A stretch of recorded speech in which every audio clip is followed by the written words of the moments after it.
Uygarlıkların ve medeniyetlerin beşiği ve köprüsü olan ülkemiz ve güzide şehrimiz İstanbul bir tarih ve kültür hazinesidir. Sizleri gelecek sene yapılacak olan FFP17'ye davet etmekten ve İstanbul'da misafir etmekten üniversitemiz ve ülkemiz adına onur duyacağımızı bilmenizi isterim. Nobelliler toplantısı olarak bilinen bu önemli toplantıda bir araya gelen seçkin davetli konuşmacılara, toplantıyı organize eden üniversitemizin değerli öğretim üyesi Profesör Doktor Ekrem Aydıner'e, Uluslararası Düzenleme Komitesi'nde yer alan seçkin fizikçilere, toplantının yönetilmesinde önemli katkıları olacak seçkin fizikçilerden oluşan oturum başkanları ve moderatörlere şükranlarımı şahsım ve üniversitemiz ve ülkemiz adına sunmak isterim. Sizlere tekrar hoş geldiniz diyerek katılımlarınız için teşekkür ediyor, saygılarımı sunuyorum. Thank you, sir. Thank you to Professor Mahmut Ak. Now we will translate his speech in English, please.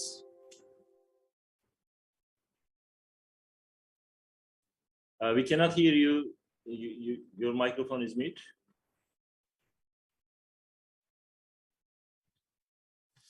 Dear participants, dear distinguished invited speakers, I'm glad to welcome all of you to 60th Frontiers of Fundamental Physics Symposium.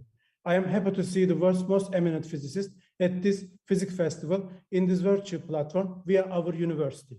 I sincerely believe that gathering the most eminent physicists who guide the physics studies and give the significant contribution to their field will take its place in the history of physics and will be always remembered. I also believe that the book which will be published and include the speeches will be among the most important reference book of the students and researchers. Unfortunately, we cannot physically meet due to the COVID-19. Of course, this is not a serious obstacle for our meeting. The virtual meeting have been good opportunities for us to keep on scientific researches, develop the scientific collaborations, and follow the scientific progressions since the pandemic period. We are looking forward to days when the pandemic period will finish and we can physically meet again. Dear guests, let me briefly mention our university. Istanbul University is one of the world's oldest universities. The foundation of our university traces back to 1453. In fact, the roots of our university are based on Anatolian civilization. Our university continues its educational, research, entrepreneurship, innovation, and community activities with 17 faculties, 14 institutes, 2 colleges, and 2 vocational schools. Over 65,000 students in formal education and over 580,000 students in open education programs continue their education in our university. Istanbul University also becomes prominent with its postgraduate education potential in the higher education system of our country. Over 10,000 students in 351 semester program and over 6,000 students in 220 doctorate programs continue their studies at our university. 9,390 international students from 136 countries continue their educations in our university.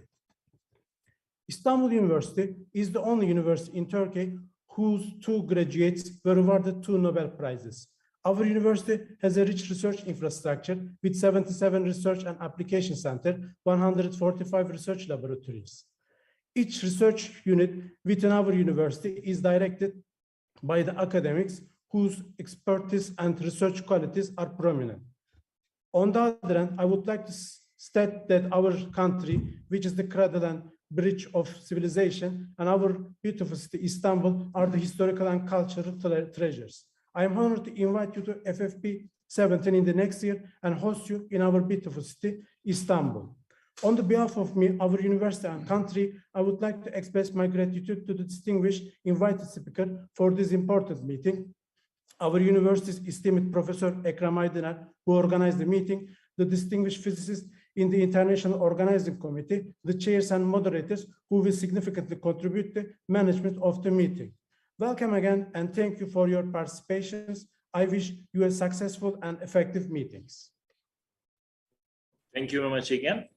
So next, I would like to... Rector's speech. So thank you again. I would like to invite the Professor Ekrem Aydıner to give his opening talk. Thank you, Mohammed. Dear guest, welcome to FFP, which is a great physics festival. I am happy to see you at this meeting. I would like to thank all eminent invited speakers to join this meeting, and I would like to International Organizing Committee chairs, moderator, and participant. We had planned this meeting 2 years ago, but because of pandemic, therefore, the pandemic period, therefore, we decided to organize this year online. You can follow this meeting on the Facebook and YouTube channels. And let me now, I want to give my short speech as opening talk. Therefore, I want to share my screen. Okay. My speech about the interaction between dark matter and dark matter and dark energy toward to a new physics. Sorry. As you know, the standard cosmology is general defined by the Big Bang model. Our universe is we assume that our universe is consists of matter and matter, which are fermions and bosons. Everybody knows that Big Bang theory has some important complications such as singularity, emergence of galaxies, and time evolution of the universe. Therefore, it is impossible to obtain a complete cosmology theory without solving this problem.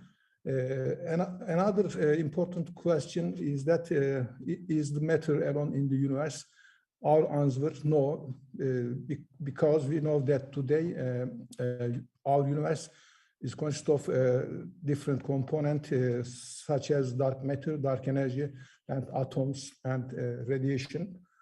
To solve this complication, we need a new model, and 3 years ago, to solve this cosmological problem, I suggest a new model which is published in scientific reports.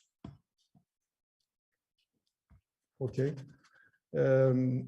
This model has potential to solve some important of the physical cosmology. My model suggests present dynamical evolution of the universe,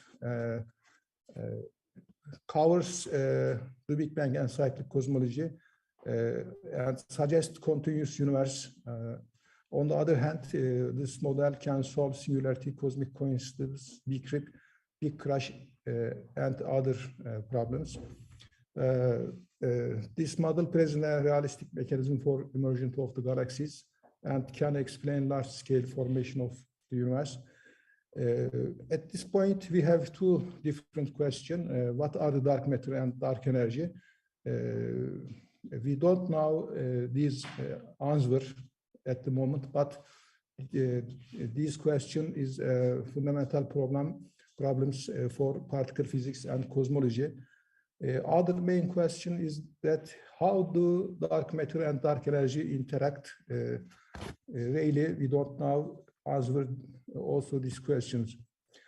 On the other hand, additionally, I want to introduce my second study briefly.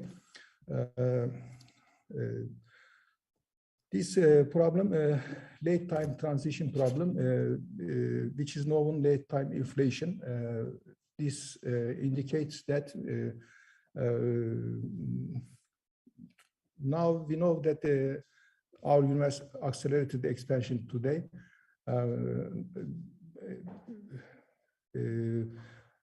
Actually, universe has different time evolution era. For example, as you know that there is different era. For example, radiation-dominated era, matter-dominated era, and dark energy-dominated era.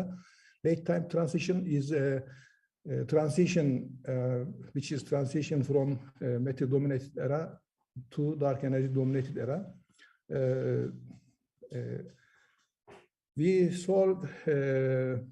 consider dark energy, dark matter interaction model, and we analytically obtained a hybrid function in this study. This is it is the first time we obtain and we published this study results in APC. According to the model, scale factor, as you see that in equation 1, consists of hybrid form. First term is a power term, correspond to matter-dominated era, and exponential term indicate that dark matter accelerated era. And we obtain analytically this hybrid scale factor first time, and we found, for example, some parameter alpha 2/3 exactly, and we show that this transition appear at TC 9.8 billion years approximately 3 or 4 billion ago, and obtain Hubble parameter precisely. And we study dark energy, dark matter function behaviors, and plot this behavior at figure. Finally, now we have two main questions. For example, what are the dark matter and dark energy? What are the physical mechanism of dark matter and dark energy? And other question, how do dark matter and dark energy interact? I believe that new physics may born from the answer of these questions. Thank you. Thank you, Professor Ekrem Aydıner. Is there any question? We are opening for questions.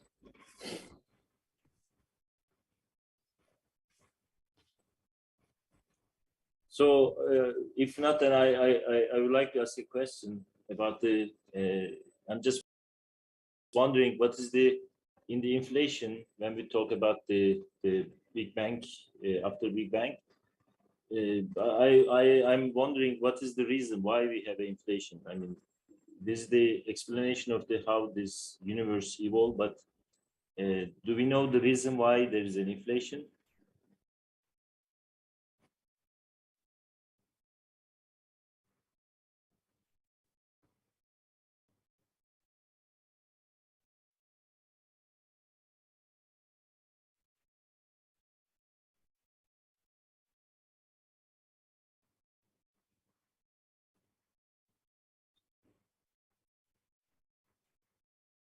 I'm sorry, I didn't heard because So yeah, yes. So is there in page 12 you show some king Yeah, in the yes. In the dark matter behavior, I think. Is there any physical meaning of that king? Actually, we don't know. At least I don't know. I don't know physical origin, dark matter and dark energy. But some observational and experimental study indicates, and some theory indicates dark matter can interact matter, ordinary matter, and maybe in the future we can understand some physical origin, mechanism, and origin of the dark matter and dark energy. I am not sure, but interaction between dark matter and dark energy and matter may play important role to understand some physical problems, such, for example, in standard model and cosmology. Without solving solving this problem, we cannot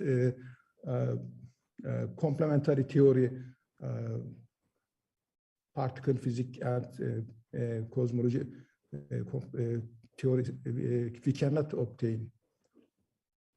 Okay, thank you. So if there is no other question, then finally I would like to invite Professor Marisa Michelini to give her opening talk. Oh, it's not an opening talk, it's just a welcome. Many thanks. Welcome to FFP16 Symposium, a great international event realized this year thanks to the wonderful work of Ekrem Aydıner of Istanbul University, Turkey, where we will probably meet next year. Let me thank, in addition to Ekrem Aydıner, also the scientific committee of the symposium, with which I have worked very well in recent months. For over 2 decades, the International Symposium series FFP has attracted some of the greatest physicists in the world, as well as many other eminent physicists. The symposia has been held in India, in Italy, in Spain, in Canada, in Australia, and in France, many times for each country. The selected paper books of almost all the symposia paper in the series has been published by the University Press Orient Longman, Clunware Academic, Springer. You can see here the last one.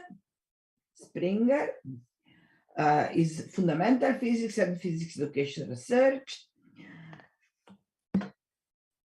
And also in the American Institute of Physics were published. The broad objective of the FFP series has been to enable scholars working in slightly different areas to meet on a single platform and exchange ideas. The areas covered have included astronomy, astrophysics, particle physics, theoretical physics, gravitational and cosmology, computational physics and related area, and physics education research. I consider a great honor to have founded the physics education research section during FFP9 in Udine 2008, and to be requested to maintain the responsibility in keeping this section rich, active, and high level up to now. I have to thank for this the broad and inclusive vision of Burra Siddharth, Douglas Oshinov, and more recently, Christian Corda and Fernando Quevedo of the International Center of Theoretical Physics in Trieste. The eminent physicists who have delivered the special lecture over the year, sometimes more than once, have included Nobel laureates and EUPAP ICP medals in physics education research. In the physics education research section of FFP16, we wanted to touch on 8 different perspectives of what is the content-related area, content research area of the physics education research. First is general, solved and unsolved problem in physics education research, a global vision. The second one is thematic, the entropy as the heart of the thermodynamics concepts. Then modern physics in the school, quantum mechanics, the physics of condensed matter, superconductivity, are the main topics that we have to face as problem in the school, and research is contributing, and here we have good contribution. Third, instruments and methods to improve learning, student self-assessment, conceptual understanding and reasoning ability, open lab work.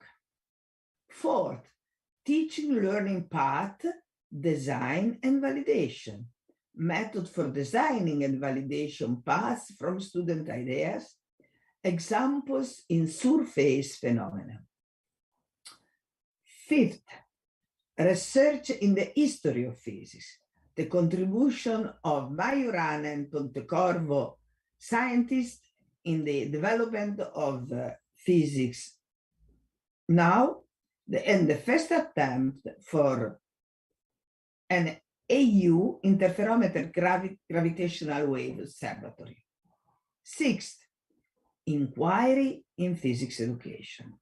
Inquiry-based learning in an interdisciplinary approach to STEM and how to solve, anticipate, modify, reflect, implement, inquire strategy, contribute to engage teacher in co-designing rich tasks for use in the physics classroom.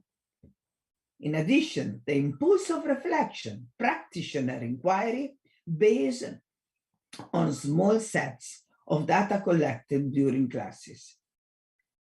Last but not least, a very crucial point, explanation and critical analysis.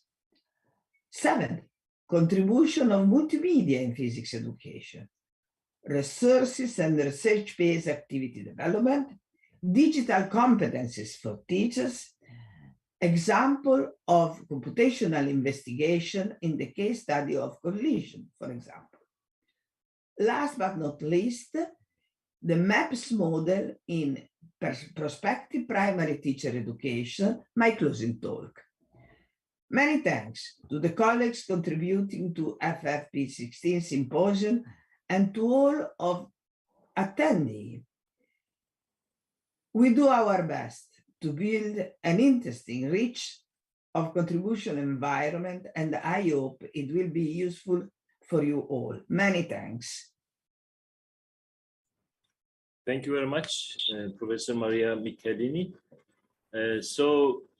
I'm closing this session. Then next, I'm inviting Professor Ali Ulvi Yilmazer to chair the next session. Thank you very much for all. And I invite people from FFP Physics Education Research to join the session, the parallel session. Already, I believe it's ready. I hope it's ready. Thank you.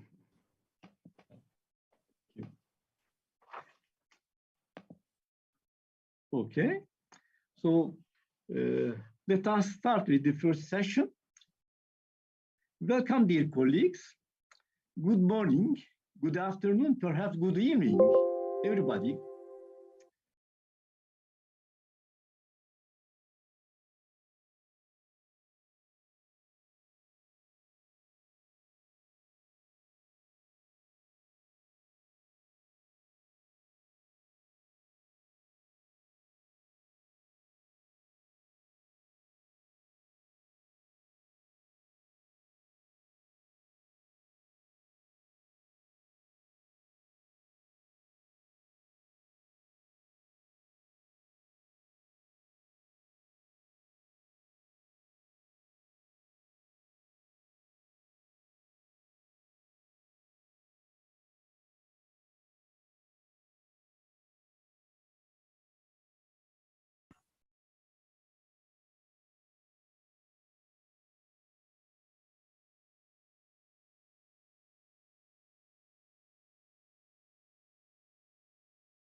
Hi.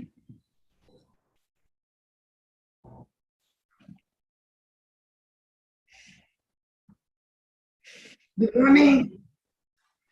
Hello. Hello. Can we start? Can we start? Many thanks, Federico, for being here to help us in managing the meeting.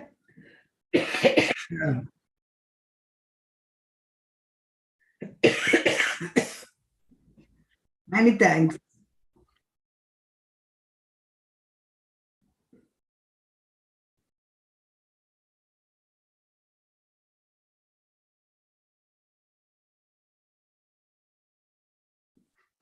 Can we start now?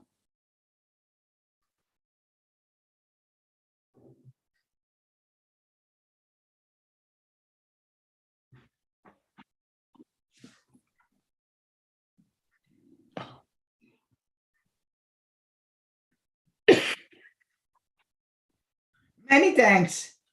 So welcome in Physics Education Research section.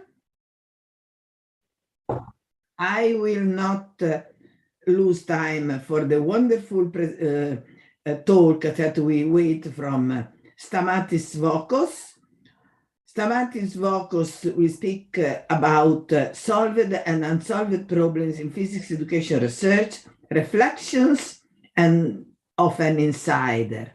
Stamatis Vokos is a professor of physics at Cal Poly, and also directed the STEM teacher and researcher STAR program. He received his PhD theoretical physics in Berkeley in 1990 and was a postdoc in Argonne National Laboratory for 2 years. But the main point that I have to underline is that during his next postdoctorate at University of Washington, he discovered the existence and became enamored with the field of physics education research.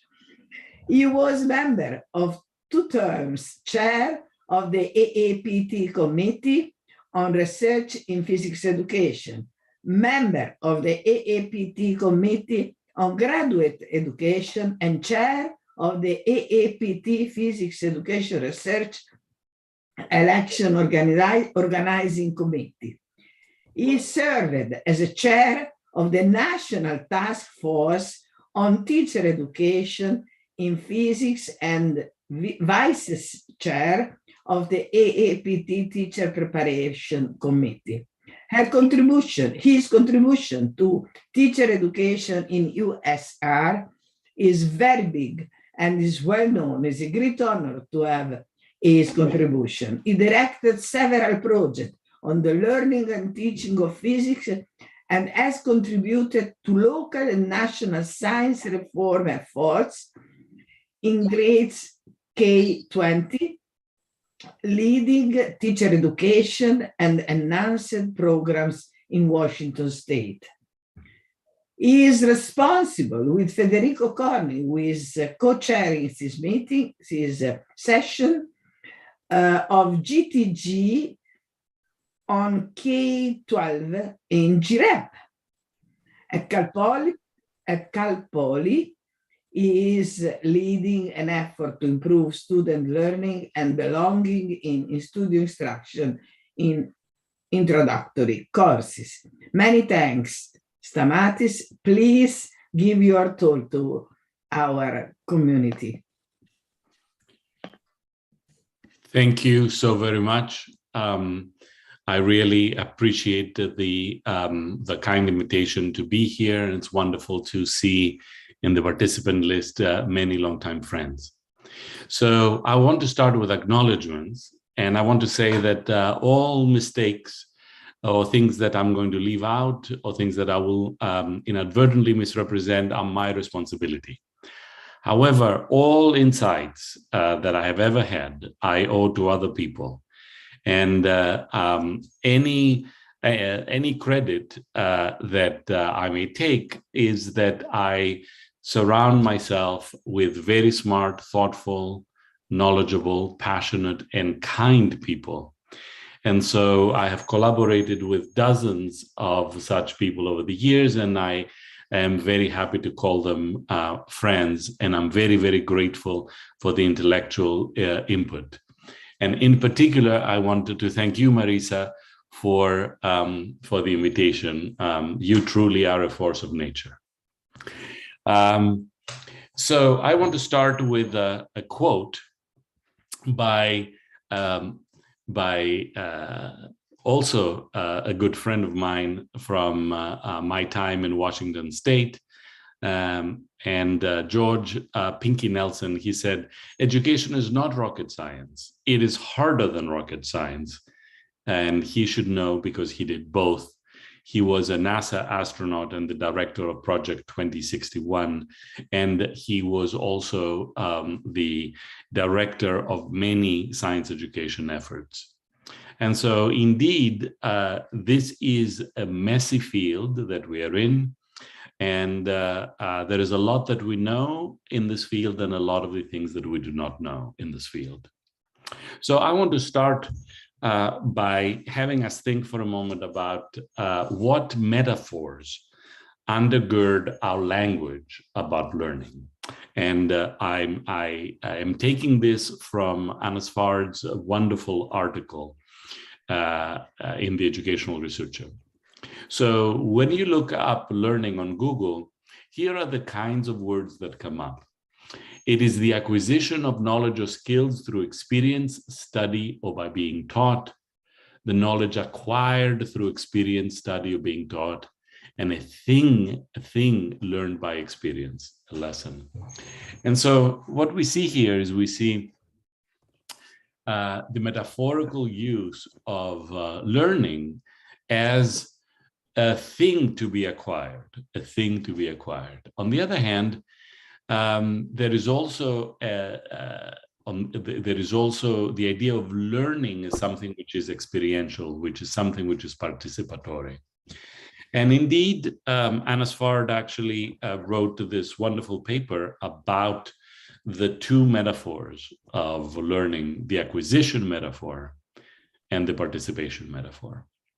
And so in one metaphor, we treat learning as a thing, as a knowledge, as a thing to be acquired, in which case we activate a lot of the resources that we have about substances. Once we activate those resources, we also think about education as something that whose goal is for us to get it as cheaply and as painlessly as possible, in the same way that we get a new pair of shoes from Amazon. The participation metaphor actually tells us that learning entails being part of the life of a particular community. And that participation metaphor invites us to think about success in learning in different ways. So in one case, in the acquisition metaphor, we activate resources about getting the thing. In the other case, we activate resources about being more faithful and practicing more the practices of a particular discipline. And so both of them metaphors are needed, and each by itself is incomplete or problematic. And so I want us to keep that in the back of our mind, because we need, when we think about physics education research, we need to think about both of those metaphors. So there is now, 2 decades old work about how people learn, and in formal settings. And so we have 3 great generalizations. One is students come to our classroom with ideas about how the world works. We never, ever encounter students and learners of physics as empty vessels in whose heads we pour in knowledge. The second big generalization is that students must have a deep foundation of usable knowledge in the context of a conceptual framework. So we value coherence, we value the development of conceptual understanding, which is a big part of my work in the last 30 years. And finally, and probably the most difficult generalization, is that students must be explicitly taught to take control of their own learning in monitoring their progress. This emphasis on metacognition is something where, as I mentioned, it is a very difficult task. Conceptual understanding, as we have seen in research, is a very hard thing to develop in physics, but becoming metacognitive in your own learning process as you learn physics is even harder. So, what is the role of physics education research then? And so I will claim that there are several roles. And I'm going to talk about three, but I'm sure that there are other roles as well.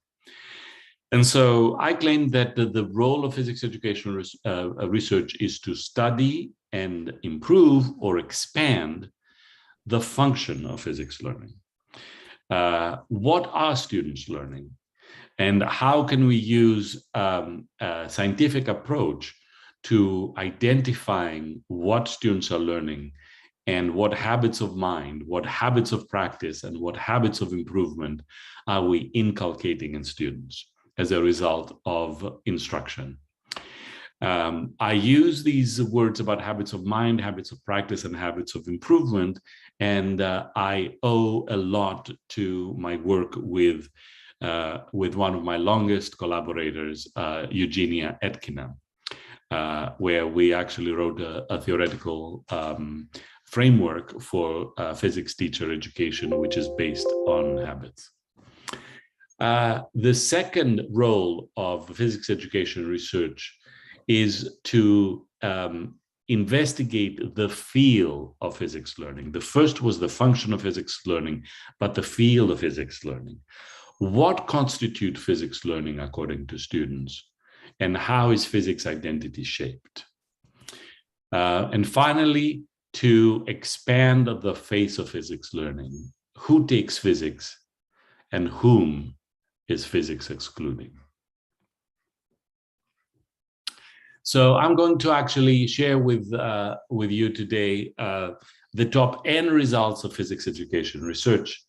And I'm also going to offer some generalizations from my experience being in this field now for almost 30 years. So implementing physics education research can improve learning. And I owe a lot of this work to my colleague and friend, Sam McKagan, who is the Physboard editor and has been involved in many efforts in physics education in the United States. So when we use the results of physics education research, we can improve learning for all students. And also there is evidence to support that that improvement is not a flash in the pan, but they actually retain the conceptual understanding. The second generalization is that everyday ideas matter. As we saw before in the generalizations about how people learn, students come to our classes having everyday ideas, and the role of physics instruction is not for us to explain the physics from our point of view, but to elicit their ideas, the ideas that they bring in before instruction, and the ideas that are developed during instruction, and build and use those ideas as the prime materials on which we can build instruction. Without doing that, we can actually get students to be able to solve simple back of the chapter problems, but we cannot actually substantially change the way of thinking. A knowledge structure matters. It matters because there is quite a bit of research that actually looks at how novices organize their knowledge and how experts organize their knowledge, and how students organize the knowledge and how they make connections between disparate parts of their knowledge. scheme is something that actually matters a lot in learning. Something that is no surprise to any one of us here, but it is very much a surprise to many of our physics colleagues, is that lectures rarely work. And lectures are wonderful and have their role. They can motivate, they can make connections, they can provide personal stories, they can show insights of the lecturer, but the lectures are not the appropriate method for students to develop conceptual understanding. And this is something which has been shown again and again in many different contexts.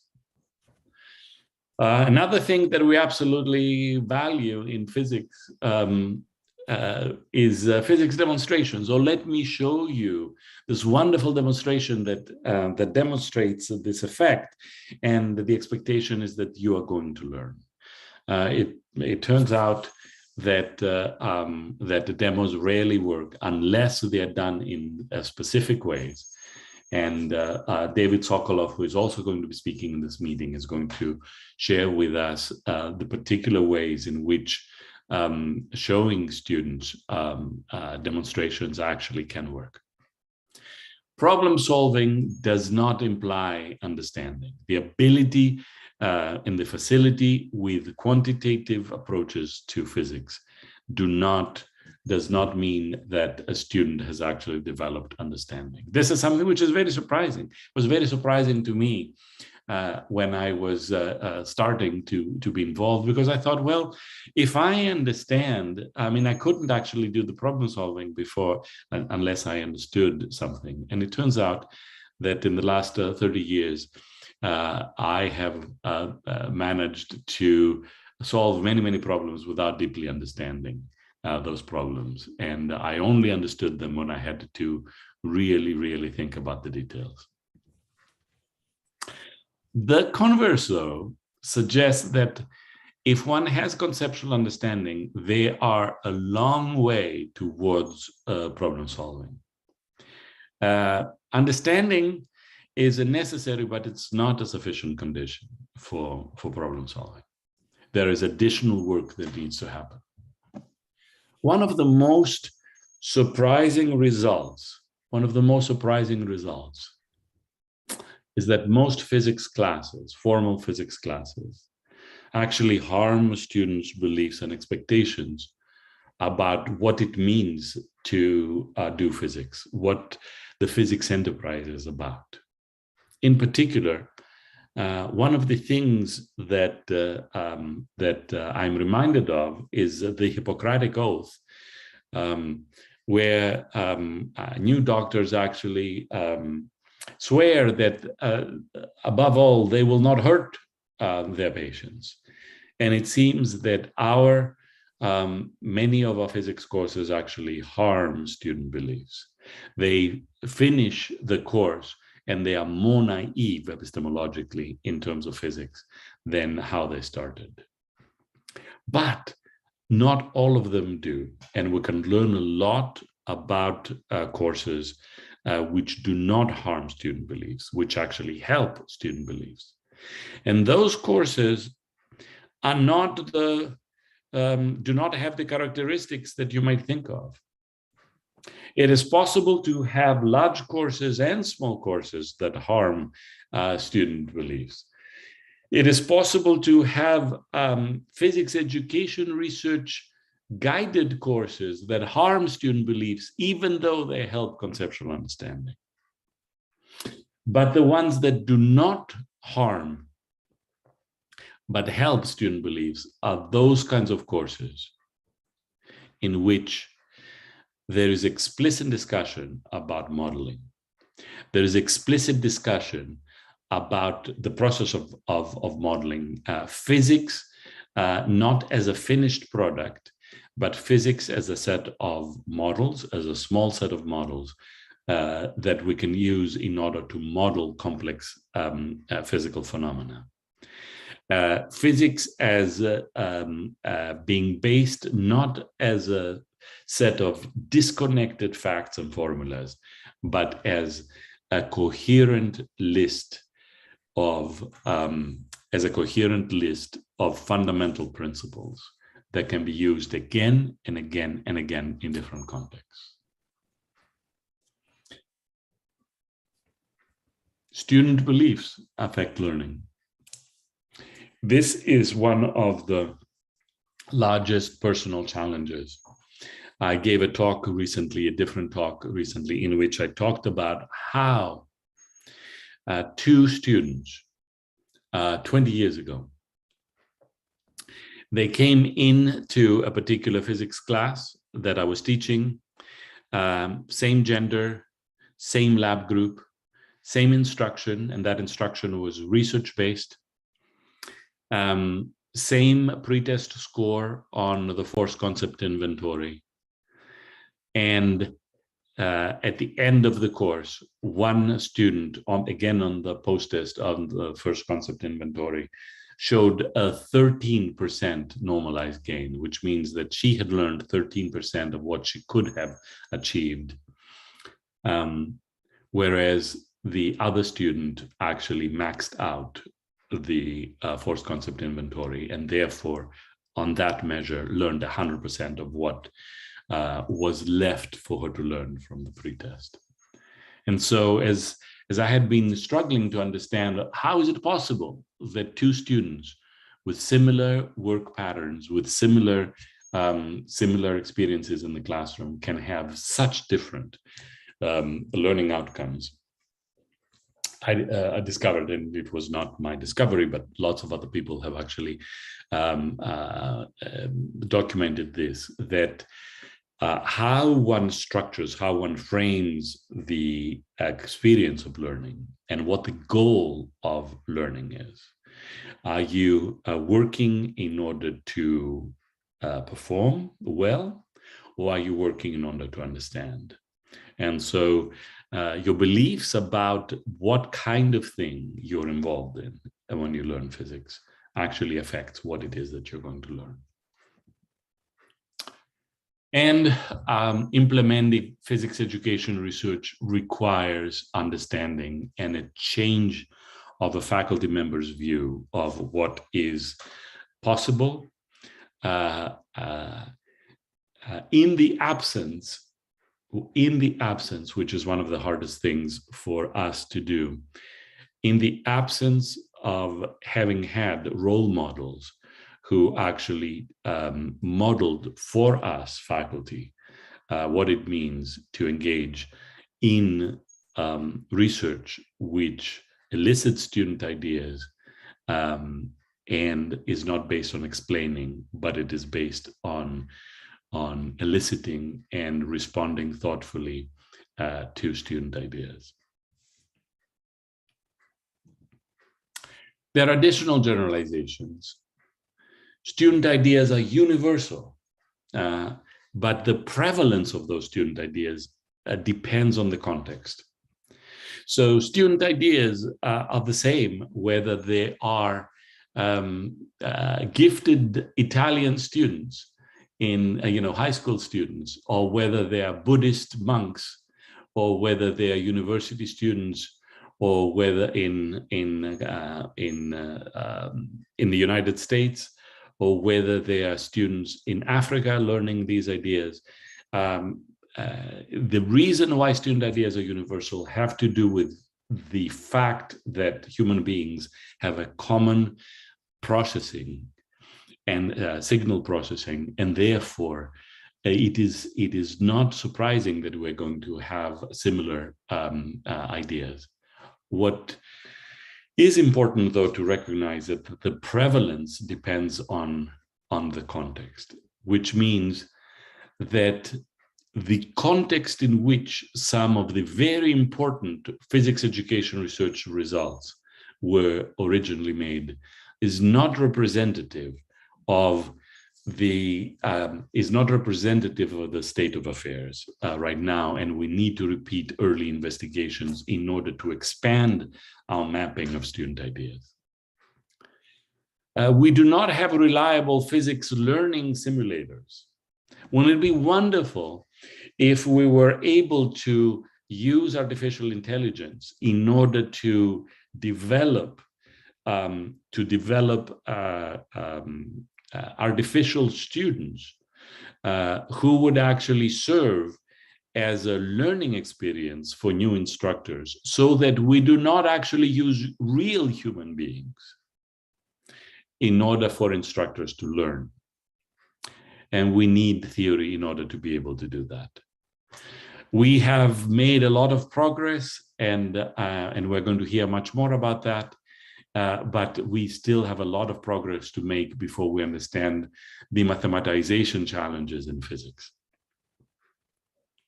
Now, there are some generalizations about the kind of research that folks do.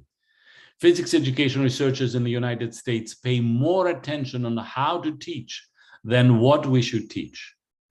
I have been really, really fortunate to be able to be exposed to the work of our European colleagues and our colleagues from all over the world. And they also concentrate on what we should teach and how we should teach it and where we should teach it. And unfortunately, the physics education researchers in the United States do not overlap strongly with physics teacher education researchers. There is a lot of excellent work in physics teacher education that happens in other parts of the world by excellent groups of physics education researchers, and we need more of that in the United States. On the other hand, physics education researchers in Europe pay more attention to small n investigations. And it is hard, because of the reasons that I mentioned before about prevalence, to really make a truly generalizable claims from small n investigations. It's possible to do it, but it is harder to do. And so there is an opportunity for us to collaborate across the continents in order for us to be able to make a significant movement. However, the funding structures prevent large-scale collaborations, and we need the equivalent of the LHC of physics education research. We need to be able to have these multinational collaborations in order to tackle lots of these issues. Some additional generalizations. Physics is a small pond. We need to identify uniquely physicsy insights that can help biology, chemistry, geology, and engineering students in transdisciplinary settings. What is fundamentally physicsy? And not just what is topically relevant, but what is fundamentally relevant. What is transcendentally relevant about physics that other folks can actually use in order to answer problems in the other disciplines. One thing that is very close, near and dear to my heart is how can undergraduate research by undergraduates, not on undergraduates, but by undergraduates, how can this help deepen a sense of physics belonging? What are the kinds of things that we can measure in undergraduate research experiences? And those experiences can help future teachers develop a teacher-researcher identity. How do we take advantage of the new quantum revolution? Europe is way more advanced than the United States in that. The United States is not ready in order to tackle at a massive scale the quantum revolution. It is ready technologically, but it is not ready from an educational perspective. And then finally, COVID actually taught us how to do remote instruction better. And so how can we take advantage of what we have learned in order to do that? So we need more research to understand how to build on professional students, physicists' ideas, about physics teaching to move them towards evidence-based practices. It is really sad when cutting-edge researchers in physics are really do not have sophisticated ideas about education. What can we do in order to help them? That is still an unsolved problem. And finally, we need to understand the issue of underrepresentation in physics. And I'm going to say a little bit more about that. So teacher research programs, I direct the STEM teacher and research program, which is a United States-wide program, which places prospective STEM teachers in undergraduate experiences in many different settings. And so we place folks in the national labs in NASA and SLAC and National Oceanic and Atmospheric Administration. Those folks work on physics project, on mathematics project, on engineering projects, on chemistry projects, on computer science projects, and all kinds of biology, biochemistry, ecology, etc. And so one of the goals there is to help them translate their experience in the lab into what does that mean in the classroom. In a different context, I will have much more to say about that. We are working on research on this project, and we are publishing 2 papers which are going to appear soon on teacher effectiveness. How is the instruction and what are the effects on students that participate, whose teachers participate in research compared to their peers? And what does it mean for the teacher profession? In order to be able to see this, we need an interpretive framework. And physicists and astronomers actually understand that very well. And so, for instance, on the left, we see Andromeda caught in the optical spectrum.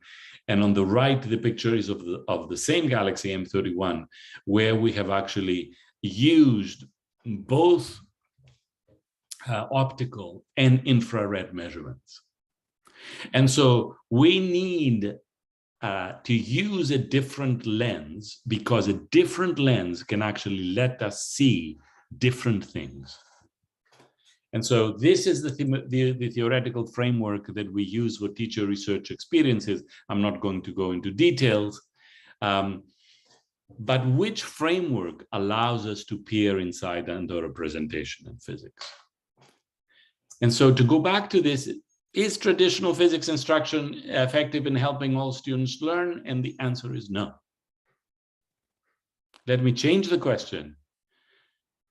Is traditional physics instruction in helping all students learn? And the answer is hidden, not so hidden, in the statistics of who takes physics and who does not take physics. And so we need to diversify physics. This was a famous question that was asked by the Supreme Court, the Chief Justice of the Supreme Court of the United States in court in a particular case. What unique perspective does a minority student bring to a physics class? And what are the benefits of diversity in that situation? And there was a rebuttal letter which was signed by almost 2,500 persons associated with physics, which actually tries to answer the question. And the question, unfortunately, is very naive by the Chief Justice of the Supreme Court of the United States. So there are lots of moral arguments about why diversity is important. Here's an argument that is not based on morality. And that is that we are tackling problems as a society of unprecedented scientific and technological complexity. Physics needs people. And this is a wonderful paper which actually shows that under certain mathematical assumptions, this is a theorem that you can actually show that groups of diverse problem solvers can outperform groups of high ability problem solvers. So a lot of our processes which try to identify pre-existing diamonds in the rough and polish those diamonds in the rough are completely oblivious of the benefits of actually starting with raw carbon in our students and making them into diamonds. So we need theoretical lenses that help us see problematic dynamics in physics learning contexts. And here was a paper. In a moment, I'm going to show you a paper. And this is something that might be a new theoretical lens for folks in other parts of the world, but it's a very relevant theoretical lens, which is critical race theory. And so I do not have time to go into the details. I just want to say that critical race theory is a lens. It is a lens that allows us to see some things that we would miss otherwise. And as you turn the lens, some things become clearer. And so then the question is, how can you use the critical race theory, which actually asks the question, what does race? And in other parts of the world, it might not be race, but it might be ethnicity, it might be poverty status. What does that have to do with the results that we find? So I want to show what is happening in the United States.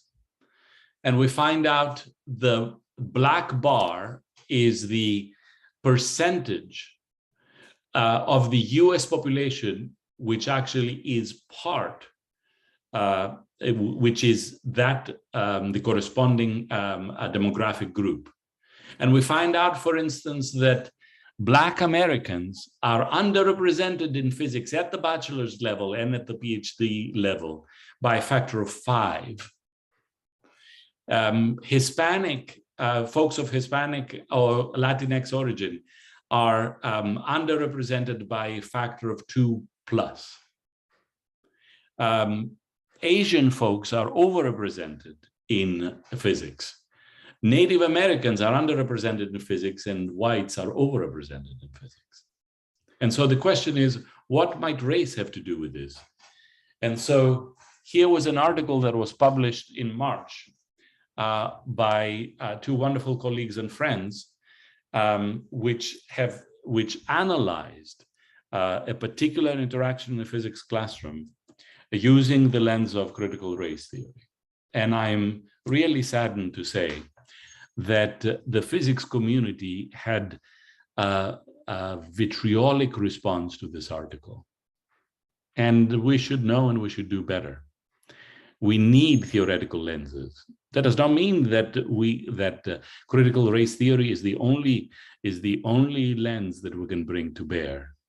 But we know better about theoretical paradigms which are completely unobservable and completely shocking and surprising when they come out, but turn out to be extremely productive later on. And so I'm going to finish my talk by actually stopping there and saying that there is so much that we learn, that we know about how students learn. One of the big things that we need to turn our attention to is we need to turn our attention to develop theoretical frameworks about how to help students develop conceptual understanding in particular topical areas. We need to develop theory about why is there underrepresentation in physics in many parts of the world, not everywhere, but many parts of the world. And we need to ask ourselves, what kind of large-scale collaborations can we put together in order for us to be able to tackle some of these problems? Thank you very much.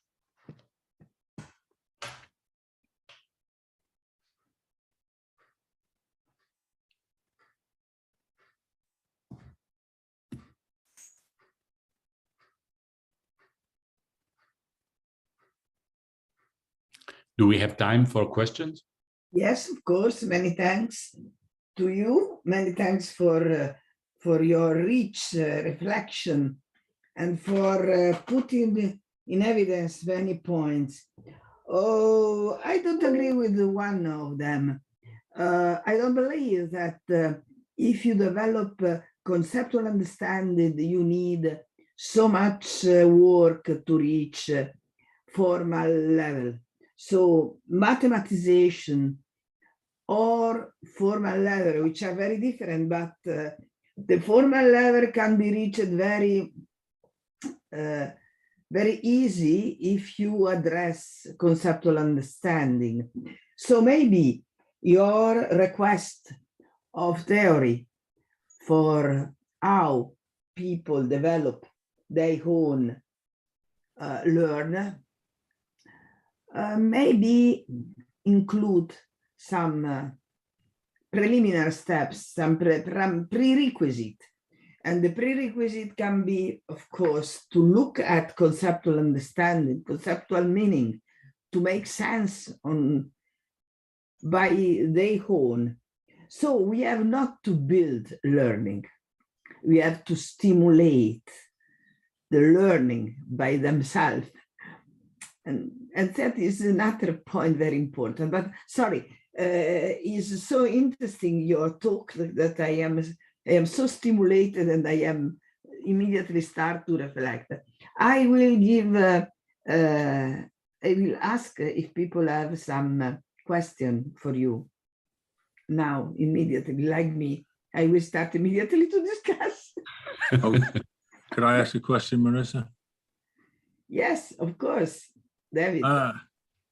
Many thanks, Stamatis, a very interesting talk. And I was intrigued by your statement that traditional instruction is not beneficial for all students. And I was wondering whether you would include traditional assessments in that, because that is something that has begun to bother me recently, that the traditional form of assessment may well be limited and may well, I wouldn't like to say discriminatory, but it's not necessarily inclusive. And I just wondered what your views are on the traditional unseen timed examination, which has been the staple of physics assessment for many, many years right across the globe.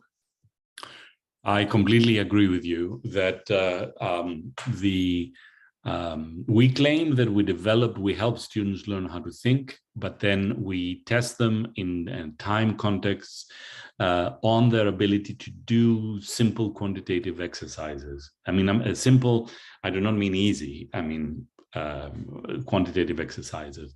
However, this is fundamentally problematic because we care about so much more, but we do not assess that.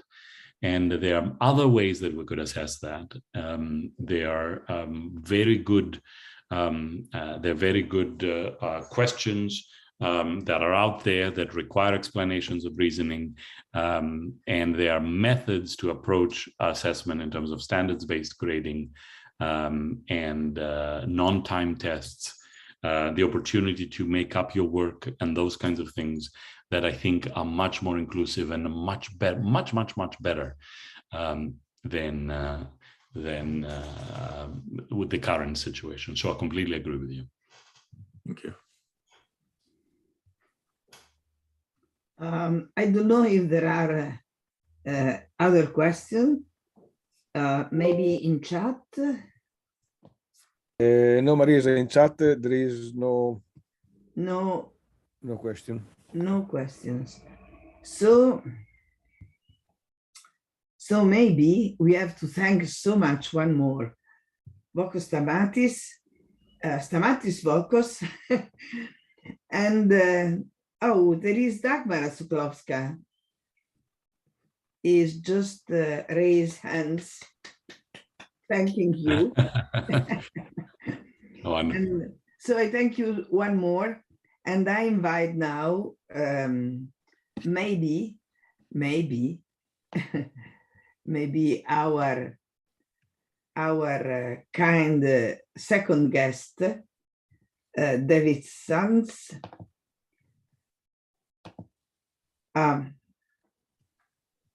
David Sandisk is chair of the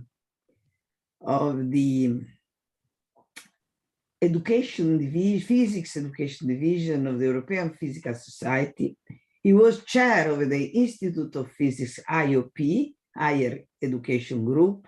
He was chair of the IOP degree accreditation committee, is member of UPAP, and in particular of ICP Commission to promote and shape policy and practice in physics education to the benefit of physics students everywhere. He was awarded by National Teaching Fellowship in 2015 and is now working for evidence-informed approaches in physics education and methods fostering deep learning in his students. In his research, he has specialized in understanding the cognitive basis of modeling in physics, but he has also worked nationally in the UK for many programs in topical aspect in learning physics. Many thanks, David, for your contribution, which is on the problem of entropy in the teaching of thermodynamics. Please. Thank you very much, Marissa. I will just share my screen, if I may. I think that's the one I want. So if you can't see it, let me know, and I will just start my slideshow. So I assume you can see that, can you? Yes, we see them. Yes, it's perfect. It's perfect. Okay, thank you very much. So thank you very much, Marissa, for that very kind introduction. And it is a great pleasure, a great honor to be here today. And I would just like to mention one thing so that I don't upset present UPAP commissioners. My term on the UPAP commission has now ended, so I'm no longer a UPAP commissioner. And I wouldn't like present commissioners to be upset by that. So I just want to mention that. So as mentioned, I'm going to talk about the problem of entropy in the teaching of thermodynamics. And I too would like to offer an acknowledgement because over the years I've had many fruitful discussions with Jeremy Dunning-Davis, a good friend and a former colleague. And Jeremy has spent his entire professional life and beyond. He's still alive. I wouldn't like to suggest that he's left this world. He hasn't. He's still in fine fettle.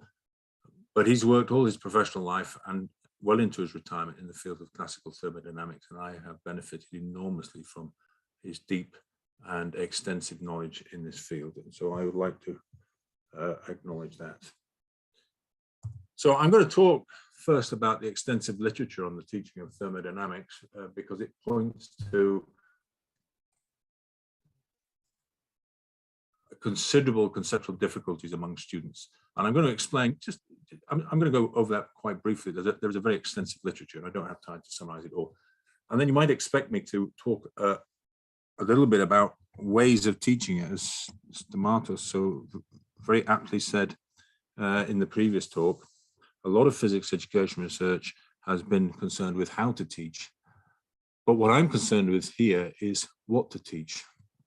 And I'm going to talk a little bit about the problem of entropy because this talk combines two of my great interests in recent years. One is physics education research, and the other is the foundations of thermodynamics. And so once I've discussed a little bit about student conceptions and perceptions of thermodynamics, I will talk a little bit about the problem of entropy itself.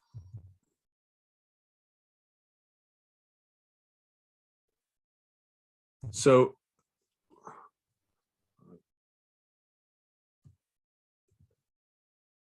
the conceptual difficulties exist right across the board because it's not just physics students that study thermodynamics, there's chemistry students as well, also biology students. And there's a confusion over the macroscopic. I apologize for that spelling mistake there. I thought I'd checked my PowerPoint numerous times. Confusion over the macroscopic approach demonstrated by numbers of students over the years, particularly heat and work and their interconversion. And there's also confusion over the statistical approach. you know, the Boltzmann and Gibbs and Statistical Mechanics. And so in reality, there's students demonstrate confusion over the whole range of thermodynamics. And Haglund identified 5 distinct senses of entropy and their interrelationships.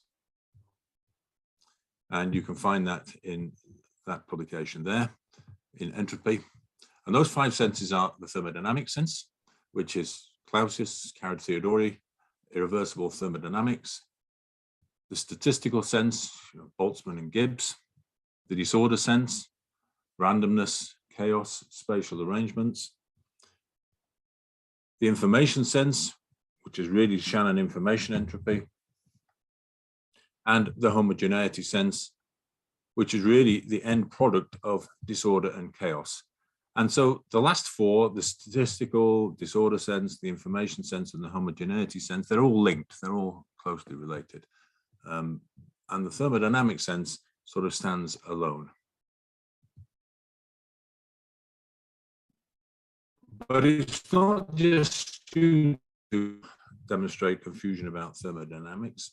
Many authors also demonstrate confusion about thermodynamics. And I'd like to give you this quotation, which I took from a paper. And I apologize to the authors if I appear to be picking on them, but it's just one example that I found which illustrates the problem to me. So I'll read it to you. Countless physical processes that could spontaneously occur without violating the conservation of energy principle are never observed. We do not see chairs spontaneously absorb energy from the floor and begin to slide across the room. We do not see smoke spontaneously coalesce in the corners of smoky bars. And we do not see shivering campers transfer heat to their campfires.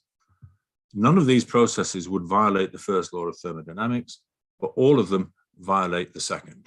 And the thing that I want to point out to you is that I'm not even sure that these are thermodynamic processes. So we do not see chairs spontaneously absorb energy from the floor and begin to slide across the room. That's really an example of Newton's second law of motion. We do not see smoke spontaneously coalesce in the corners of smoky bars. That's Fickian diffusion. And we do not see shivering campers transfer heat to their campfires. That's Stefan's law. So we have some really first-class physics ideas that will explain these things classically without even invoking thermodynamics. And so is it really a question of violating the second law of thermodynamics? I'm not entirely convinced that it is. And so it's no wonder that students get confused. But you know, if we look at the state of educational research on the teaching of entropy, there's a confusing and contradictory picture, as again, as Stamatis so helpfully said. Many of the ideas are common, but their prevalence depends on the context. So there are common themes, but there's a confusing picture emerging. So students have difficulty with the notion of a state function. And that's especially true of chemistry students who commonly regard heat and work as state functions. And that you can find that in that reference there. The disorder metaphor is very, very common among students. And students use that to reason about processes. And the reason that they do that is because it's a nice mental model. I've done a lot of work on modeling and conceptual understanding, and it seems to me that people have to have a relationship between one thing and something else in order to be able to understand it. And the disorder metaphor gives us a nice, simple relationship about increase in entropy and spatial arrangements. We can imagine all sorts of things happening. But it leads to errors, because students often think that entropy increases during an adiabatic expansion because of the increased spatial order, spatial disorder. So it's problematic.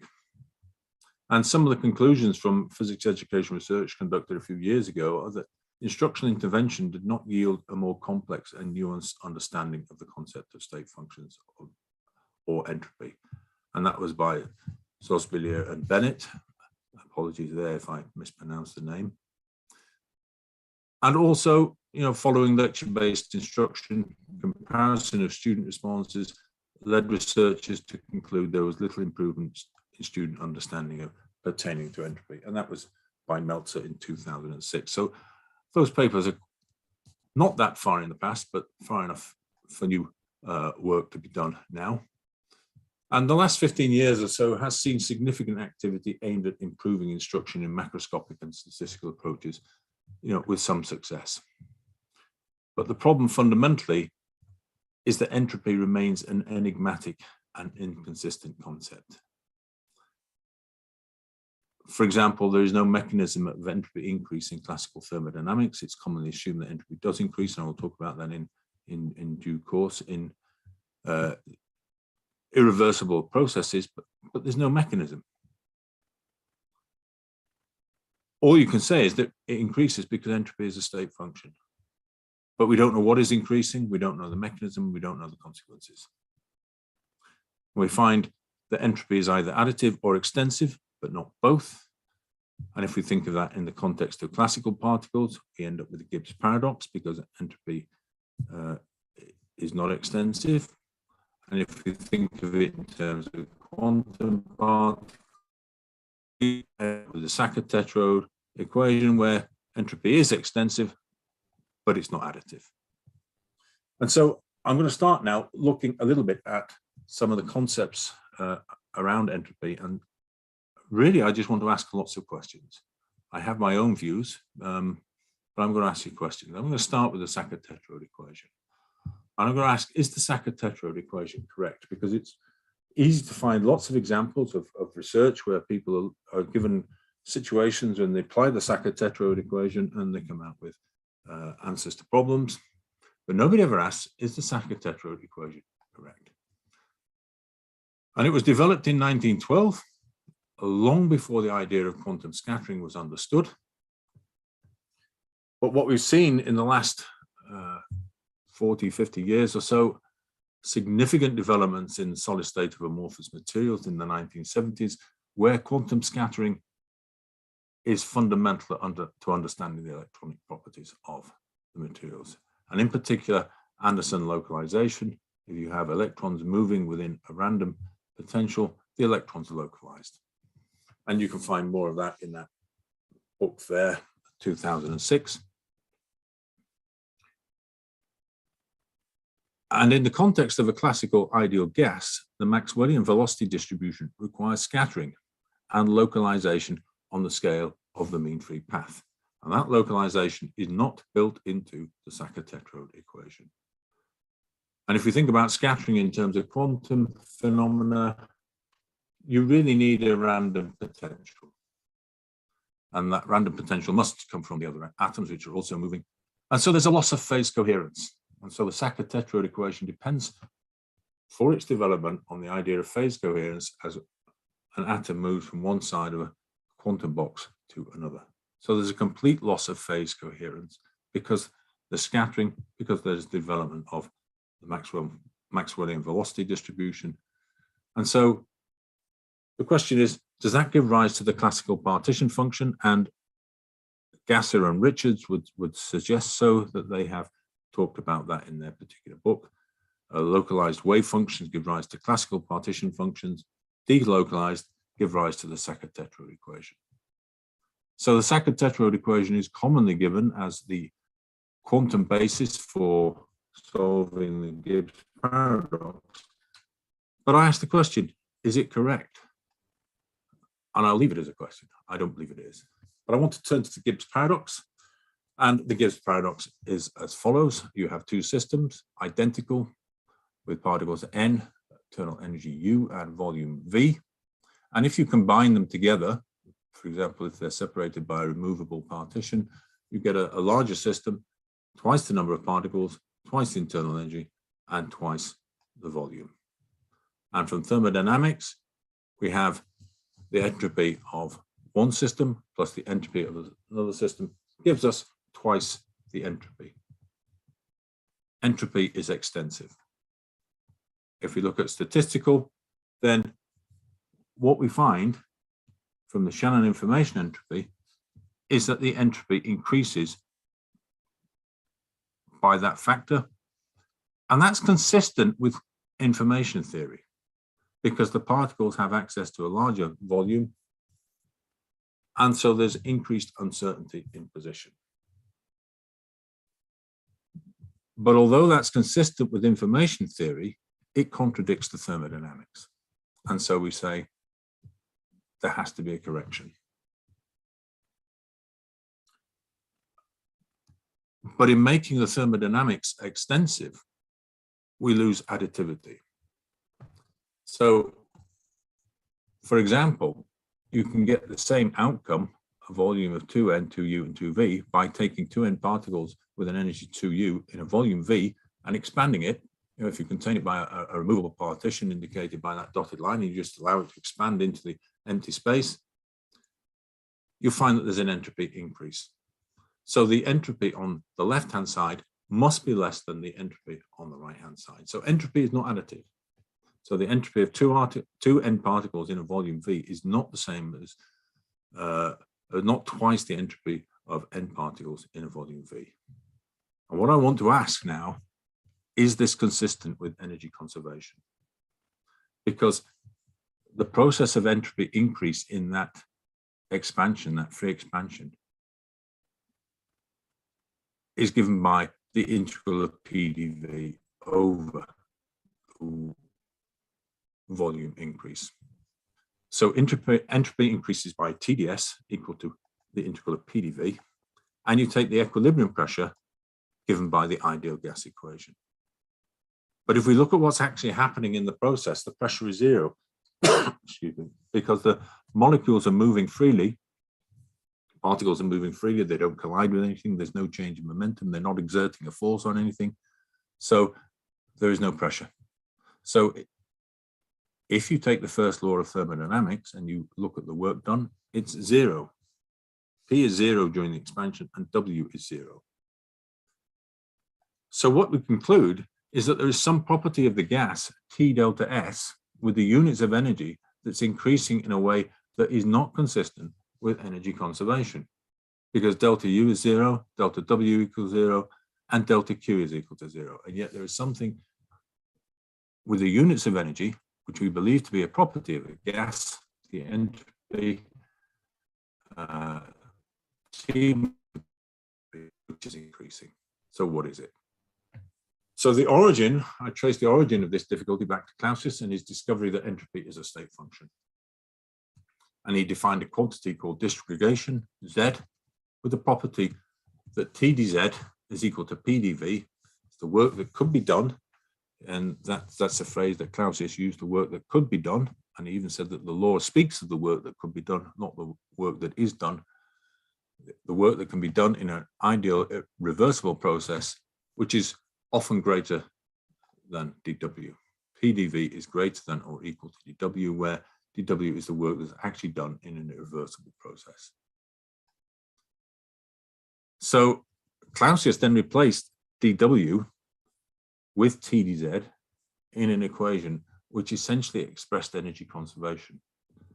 And he later incorporated T dz into what he called the entropy of a body. So he deliberately incorporated an inequality into the concept of the entropy of a body. And energy conservation was not part of his thinking, because at that stage, you know, I'm talking now about the 1850s, 1860s, the idea of energy, let alone its conservation, had not been fully developed. So I've come to the conclusion over the many, many years that the idea of entropy as a property of a body is not consistent with energy conservation. And it's no wonder then that students find it difficult and confusing. So let me give you a further example, just in case you have any doubts about this. Entropy is believed to be an extensive function, and mathematically you describe it as a homogeneous equation of degree 1. So if you increase all the, or if you multiply all the independent variables by the same amount, then you increase the function itself by that amount.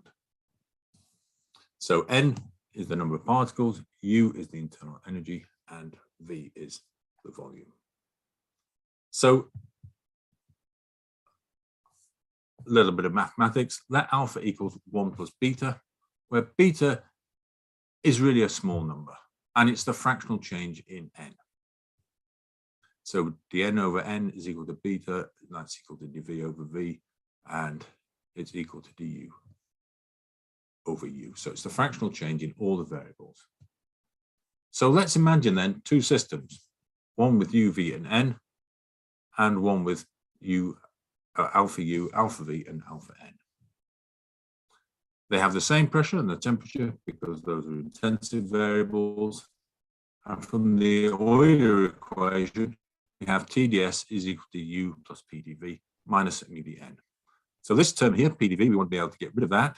So let's compress the second system isothermally back to dV, and that will reduce the entropy by PdV. So what we'll have is TdS is equal to du minus mu dn. That's the only difference between the two systems that we've now got because we've compressed it back to the same volume. But we know that the change in internal energy, the difference in internal energy between the two systems is simply equal to the average energy per particle multiplied by the number of particles.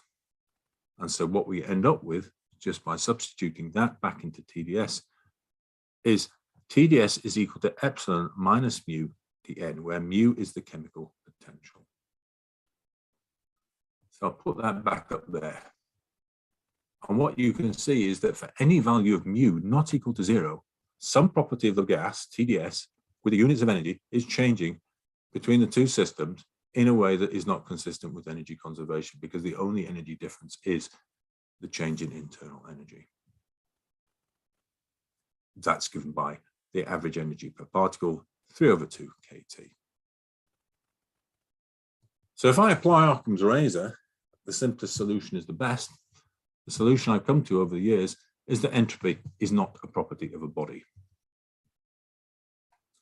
Clausius believed entropy was a property of a body because at the time, he and most other people, it should be said, believed heat to be a property of a body. And it follows that if you believe that a change in heat divided by the absolute temperature, two properties of the body must also be a property of a body. But thermodynamicists later rejected the notion of heat as a property of a body, but the concept of entropy was never revisited. And so we've had this idea carried down from the late 19th century, or from the second half of the 19th century, that entropy is a property of a body, but it conflicts with energy conservation. And so there are a number of implications that I want to talk about. I'll talk about them briefly. So there's an implication for the chemical potential and for free energy. And I've indicated that certainly in the case of chemical potential, those are not valid concepts, but I'm not going to say any more about them. I don't really have time to go through that. The concept of entropy as a state function, we need to look at that. The second law, reversibility in the Carnot cycle, and statistical mechanics. So I want to look a little bit at the implications for those last four. So if I look at entropy as a state function, what does the idea that entropy is not a property of a body tell us about entropy as a state function? Well, the idea of state function arises because heat and work are path dependent. But an integrating factor exists that results in a definite, by which I mean path independent integral. And that integrating factor is 1/t. And so you can write ds equals dq over t, which is equal to du over t plus pdv over t. For real processes, as I've indicated, w is not equal to pdv, and the integral is not defined. The difficulty is that other paths exist to that state within PV space. And so the value of entropy for that state exists. But the point I want to emphasize is that this is entirely to do with the differential geometry of PV space, of thermodynamic phase space. And the question arises, is a property of the differential geometry of thermodynamic phase space also a property of a body in that same thermodynamic state? And my suggestion is that the notion or the use of the word state for a state function and for a thermodynamic state has led to confusion and the association of the state function, which is a mathematical property of thermodynamic phase space, to be a physical property of the body in the same thermodynamic state. And the answer to that question is no, because if entropy is a property of a body, it must increase in an irreversible process without a corresponding flow of heat. It increases solely because entropy is a state function. There's no corresponding flow of heat, and that must violate energy conservation. So we have the concept that entropy is a state function. That's fine. It's just a mathematical property of phase space, but it's not a property of a body in that same thermodynamic state. So if I look at the second law, it's commonly taken to be the law of entropy increase. But before Clausius extended the second law in the 1860s, both Kelvin and Clausius developed equivalent statements related to cyclic processes. Kelvin, and I'm just going to give Kelvin's statement here, said that it is impossible to convert an amount of heat completely into work in a cyclic process in the absence of other effects. Clausius's statement is a little bit more difficult to understand intuitively, but it's equivalent. And the idea underlying Kelvin is that work must be done on the working fluid to compress it in order for a subsequent expansion. So the net work is always less than the net heat input. That's Kelvin's statement of the second law of thermodynamics, and that remains true. It's unaffected. And that because there is no requirement for the entropy to be a property of a body. But what's commonly taken to be the second law of thermodynamics, the law of entropy increase, is invalid, in my view. So if I look at reversibility in the Carnot cycle, because that's the foundation of modern thermodynamics, the current view of the Carnot cycle is due to Clausius, and he believed it to be made up of 4 separate reversible processes performed quasi-statically, with the work being done dW is equal to PdV. And as I've indicated, real processes are irreversible. They require a step change in external pressure. So if you take some curve in PV space, in reality, in a real process, you have to lower the pressure and get an expansion. I've indicated that by that dotted line. So we don't necessarily go down that curve, which is what would happen if the work was PdV. And to reverse the process, you have to increase the pressure back up to the original and get compression. And no matter how small the change, as long as there is a step change, the work is asymmetric, because the area of that rectangle constitutes some energy that's not conserved in that scheme of things. So for an adiabatic process, it's impossible to return to the same state because energy would not be conserved. We have PdV for compression would be greater than PdV for expansion for the same volume change. And we can ask, where does that energy go? It would not be conserved. So it's not possible. You could do it isothermally because you've got an extra constraint. You constrain the temperature. But what all that means is that there would be a net outflow of heat corresponding to the extra work. But the crucial thing about the adiabatic process is that the only constraint you've got is the pressure, and that's given by the ratio of temperature over volume. So that may remain the same, but it doesn't necessarily mean that the volume or the temperature will return to the starting point. And Clausius recognized that work is irreversible, but he nonetheless asserted that we can imagine the limit when the two pressures, internal and external, are equal and the work is PdV. The problem with that is then nothing moves.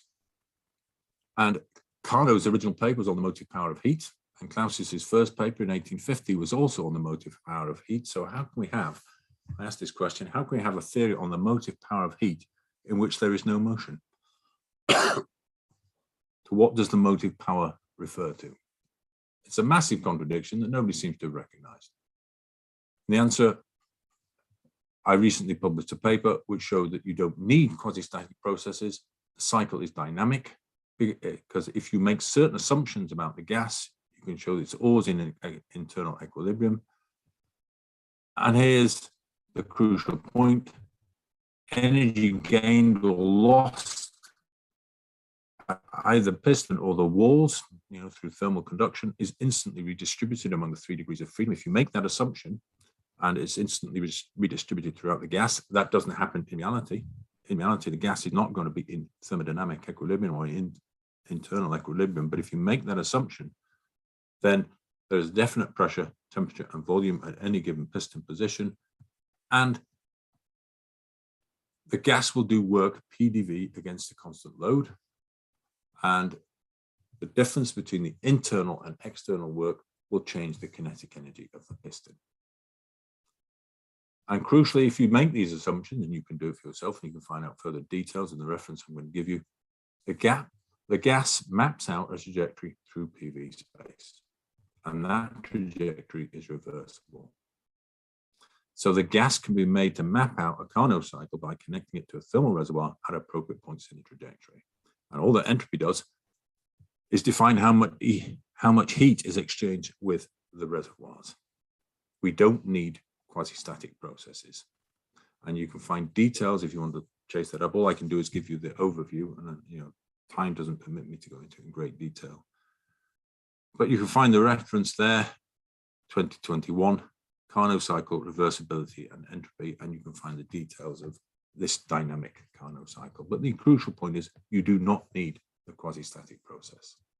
And entropy doesn't need to be a property of a body to map out the Carnot cycle.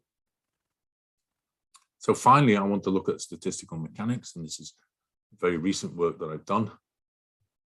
There is clearly a link between statistical mechanics and thermodynamics, but the full nature is not clear. Because we know from Boltzmann that the probability of finding a particle in phase space gives an expression for the entropy identical to thermodynamics. This is one of the first results of Boltzmann in his famous H theorem, which led him to believe that he had found a mechanical proof of the second law of thermodynamics, by which he meant the law of entropy increase.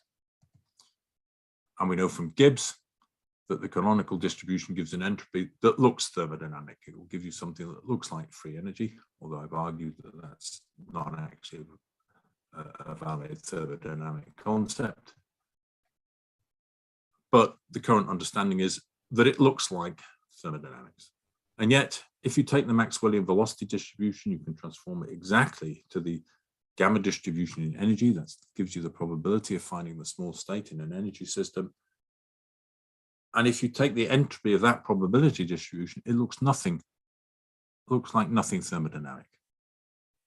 And so this is what I mean when I say there's a link between statistical mechanics and thermodynamics, but it's not clear. Some distributions, like the probability over phase space, gives you an expression for the entropy in statistical mechanics, which looks thermodynamic. And yet the gamma distribution is a perfectly good thermal distribution. It's just a transformation of the Maxwellian velocity distribution, but it resembles nothing like thermodynamics. So why one and not the other? We don't really know. But I'm going to tell you now what that link is.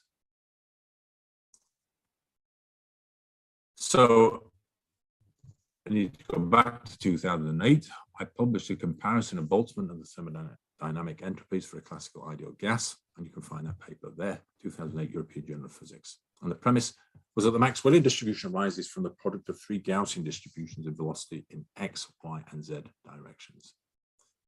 And so if you divide the 1D velocity space into an effective number of states, gamma, you can say that gamma is equal to root t, because dividing the entire width of the distribution into a number of states, the width of the distribution is just given by a number of standard deviations, and the standard deviation contains root t. And so you end up with just a number proportional to root t for the whole width of the distribution. And so you could effectively say that gamma is equal to root t, and the width of the state is equal to the rest of the expression.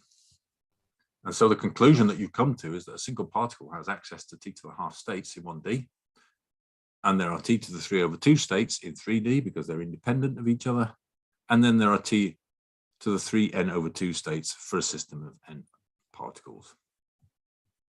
And if W then is equal to 3t to the 3n over 2, then you get S is equal to K ln omega for the Boltzmann, and that's equal to 3 over 2 nk ln T. So the statistical entropy matches the Boltzmann entropy. And the question is, can that be generalized? I tried to generalize it in that paper, and I didn't really succeed, but I've done some work since. So imagine a solid. You can define the internal energy up to some temperature T0 as the integral of the heat capacity from 0 to T0. And if I divide U by T0, lay up the temperature of that integral, then I also have to divide the integral by 1 over T0. And you recognize that that integral then just gives you the average heat capacity. So that U, the internal energy at any temperature T, is just equal to the average heat capacity up to that temperature. And the heat capacity, the average heat capacity itself will depend on temperature, multiplied by the absolute temperature. And we can rearrange that. We can put 2 over K in front of it, and we put K over 2 with the temperature. And so you have this KT over 2, and classically you can associate half KT with each degree of freedom. And so we can say that the effective number of degrees of freedom is simply 2 over K times the average heat capacity. And we'll call that beta. So if UT is equal to beta times KT over 2, where beta is the effective number of degrees of freedom, then the change in U is given by a term in the change of temperature plus a term in the change in the number of degrees of freedom, because that's essentially why I've chosen a solid, because it has a temperature-dependent heat capacity, and that temperature-dependent heat capacity arises because we are effectively activating degrees of freedom with temperature. So at constant volume, the entropy, which is du upon T, is then just given by that expression there. And for direct comparison with Boltzmann, I'll take ds over K, I'll normalize it to Boltzmann's constant to make it dimensionless. And so you end up with ds upon K is equal to beta over 2 d ln T plus a half d beta. So the change in thermodynamic entropy is proportional to d ln T plus a half d beta, the change in the number of degrees of freedom. So I'll put that expression back up there so we can refer to it again. And if we look at the Boltzmann entropy, S over K is equal to ln W, that's equal to beta over 2 ln T. So if I draw that expression there, that's equal to an area. If I have beta over 2 and ln T there, and that varies in some way given by that curve, the Boltzmann entropy is equal to the area of that rectangle. But d of S over K is, from the previous expression, consists of 2 terms. I've got one term given by that purple area there. This is grossly exaggerated. This is not an infinitesimally small change, but I've expanded it to illustrate it on the graph. That's a half ln T d beta, and that's beta over 2 d ln T. So the change in the Boltzmann entropy consists of 2 terms, one on the top due to a change in d beta, and one at the side due to a change in d ln T. And the first term in the change in the thermodynamic entropy is simply the change in the Boltzmann entropy for a given beta. So in other words, beta over 2 d ln that area there. So what that means is that the change in thermodynamic entropy is given by the change in the distribution of energy among the effective degrees of freedom.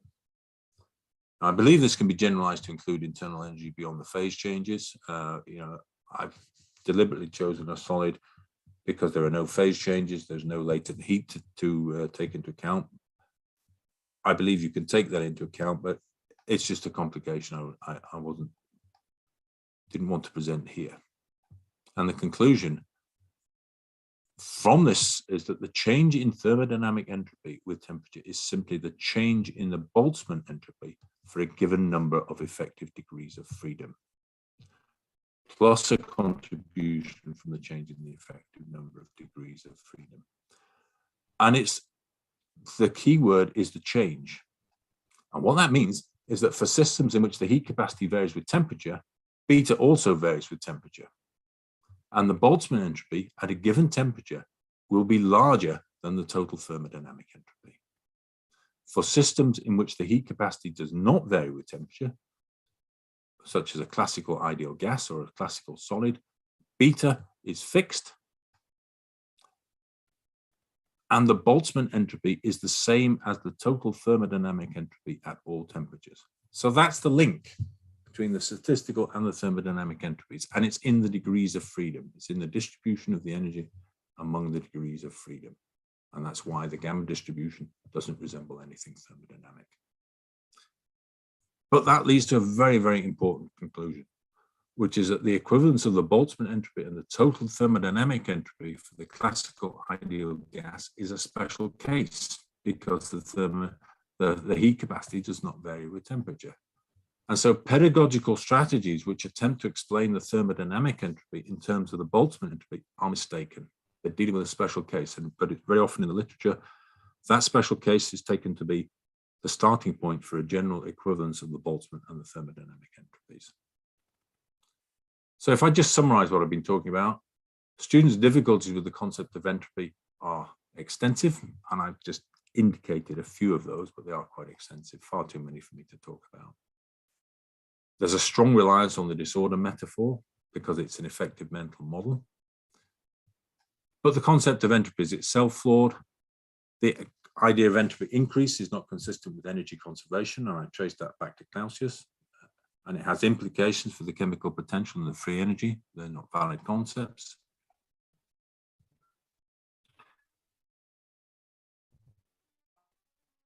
Suggested that reversibility can be associated with cycles without having to consider separate processes as reversible. It's the cycle itself which is reversible. And although it's not explicit in Carnot's writing can be interpreted as implying the same. And it's clear to me that Kelvin believed that the cycle itself was reversible. Clausius's interpretation was quite different. And that leads me to conclude that reversibility is associated with a trajectory through thermodynamic phase space. It's not about real processes are irreversible, but if we can trace a trajectory through thermodynamic phase space, we can talk about reversibility. Quasi-static processes are not needed, and you can execute a dynamic Carnot cycle. And the change in the thermodynamic entropy with the temperature can be linked to the change in the Boltzmann entropy. So that summarizes the sort of things that I've been talking about. And that leads to the conclusion that thermodynamic entropy is not in general the same as the Boltzmann entropy, and the classical ideal gas is a special case. So what are the implications for education? Ideally, we should stop teaching our students flawed ideas that in some cases are clearly unphysical. I'm talking about violation of energy conservation. And at the very least, introduce our students to the idea that long-established ideas might in fact be incorrect. I have done that over a number of years in statistical mechanics, and many students, and I believe you'll find this if you introduce this idea, many students will welcome it. Many students told me I was the first person to ever give them the impression that it was okay to question physics. But importantly, we should recognize that statistical mechanics is not an explanation of thermodynamics. It's a branch of probabilistic physics in its own right. Thermodynamics is fundamentally about cyclic processes and the conversion of heat into work and vice versa. And that is actually implied in the name thermodynamics. It was a name coined by Kelvin early in the 1850s to imply the science of converting heat, thermo, into work, dynamics, thermodynamics. So that's all I want to say. Thank you very much for your attention. Many thanks to you. Your presentation is very, very demanding for you and for us, because he's considering a vertical approach to thermodynamics. I have many points to ask you, but I see that Paula is asking for questions, so I privilege the participants. Please, Paula, say. Hi, I'm sorry, I'm trying to turn my video on so I can see. Thanks very much, David. That was very thought-provoking. It's going to take me quite a while to sort through all the ideas and decide whether or not I agree with all of your points. But it is very thought-provoking. And I thought I understood something about entropy. But I want to return to one of your implications for education. So early in your talk, you commented on how if this concept of entropy is difficult for experts, then no wonder it's also difficult for students. And I just want to sort of push back and say, I think it's difficult for different reasons. And the other thing I wanted to say was the notion that entropy is not a property of the body. We've had some success in helping students think of it in terms of something that is a property of the body, in terms of something that can be created spontaneously and something that can be transferred from one body to another. And I think that one of the reasons that's been successful, even though you could argue that it's problematic, is that it takes advantage of students' tendencies to use metaphors like the substance metaphor. So we would all I think, argue that the substance metaphor for energy is something that can be transferred, is conserved, flows like a fluid, is somewhat problematic, but it seems inescapable and in some cases can be leveraged to actually help students. And so I just want to hear your comments on acknowledging that certain ideas are imperfect, but they represent a natural tendency to use metaphors and may be the basis for building a more sophisticated understanding. Yes, I agree. I prefer to have some question, because there are other two questions now. Can you answer at the end? I would love to answer Paula, but if I don't get a chance to answer Paula, I will talk to her in Paris, and so we can have a longer discussion there. But if you want to answer other questions, that's fine. I'll come back to Paula if somebody else has a question. Sorry, it's just to put together the different questions, if possible. Yeah. Please, Marilù. Yes, so many thanks for this so interesting and challenging talk. While listening to the different ideas, these have triggered to my mind two considerations that I just would like to share and ask you what you think about. So first is about the idea that whether, entropy has to do with some geometry of thermodynamic space. And this triggered to me the reminding about some beautiful works that are about the thermodynamics of black holes, where essentially all the subject of thermodynamics and of entropy is treated based on the geometrical properties of space-time. And the other point is that still within this kind of approach, in fact, everything comes about very neatly while recovering all the equations of quantum hydrodynamics, just using symmetries and conservation laws. So I wonder whether there is a connection with what you showed us in the first third or half of your talk. And while the second point, well, I forgot what the second point was about, and just in case I will ask you later on. Sorry. Okay, so I believe that you have to answer then the other question. Please, please, David.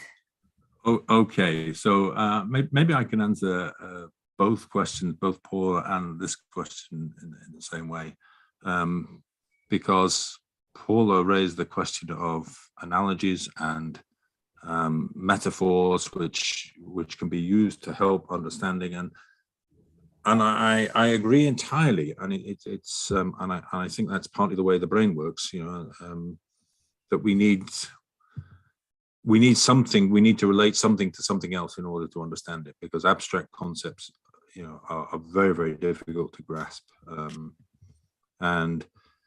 So metaphors and analogies are extremely useful, and I think the substance metaphor is potentially very useful, although, you know, it can lead to wrong ideas. You know, metaphors and you know, have limitations, and it's a question of defining those limitations. But fundamentally, the issue for me is that entropy should be associated with an exchange of heat. It's not a property of a body. You know, so when I pick up a cup of coffee, it doesn't have so much entropy. There's no such thing as the entropy inside that cup of tea. Although you can talk about changes in entropy, cooling and whatever, it's not fundamentally a property of a body. And so using those substance metaphors may actually ultimately lead to difficulties, to confusion. And so that brings me to the second question. It may well be that there is, you know, extensive work on the thermodynamics of black holes, but is it all correct? And I ask that question not because I have an answer. I don't know. I've never looked at the thermodynamics of black holes, but I know that there is extensive work on lots and lots of mathematical treatments of entropy and thermodynamics in relation to all sorts of things. And the question that fundamentally arises, in my view, is what is the connection between that mathematics and the physics? And if I come back to my simple understanding, which I believe to be correct, and if I'm not correct and somebody can find an answer where I'm wrong, please tell me, because I'd love to know. But my feeling is that, as I said, right early on in thermodynamics, there was this view that heat was a property of a body. And so that naturally led to the sense that entropy is a property of a body. But thermodynamics later said, no, heat is not a property of a body. Heat is a form of energy, and it's the energy that's the property of a body. And logically, thermodynamicists should have gone back and said, okay, if heat is not a property of a body, then the change in heat divided by the temperature should not be a property of a body. So even though there might be some really, really impressive mathematics that says, talks about the entropy of a black hole, what is it really talking about? Because the entropy should be connected with that exchange of heat, not with the property of the black hole itself. And so I don't know the answer to your question because I've never looked at it, but that's my view. Where does the mathematics say that it's definitely a property of a body? And, you know, somebody who knows more about black holes than I do would be able to answer that question. But that would be my answer to both those questions, really. Many thanks. I have some question too.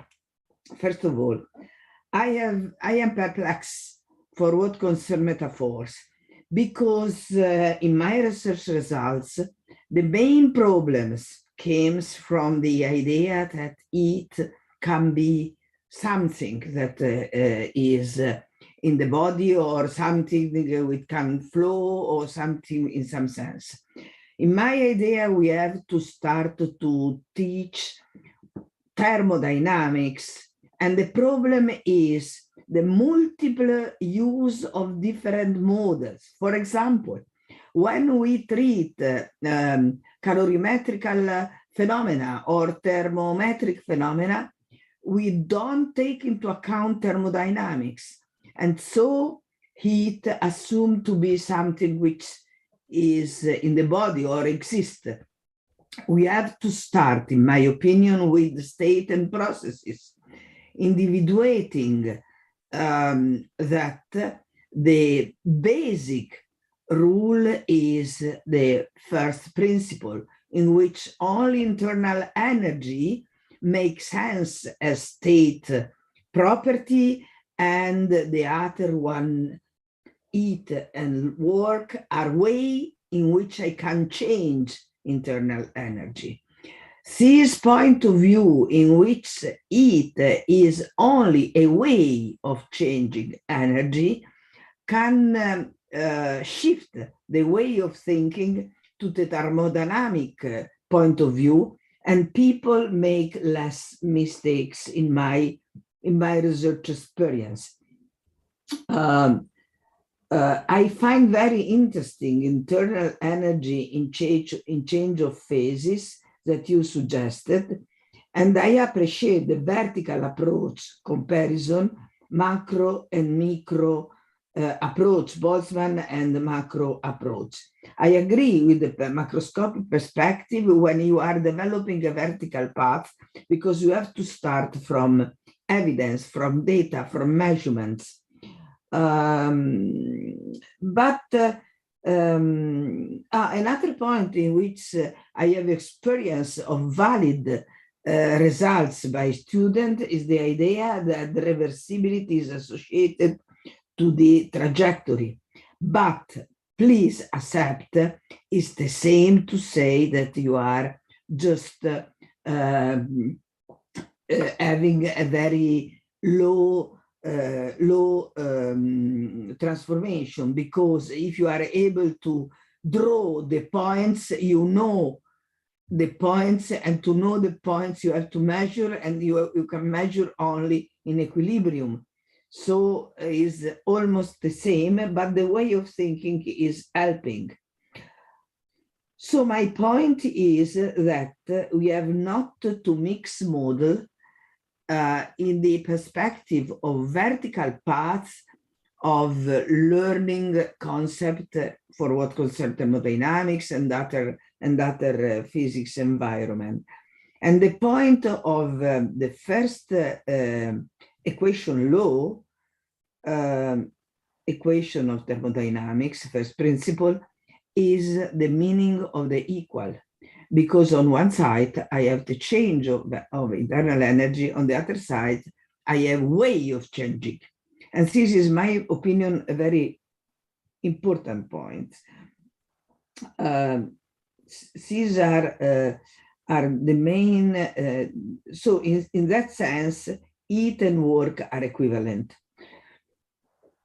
So I believe that in the perspective in which now for physics education research, we are discussing before with the Vokos Stamatis that we need the research, and the research is evidence-based. I am absolutely in agreement, but we need also some research results which are, as you have done, a reconstruction of the conceptual relationship in a vertical perspective of the topics of some topic area. And this is not considered in the journal. You cannot publish your work, David, because your David is not based on evidence. And to base on evidence, you have to pass 10 years in trial. So there is a very important point for physics education research, which is, I agree, we have to base on evidence our assertion in physics education. But to do that, I have to make experiments. And who is the person making experiment? Myself, or is mainly to consider other people? And in which sense some interview are enough to validate some sort of approaches? And in which sense approaches can be real vertical? If we are looking to a 6 hours of teaching learning. So in my opinion, we have to promote, just starting from FFP16, a new strand of physics education research, which is based on conceptual reconstruction of some topics and the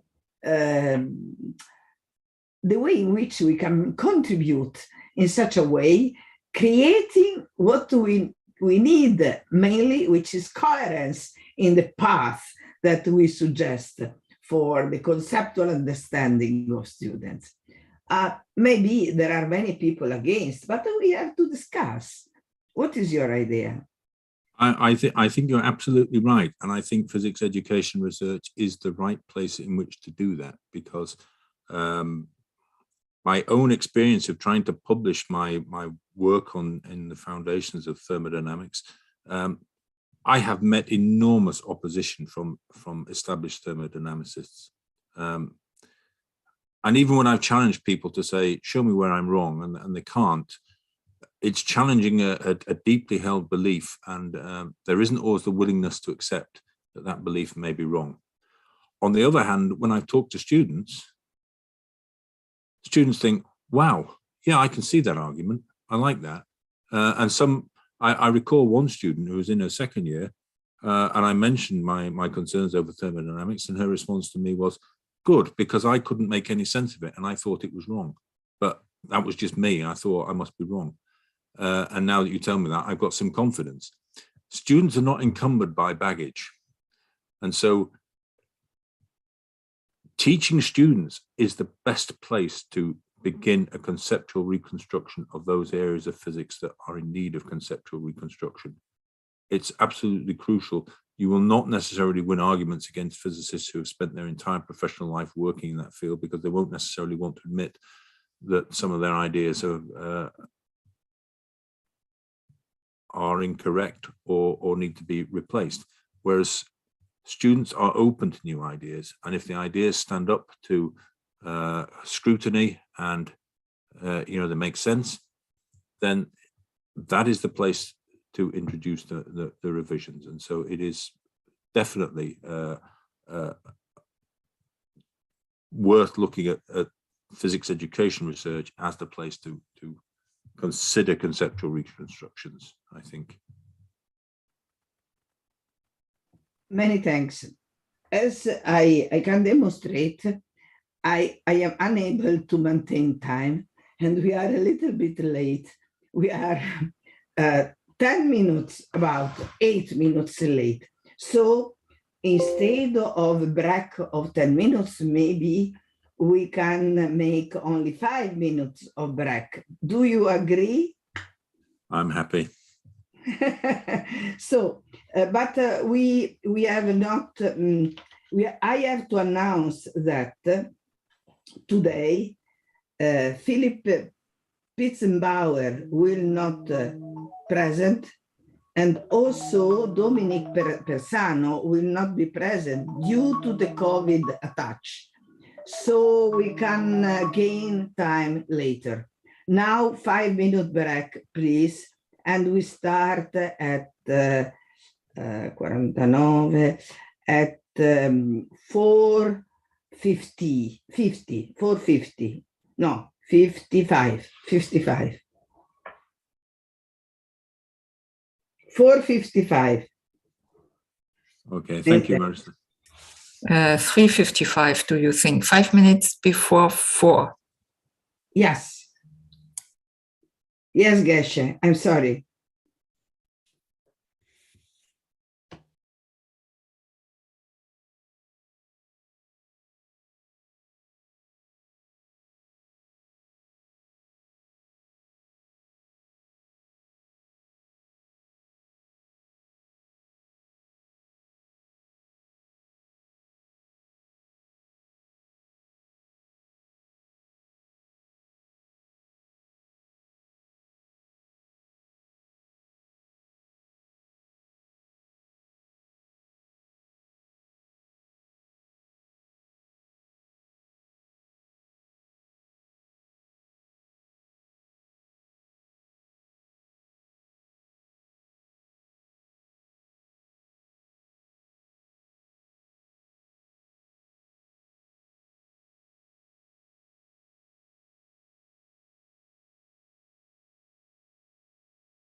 in my clock, it's time to start.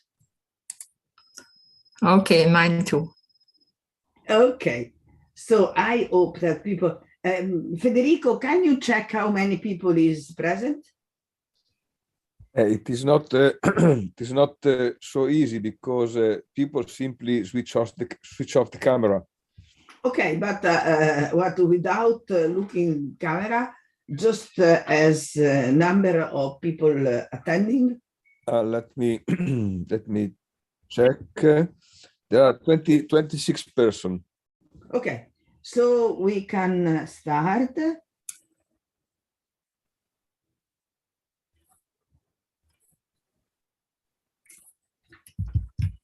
Okay.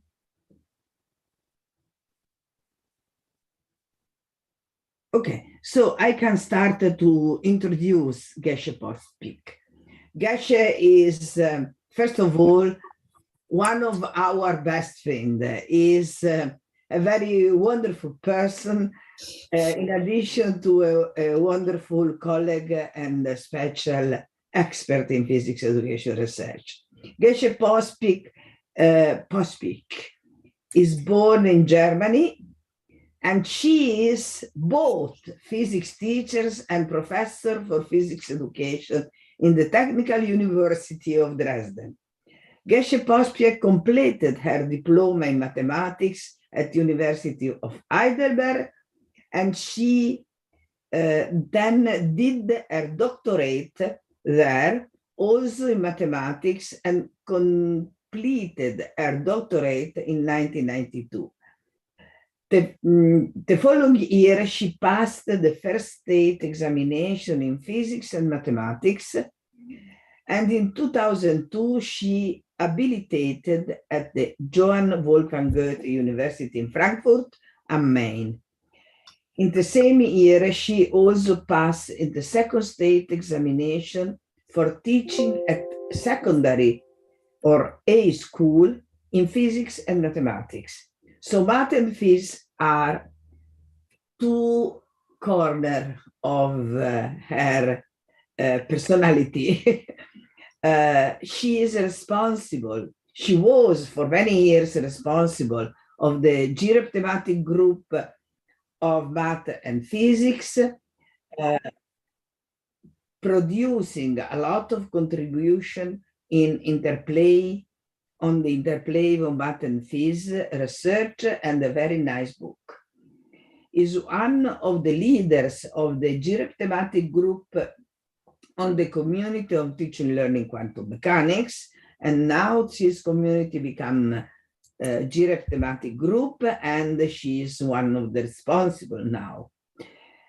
In 2021, Gesche Pospiech received the GIREP gold medal, and so she is awarded for being not only wonderful contributors in GIREP, but also an eminent scientist in physics education research.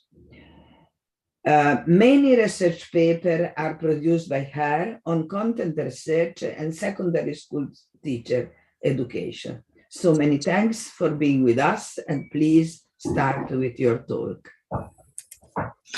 Many thanks for the kind introduction, and I hope you all see the slide of the presentation. Yes, yes. Okay, fine. Thank you. Thank you. The topic goes about also the topic which I'm working in more or less intensively since I started a research work in physics education research. It's quantum physics and quantum technology. In recent years, the research in the field of quantum technology has intensified considerably. In this train, quantum physics is gaining more and more public attention because of the increasing applications connected with the name of second quantum revolution, especially in the field of quantum information technology. These are expected to have strong impact on our future everyday life. In order to give interested people a realistic picture of its possibility and how these technologies work, people need an insight into the basics of quantum physics. Furthermore, related to the technological progress and the growing demand, the need for specialists in this field is also increasing. Therefore, great efforts are being made to introduce young people and, as future multiplicators, student teachers who are becoming teachers to quantum technologies. In this context, several aspects are interrelated, sometimes in conflict with each other. First of all, we have to say that quantum physics is a fundamental theory of physics and therefore should be taught to students at school. They should have an insight into this. In the public, there are sometimes exaggerated expectations of quantum technology to the point of esoteric claims, and often quantum physics is described as difficult or it is even mystified. And there are numerous outreach efforts to provide insights into quantum technology and its functioning, for instance, in the context of quantum computing. And all these are related to an emerging paradigm shift in the teaching of quantum physics, both at school and at university, where approaches to quantum physics via two-state systems seem to be more and more followed. In light of this situation, it's becoming increasingly important to teach quantum physics in general education schools as early as possible. And in this talk, I will use quantum cryptography and quantum computing as examples, and we will discuss how to combine the basics of quantum physics with the treatment of applications in quantum technology in a general education sense. So we will first have a short look about some headlines of quantum physics on the internet. We will discuss the basic concepts to be treated, and then I will try to merge the two strands of basics of quantum physics and examples of quantum technology to possible approach for teaching physics.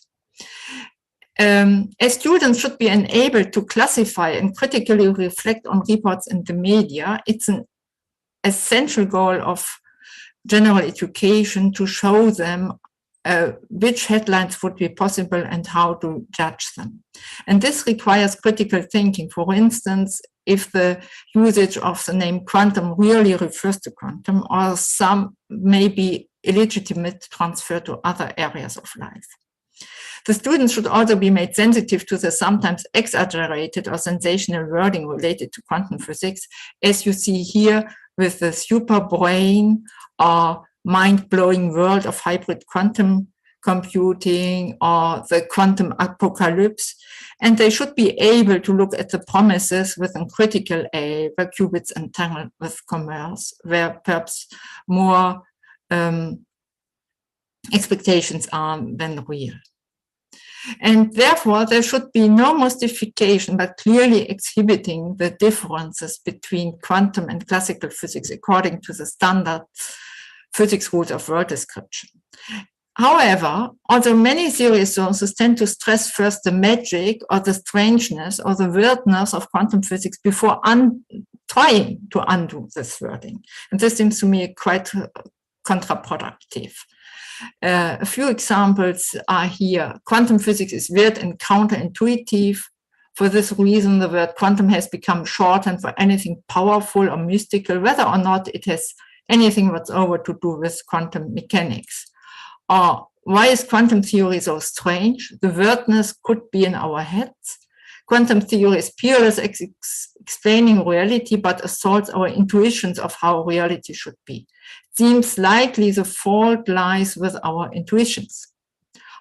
Quantum physics isn't quite magic, but it requires an entirely novel set of rules to make sense of the quantum universe.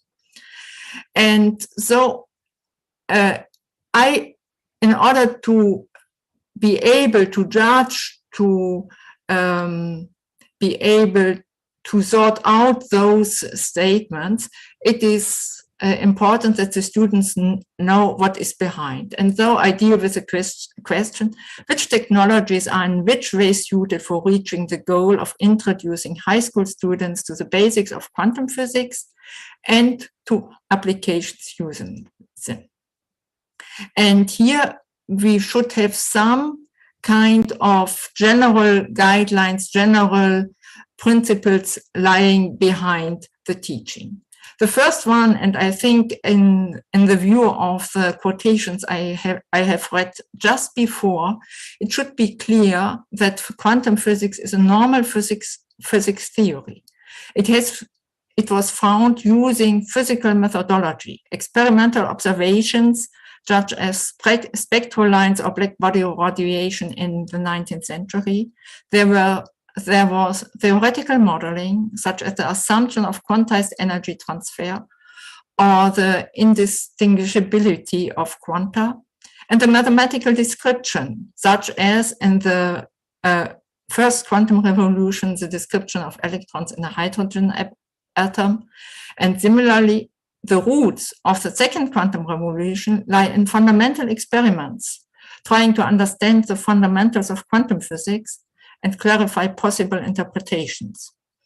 And the applications we are discussing so heavily today only arose slowly during the last decades. All this shows that there's a normal physics methodology in doing quantum physics, quantum applications. And therefore, the aim is to describe quantum physics as a clear-cut description of the world, even it's complementary to the description of classical physics. The interpretation debate, which has so long reigned during the 20th century, has to be set into perspective. It should be made clear to students that quantum physics is a well-founded description of nature based on established physical methods. To make the point, one should stress that in classical physics too, there are effects that at first seemed unimaginable, such as the propagation of electromagnetic waves at constant speed moving in empty space. Einstein saw these concepts of electromagnetic waves as changing the notion of physical reality. In this sense, we can say that there were phenomena in classical physics which appeared to the people in ancient times no less strange than quantum phenomena to us today. And connected with this is an awareness of the nature of physics, and related to this should be the ability to read critically media reports, just knowing what might be behind the sensational headlines. And in order to reach this, we have to be aware about how to teach quantum physics. And here I'm also taking recourse to analogies and metaphors, as was also addressed by David Sands before. I think the interpretation of quantum physics became necessary and became a problem because of the lack of language for the description, and therefore auxiliary and sometimes misleading terms, since everyday language is vague to a certain extent and technical language is sharp and well-defined. But nevertheless, a mathematical formalism of quantum physics is uniquely determined and provides a firm ground. In the physical explanation of it, it is particularly important to be clear that in physics one always works with models, but that the models of classical physics have only limited applicability in quantum physics. And therefore, some models must or can be used in parallel, such as a wave and the particle model. And to some extent, the linguistic description must be particularly precise, and one has to be aware of the limitation of the concepts that have developed within the framework of classical physics. And even a purely qualitative description or a description using analogies or metaphors must be compatible with the mathematical structures, and its essential elements must be easily translatable into the mathematical description, even if the learners do not have to see this. Perhaps we can use analogies and metaphors without giving the learners the mathematics, but it has in principle to be possible. And all the consideration of these aspects should help students to develop an adequate picture of physics in general, in particular of quantum physics.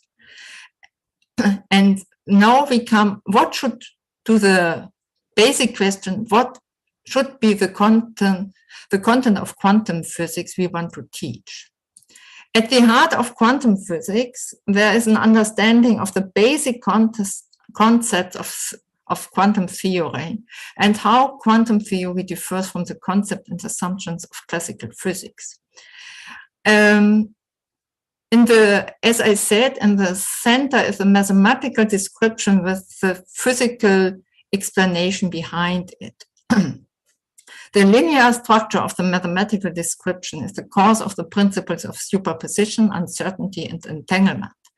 These concepts require a new way of thinking for applications in quantum technology, especially in quantum computing.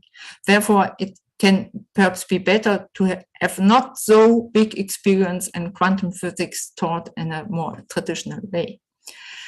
In my opinion, superposition and entanglement are mathematically uniquely defined. They are used in an unambiguous way and thus are relatively unproblematic. Superposition describes the quantum states as living in a Hilbert space, which is a linear structure, which is the basic for all what follows from it. And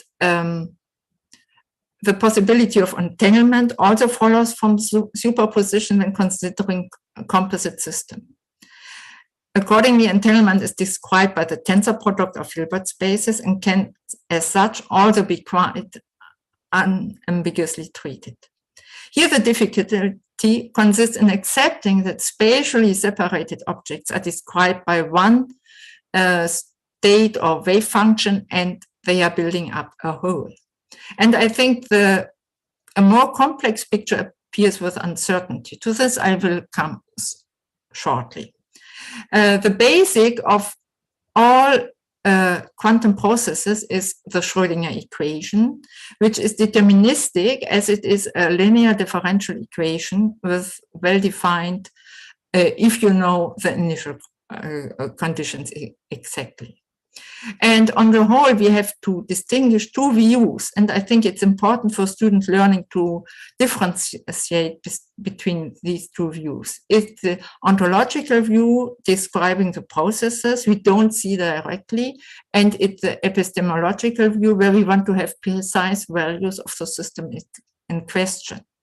And in order to get precise values, we make the measurement, and this measuring process takes on a special role. The possible outcomes of a measurement are described in terms of probability. They are not deterministic, and the probability is calculated using the scalar product. And here you see the scalar product breaks the linear structure and thus provides a discrepancy between classical and quantum description. And I think this is perhaps a reason why the measuring process and the measurement problem is at the heart of the difficulties between classical and quantum physics. Nevertheless, the students should understand that this measuring process is a sticking point in this incompatibility. Okay, now as we have seen that the measuring process might be is an important difficult point, we go to the notions of compatibility, uncertainty, and complementarity. I think all these terms are used to describe something which is perhaps similar and refers to this more or less similar or related things. The complementarity in the physical description was Bohr's basic philosophically shaped interpretive pattern. Bohr understood by complementarity that in order to describe physical phenomena in quantum physics exhaustively, two different aspects which are exclusive in classical physics have to be used, for instance, the wave model and the particle model. In particular, the double slit experiment is often used to illustrate complementarity. On the other hand, we have compatibility. It has a clear mathematical background. Two observables are compatible if they commute with each other, and if they don't, they are not compatible.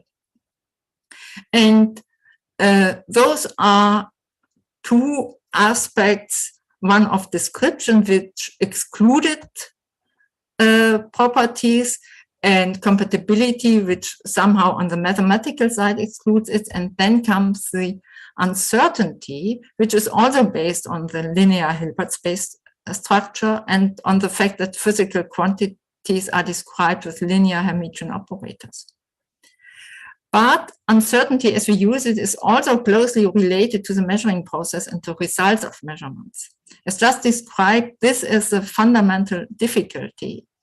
And I think the mathematical formulation of the uncertainty combined with the measuring process leads to the difficulty in understanding what is behind. And in this respect, the principle is closely related to complementarity, but it's somewhat general. In seminars, I have often observed that it helps students to better understand uncertainty in the sense of indeterminacy, meaning that values are not fixed before any measurement if two aspects or two terms are separated. The principle of uncertainty and the uncertainty relation which quantifies to which extent incompatible observables can have more or less sharp values, and that they put boundary on the possible sharpness of values and excludes sharp values. And I observed always then when I made this distinction, they really got a feeling that they could understand the term of uncertainty. And therefore, and sometimes uncertainty relation is called uncertainty principle. I wouldn't do this because the uncertainty relation, in my opinion, is a consequence of the uncertainty, which is described as having disjoint sets of eigenstates. So now we see that the uncertainty and the uncertainty relation are closely related to the measuring process. And in the measuring process, the explanation via decoherence has become increasingly common, and it seems really appropriate for teaching and learning.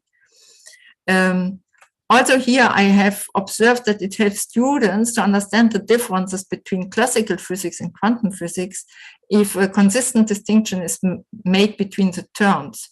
I refer to measurement in classical physics as the finding of existing fixed values of a quantity, and I refer to the measuring process in quantum physics to describe that a quantum object takes on fixed values in a measuring process, for instance, via decoherence. And decoherence also seems to students a quite clear explanation of the measuring process, even if it cannot explain which of the possible values are taken on.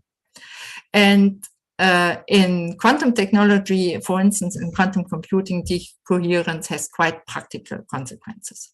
Now we go to the quantum technology is building a bridge between general education and vocational orientation. And for educational goals in school, it may be important to emphasize that the first steps in this field were not primarily driven by finding great applications, but by the curiosity of individual scientists. And that the basic research in the first years was more and more replaced by applied research, and that this development really leads to the necessity of having more people to know about quantum physics and understanding quantum physics.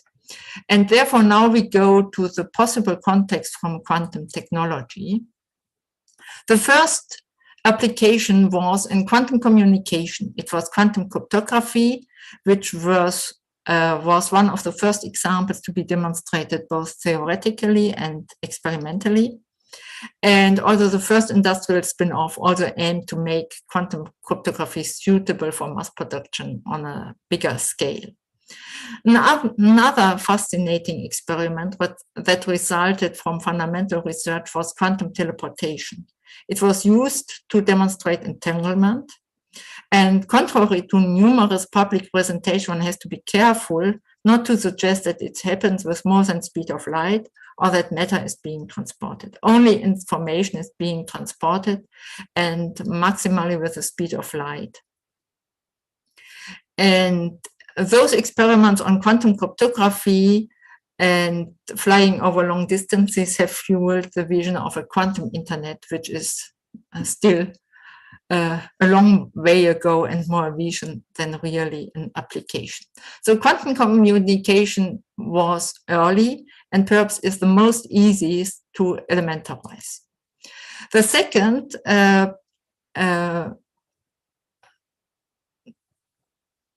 train of applications is a quantum computer, which took off when Peter Shor optimized a factorization algorithm with quantum computing in mind. And the key part is the quantum Fourier transform. And this application really spurred research for quantum computers, and I think is the cause for the big advances made today.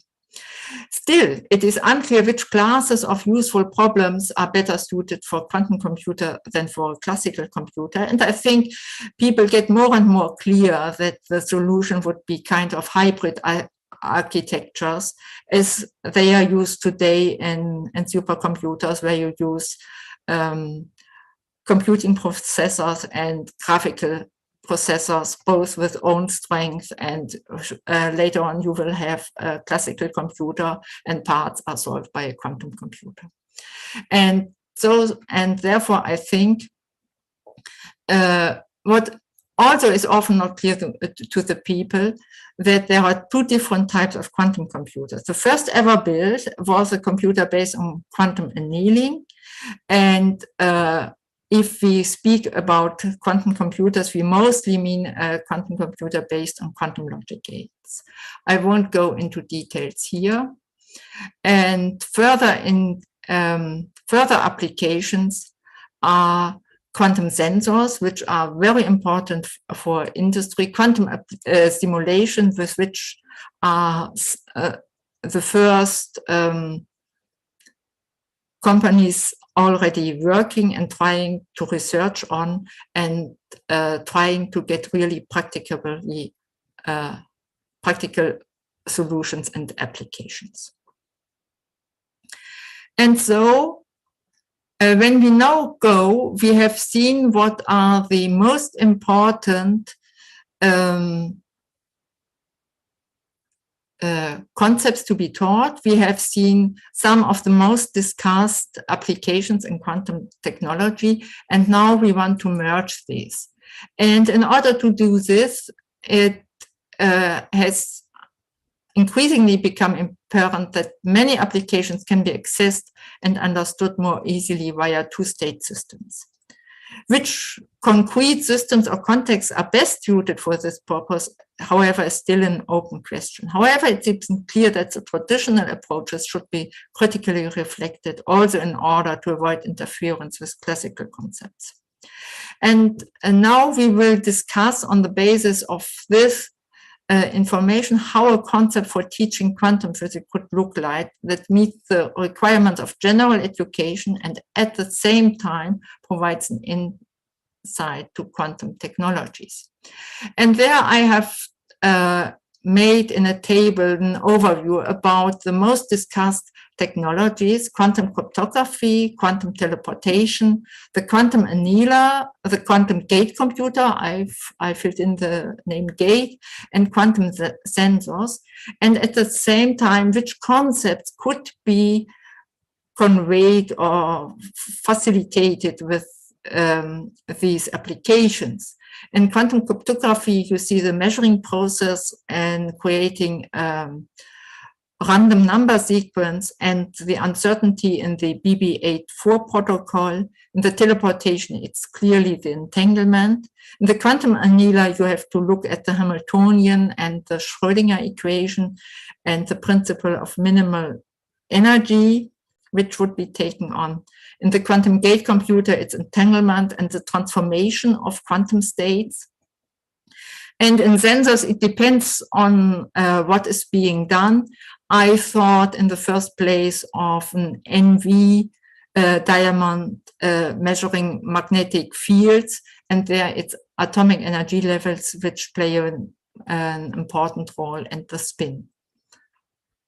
And therefore, if we have this in mind, we could really think, what do we want to reach if we want to teach students? We see that not every application is suitable for teaching every concept, and therefore a choice has to be made which application could be best suited in the given teaching situation.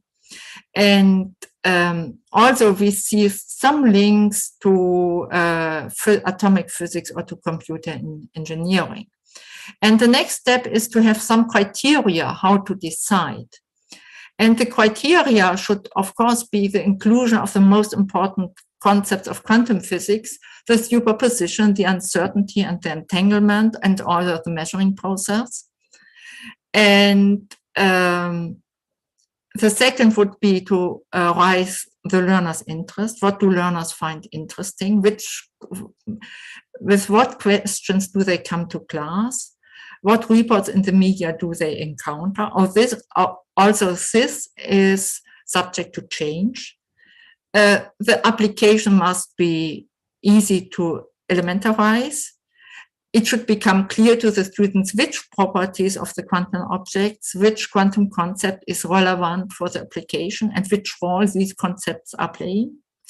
And it should also become clear to the learner what the difference between classical and quantum physics is, and which role this difference plays for the application, and what is the advantage of using quantum physics. And also why this application might be characteristic for the principles of quantum physics, and why it does not work with devices of classical physics. And therefore, we really have to weigh these criteria in order to decide. I have done kind of a weight. I will explain the table in the moment. I have taken the 4 last criteria: the interest of students, the elementarization, the visibility of the concept, and the relevance for the difference between classical physics and quantum physics. And I have put a weight on each of these criteria. Of course, this weight is quite subjectively. Anybody else could say, okay, interest is the most important for me. I give a 0.5 on the interest. Then, of course, perhaps the relevance is only 0.1, and then these are 0.2 both. So this weight is, of course, to be decided by the teacher.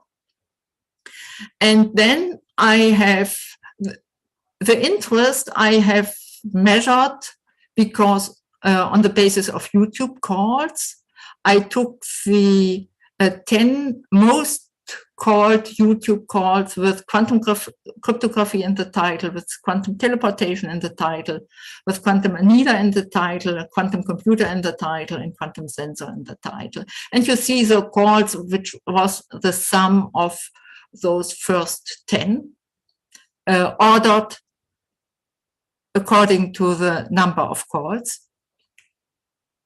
And I put the interest accordingly. The 5 is the highest, and the 1 is the lower. The next is elementarization. Also there, these numbers are subjective. You could have a different opinion, the visibility and the relevance. And then you get a sum where you see how much would it be suited to what teaching concept suited for fulfilling the criteria according to your goals in teaching. And you see there is kind of level. Of course, this could be look differently if you have a different weights and different opinion.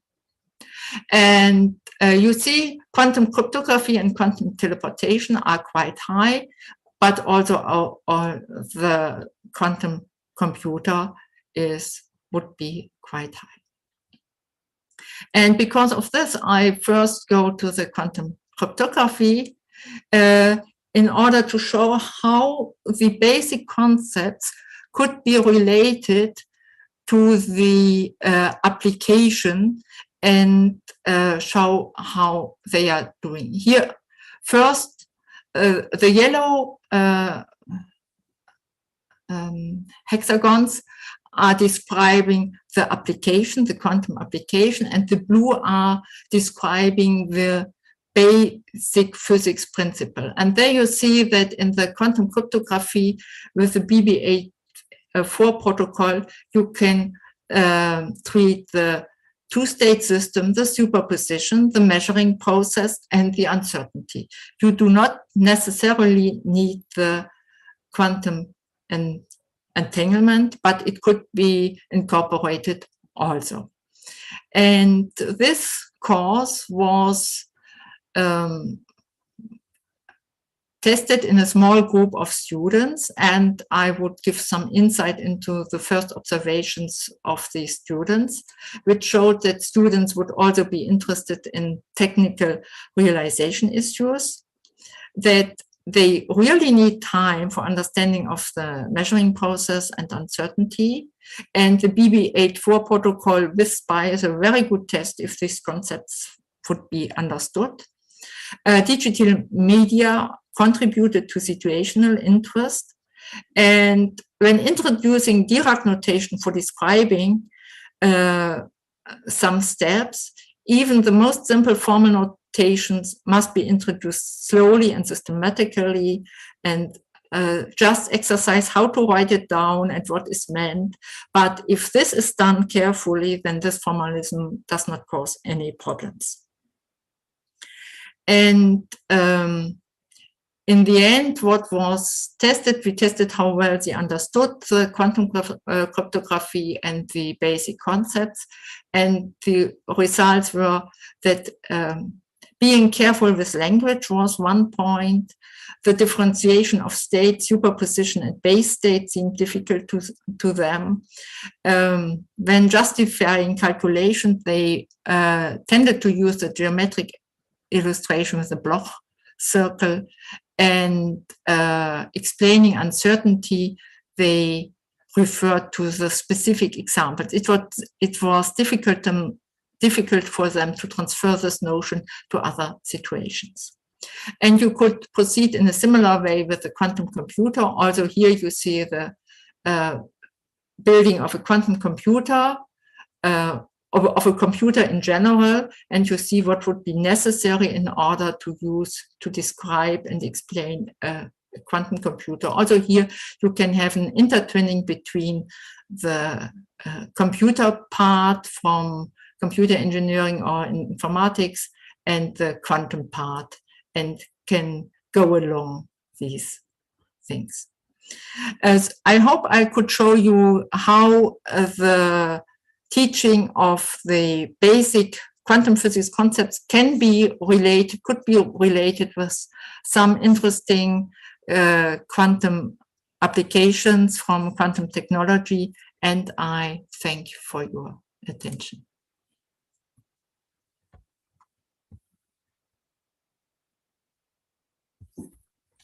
Many thanks, Gesche. As usual, your overview is very global and very interesting. Waiting for some questions. I have a comment. One comment and one question. For what concern the crucial point of complementarity and not compatible properties, As you know, we adopt the two-state approach using polarization, and we are familiar that can be well understood the concept of uncertainty by means of mutual exclusive and not compatible properties. And this is just a comment, so that is evidence, we have evidence of that, and maybe you agree. But we have another related point, which is difficulties we found in just quantum technology applications. It happens often that we are able to obtain acceptable results for what concern the inquiry of the main basic concepts we attach and we stimulate to learn for our student. But they are unable to have the perspective of in which way they play a role in the different technology, in the reality, in the different context. So maybe to complete with some different technologies, the fundamental concept can be useful for that. And in this case, I will ask you which example you suggest to do. To show the uncertainty or complementarity? No, to give some context able to open the perspective of students who have understood the main basic concept in the polarization case, but they don't see other applications. So your suggestion for other context able to open mind to give the real role of quantum physics don't emerge when you have carried out a very good teaching learning sequence focus on the main conceptual problems. I would say it's really, I think it's one of the criteria I had here. I think you are addressing this. In which application could these concepts clearly be visible to the students?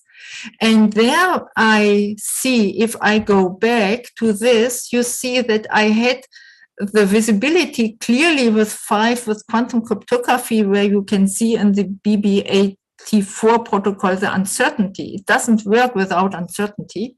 You can't detect an eavesdropper without this. And the entanglement is clearly visible in teleportation because it's at the core. It doesn't work without an entanglement. So the students really see it clearly. And I don't think yet that you can get all the principles or all the concepts with one application. For instance, in the quantum computer, I only give a 3, and perhaps it's even worse, because it's all hidden behind the gates, so the quantum logic gates. And you don't see it how, you can say the C0 gate is creating entanglement, but you don't see it clearly, you don't feel it somehow. And similarly, it's with the quantum sensor. Perhaps quantum imaging could also be an example for entanglement, because the quantum imaging relies on that you have 2 systems entangled, and you get more information on one system, and you need less information on the other system, and therefore can do quantum imaging. I have not yet gone into details with quantum imaging, but I could imagine that this could be also an example for an entanglement. Many thanks, many thanks. Some other questions? Federico? No question in the chat and no raised hands. Okay, so Gesche, I thank you so much Thank for you. very was a large pleasure. view of the problem, for revisiting the very important way in which we are looking to teach and learn in thermodynamics. And I thank you one more, inviting at the same time the next speaker, Marilù Chiofalo. Is it here or it disappeared? Yes, I do. So Hi. Marilù Chiofalo is a PhD from Scuola Normale Superiore of the University of Pisa. She is professor of theoretical physics at the University of Pisa, but I don't like to say that she is professor in theoretical physics because she is just starting since different years to work in physics education research. But we have to explain what you have done. She teaches courses in basic physics for life science and quantum liquids for MD, I don't know what is. And for the master degree. Master degree. In physics and PhD. PhD in physics and for PhD in physics.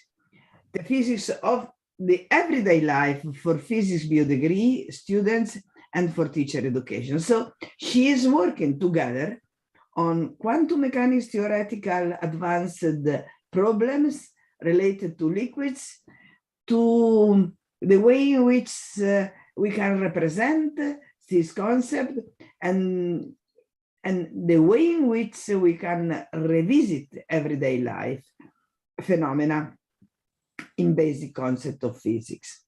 Since a few years, she is active in physics education research. She is part of numerous international collaboration where she conducts research on quantum state of matter to create a quantum simulation for application to fundamental physics, and studies with the neuroscience Concetta Morrone quantum models for visual neuroscience.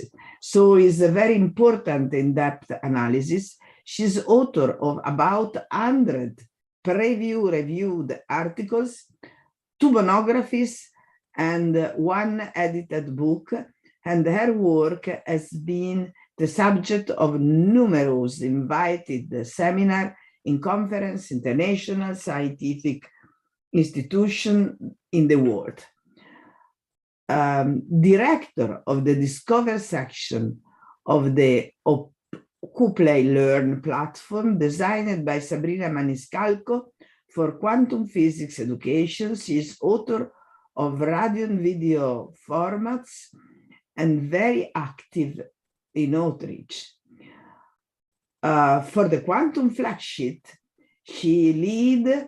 she coordinated the pilot project, Quantum Technology Education for Everyone, and she is the lead of the games in learning physics of GREP thematic groups. And she loves making ensemble music by playing tenor sax in the University of Pisa orchestra. We are honored to have your contribution in physics education research, and we hope that you will continue with us. So she offered us an invited talk on quantum matter in the second quantum revolution, a conceptual reconstruction for the educational proposal of soft matter. This is a very important point that we have to recover from 1986, when we carried out the GREP International Conference on Material Science and Learning Physics. Thank you for coming, and please give your talk. Thank you, Marisa, and thank you all. I'm going to share my screen. So I wish you can see it, the first slide. Can you see it, Marisa? Can you confirm, please? Yes, we see it. Thank you. Okay. Thank you. So good day to everyone, wherever you are in the world, and given the kind of conference. And of course, many thanks to the organizers for this opportunity to talk about this subject, tailoring quantum matter in the second quantum revolution, that has some links with other talks in the session today. And thanks to also to, if I can, thanks also to Marisa, because I have kind of shared and asked their advice about the kind of subject, what could have been useful for the session today. And well, quantum many-body physics has no room in school curricula, except that at the descriptive level. But on the other hand, we know that it is at the heart of modern physics. And the dimension of this statement is both cultural, epistemic, and educational. And in any way, it is crucial for citizens. So one first point is why, and one might, for example, remind one very famous statement by Tony Leggett when he says that quantum physics is very much more than just a theory, and it is a new way of thinking, more radical than any other in the history of human thought. But this is about quantum physics. There is something more in many-body quantum physics that is there. And the reason is that, of course, quantum physics is really, as we know, a microscopic theory that accounts for all kinds of phenomena, starting from the cosmology of the universe down to the quarks inside as a constituent of matter. However, microscopic world cannot be seen. And this is a conceptual limitation on the one side, but also a fantastic opportunity on the other. It depends on how we look at it. So the point is that quantum many-body physics lies in between the sorry, I'm having some problems with my okay, now it's okay. In between this scale of complexity from systems that are 10 to the second, have 10 to the second elements to what we know are the simplest biological molecules.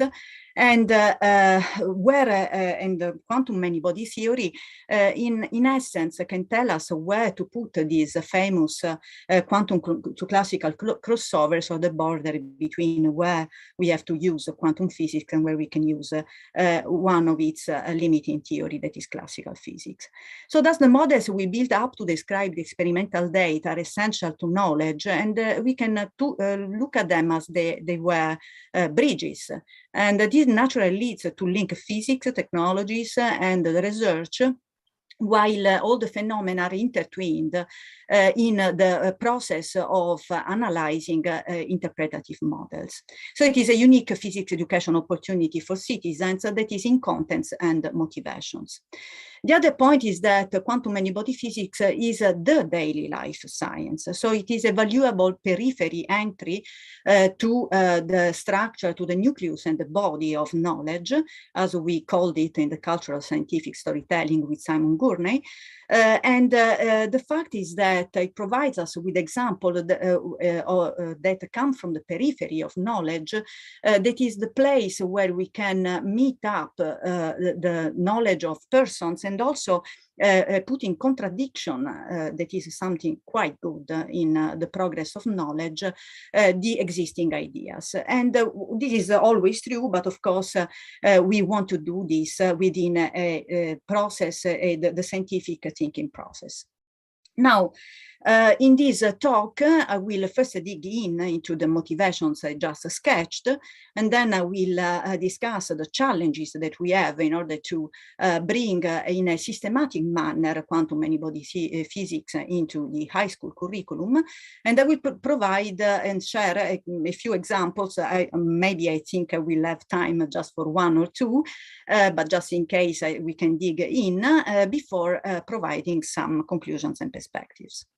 Okay, so let us go to the motivations, and quantum many-body physics has become at center stage, not just of physics, but of science, for contents, methods, and also in interdisciplinary, intersectoral, and global manner. I will provide some hints about each of the orange statements. So let us start from contents and methods. Many-body physics, I mean, this is just a conceptual map that I borrowed from one of Feynman's books. Is at the center of stage between condensed matter with its examples, statistical mechanics and thermodynamics. It uses enormously, actually, the concept of broken symmetries has been invented here and then used elsewhere. All this is interconnected. Then we have links to high energy physics and fundamental interactions. I'm thinking to the quark and gluon, the QCD phase diagram, for example, nuclear physics, of course, biology, and atomic and molecular physics, because it provides us with the interaction potentials to be used in many-body physics. Now, it is like having the universe in 4 square meters, that it is the size of an optical table in a lab. But what quantum technologies are for?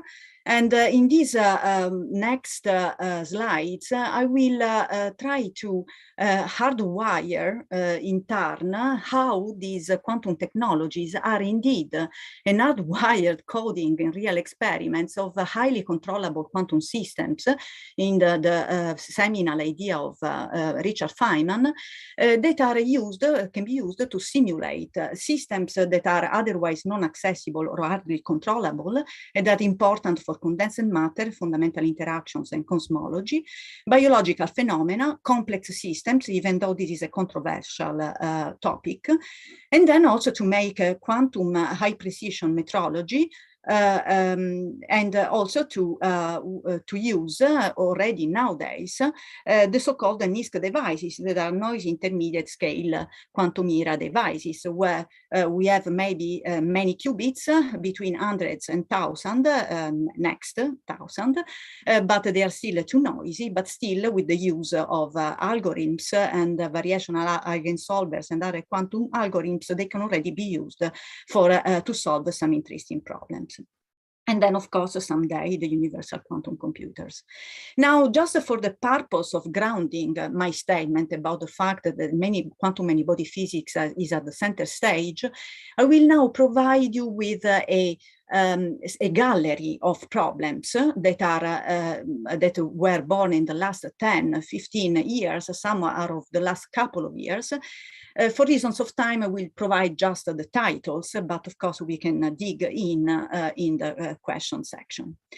So one let us start with condensed matter physics. One very famous problem is the paradigm of BCS-BC crossover for ITC superconductivity, an unsolved theoretical, at least from the microscopic point of view, problem. And well, when we proposed to realize the way to realize quantum gases of superfluid fermions, this has been done in the lab of Debbie Jean when Marcus Greiner was a student at that time, a postdoc. Now Marcus is in Harvard performing quite interesting experiments where he uses these ultra cold atoms still at a temperature that is not below condensation, but at least to explore the most important and most strangest part of the ITC superconductivity phase diagram, where from the antiferromagnetic order one goes into the pseudo gap and the strange metals. But then one can also imagine, and it is done, this is a wonderful experiment by Immanuel Bloch's lab to explore paradigms of the transition from superfluidity to different forms of incommensuration like vortices and other stuff in 1 dimensions, not in 3 or 2, but in 1 dimensions. And again, this is a wonderful experiment by Vladan Vuletic at MIT, explore with ultra-cold ions in optical lattices another kind of incommensuration that is known to lead to the Aubry transition, that is a paradigm for friction in atomic chains. Let us go to fundamental interactions and cosmology. Well, this is the QCD phase diagram. Many things are known, also thanks to quantum Monte Carlo simulations on lattice, but there are some things that are not so clear. So, for example, one is how one could, how and whether one goes from this region, low temperature region of the phase diagram, where it is supposed that quark matter is paired up into a color superconductivity, BCS superconductivity, here where three quarks make hadrons, and whether this is a BCS-BC crossover. There are currently experiments with cold atoms that try to probe this part of the phase diagram.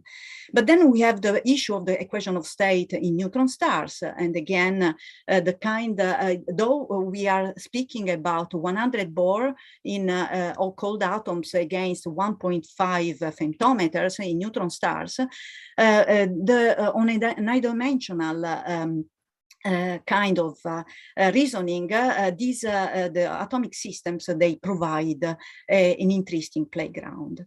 And again, and finally, the possibility of simulating the so-called analog or acoustic black holes in labs. These are two beautiful experiments by Jeff Steinauer and Chin, where the Hawking radiation and Hawking temperature have been observed and investigated. Then we can learn from nature how to make a quantum at work in macroscopic world. This is a now updated review, Nature Review, The Dawn of Quantum Biology by Philipp Ball. I want to highlight that one of the current efforts, for example, besides some other problems in biology, this is a controversial field, of course, is about how consciousness and intelligence are related. This is not just a science fiction, but it is one of the ideas of Roger Penrose, who links the happening of consciousness with a fundamental problem of quantum mechanics, that is the collapse of the wave function, and as induced for a decoherence induced by gravity. There are reviews that are coming about, and certainly enough in labs there are artificial brain networks that are constructed with quantum technologies to simulate brain structures. And in our work with Concetta Morrone and Marco Cicchini and Jorge Yagumalu, we are working at using quantum models and simulations, but only as a formal toolbox, not with microscopic implications, to study some otherwise incomprehensible problems in the perception of time and numerosity in visual thinking. Then there is the quantum metrology. In Juni lab at Gila, he can take a coherent over 200-300 microns cold molecules, while having an atomic clock that fails less than half a second in the universe age. So looking at the fabric of space-time locally. And there is Mark Kasevich, who just got a 10 to the minus 12 accuracy in the equivalence principle testing with a kind of Galileo, what Galileo never did from the Leaning Tower, but here making rubidium 87 and 85 atoms to fall down from the Stanford lab, while we are proposing for 2050 as the EDGE collaboration, the possibility of using these quantum technologies to detect gravitational waves and dark matter in regions of parameter that are complementary with respect to the other existing experiments. And then the possibility, as in Guglielmo Tino's lab, to make other kind of Galileo EP tests, like making atoms oscillating as a pendulum next to a surface. Using all this, a new paradigm in quantum metrology that is about using quantum technologies to engineer highly non-classical states of matter to reduce quantum uncertainty before injecting these states into atomic interferometers. This is a glimpse taken from Michelle Simon's beautiful talk at Q 2020 about the many quantum technologies platforms that are existing. Maybe some are more versatile, like the neutral atom qubits or superconducting circuits or ion traps or optical qubits, but still there are many. And please look at how intersectoral is this view, because the many companies and the many research institutions that are at the same time working at these problems.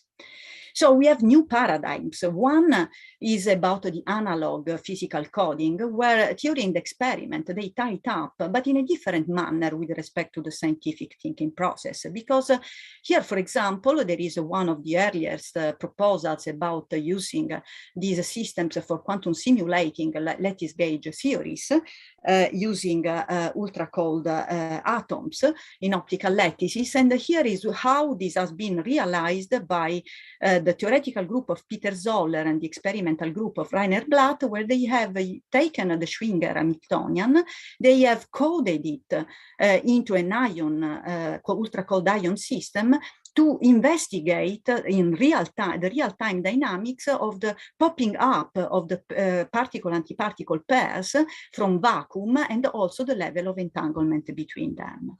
But also citizen science, this is a new paradigm, because one of the proposals with Concetta and Sabrina Maniscalco is about using the human mind, visual thinking and creativity to feeding players with video games that have in them mapped a quantum problem, and then use the strategies of play to train a classical or a quantum computer. And then, of course, we have once the universal quantum computers will be, if they will, as we hope, be provided. Of course, we can imagine to use them in conjunction with other kind of computations to have to engineer molecules that are important for medicine or for as for example agronomy as fertilizers, or quantum cryptography that Gesche has discussed already, and then logistics, and then a financial market, even though this is a highly controversial issue. So let us see which are the challenges.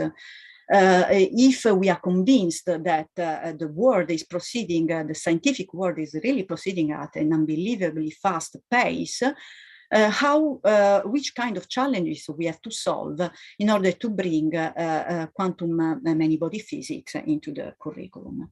So I will first try to answer in a simple manner to this question. So what does it mean to create a quantum technology? So I will use a nice point of view by Chaikin and Lubensky, starting from a classical example, that is water. So we know that when decreasing temperature, water goes from vapor to liquid to a crystal, and this is what happens. While this happens, of course, there is some entropy reduction. Okay, and of course, the idea is that we can also provide examples. This is an example of appearance of long-range ordering as opposed to short-range ordering. That is what instead is represented in this dance. But of course, one other point that it is where I mean particle, they spend a kind of picoseconds together before leaving the other. The mate and go to the other with the other, then using the example of water that is known to everyone and where we can make lots and tons of examples, we can discuss that there is the divergence of the susceptibility. For example, in a cold winter day, the appearance of white, the whitish breathing because of condensation that corresponds to the progressively larger and larger amplitude of density fluctuations and the slowdown of density fluctuations that is leading to the divergence of the susceptibility, density response, and with which then new elasticities come about. So these amplitudes can be connected to the rigidity or elasticity of the system. If we make the example of how we can deform all cells at once, so in a long, provoking a long wavelength mode, this will provide us with the idea that there are also new collective modes appear that are costless hydrodynamic modes. And also the effects can appear, for example, in water are the sliding, the reason for the glaciers to slide, and all these new happenings, they serve to keep the new ordering. Now, in the quantum world, if we have at some point discussed what the typical length of quantum fluctuations can be considered to be, so say de Broglie wavelength, for example, we have several knobs to do the same. So if we think that to have quantumness, emergence of quantum behavior, somehow we have to consider that the de Broglie wavelength must be of the order of the system size. Well, besides lowering temperature, that is a macroscopic measure of kinetic energy, we can increase the interactions that at given energy means decreasing temperature, or at this order that breaking the translational symmetry will reduce kinetic energy, or doing vice versa, so decreasing the system size. So there are a number of quantum phases of matter that come about whenever we turn on every one of these knobs, beyond the gas, liquid, and solid phases that are usually studied. I won't spend here much time. There are ways we can also use class demonstrations to develop, touch with hands some of these concepts. Let me go then to the answer. Making engineering a quantum technology means conceiving and implementing a toolbox for maximum control of these knobs. Now, I won't spend time because there is no time for this, but this is just a gallery of how this can be done in one of the platforms, the one of quantum gases. Dimensionality from 2D to 1D to 0D, boxing stuff, and then turning interactions by magnetic fields, or using in a clever manner interaction of light with matter, using fermionic or bosonic atoms, using Rydberg atoms in conjunction with optical tweezers, and made in practice with a few defects the kind of lattice that one wants to have, and then have a way of measuring correlation functions. This is fluorescence from a few atoms, each of these dots in the quantum gas microscope invented among the others by Marcus Greiner. So which are the missing minimal tools and the challenges? What I say is that we really need to provide students with a systematic view of at least the macro-micro connection via measurements, conservation laws, and system response, quantum matter ordering, and quantum mechanics essential toolbox. I will provide a very rapid example about each one of these, and before going into how one can providing one example of how once this minimal toolbox has been built up, then we can face some interesting problems of condensed matter that are important in the periphery of knowledge. Okay, so let us start from the macro-micro connection. Here, I will just say which are the inspirations, okay? So this is beautiful, we can use to this purpose the very first part of the first section of a beautiful pedagogical paper by P.C. Martin about measurement and correlation functions, where essentially he analyzes the driven dissipative single harmonic oscillator in order to introduce the concepts of response function that is the chi tilde. And then, of course, using the Fourier transform that we can imagine to have in our hands, I proposed a few places where to look at in the previous slide, the concepts of dispersion and absorption. And we can at the same time give the full view of everything about how also, and which is the meaning of static susceptibilities here, which is the meaning of this frequency at which the dispersion becomes zero, and how is the high frequency behavior of the dispersion curve. And also, what about absorption? In particular, about absorption, we can easily calculate the power dissipated that, thanks to what we have just written, can be connected to the imaginary part of the response function that, on the other hand, we can bridge very easily to correlations between fluctuations. And this is nothing else than the fluctuation dissipation theorem. Now, we did this for a simple harmonic oscillator, but as a variable, but we can say then that we can generalize this to any kind of other quantity. Of course, we will have some caveats from the quantum point of view that I will discuss later on, because of course we know that here hidden is the fact that these guys are all operators. On the other hand, these are not for a chance all conserved quantities, and they are not conserved just in quantum mechanics. They are in quantum theory. They are conserved also in the classical view of our world. So we can also provide the full description that indeed is to connect the measurements to fluctuations and dissipated power, to the conservation laws for density, momentum, and energy, and also the connection with the thermodynamic derivatives, like the specific heats and, for example, the diffusion constants, both in the elastic and inelastic spectroscopic peaks. And in a phenomenological manner, though, and just phenomenological, also connected to the other piece that are the viscosities.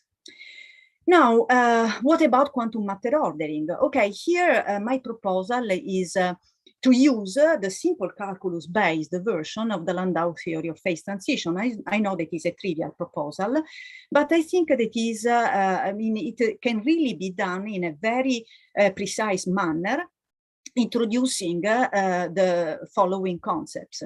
D1 of order parameter that can be a function, a vector, a complex function, or have a charged, be a charged quantity, and its connection with some diverging susceptibilities. And we see that here we have a broad view of all possible symmetry breakings, or many symmetry, intrinsic symmetry breakings. We can connect in the phenomenological theory each length scale that appears whenever we have something that is varies in space. And so, for example, if we have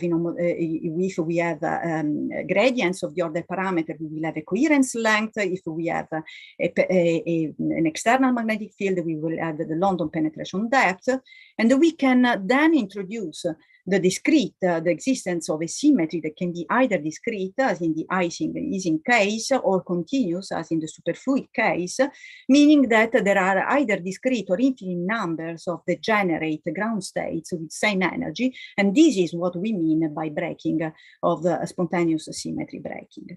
And then also in this light, and in a phenomenological model at this time, only phenomenological, reintroduce what the defects can do, what these new low frequency modes are, And for example, what the elasticities are, in this example with superfluidity, for example, we can just introduce the superfluid velocity and connect it to some elastic energy, the kinetic energy of the superfluid with some elastic energy that provides us with the idea that the elasticity of the superfluid against torsions and rotations is precisely the superfluid density.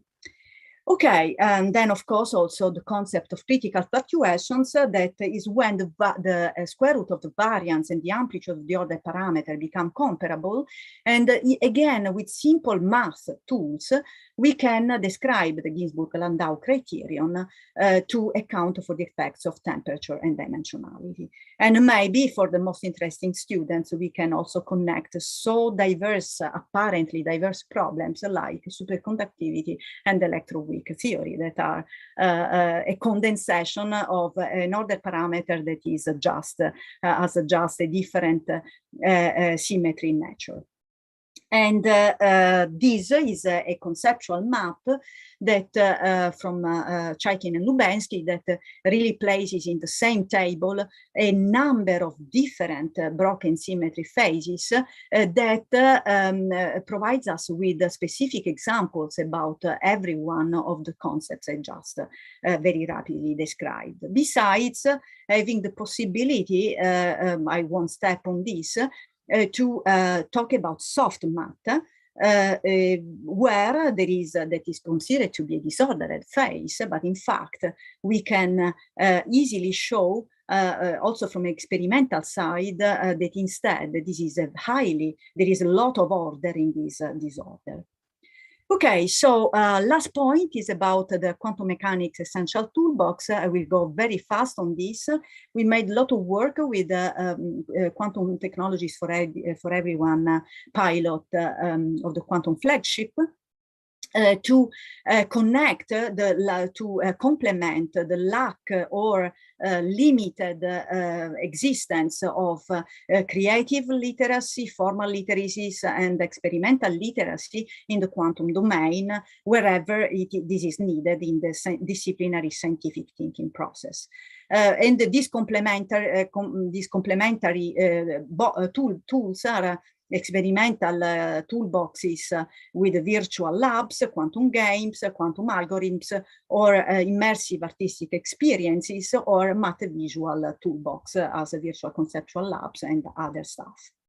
Here I just highlight QPlayLearn. I contribute to, and this is a platform where one can look at various essential quantum physics concepts in a dictionary using different languages that are then suited to different intelligences.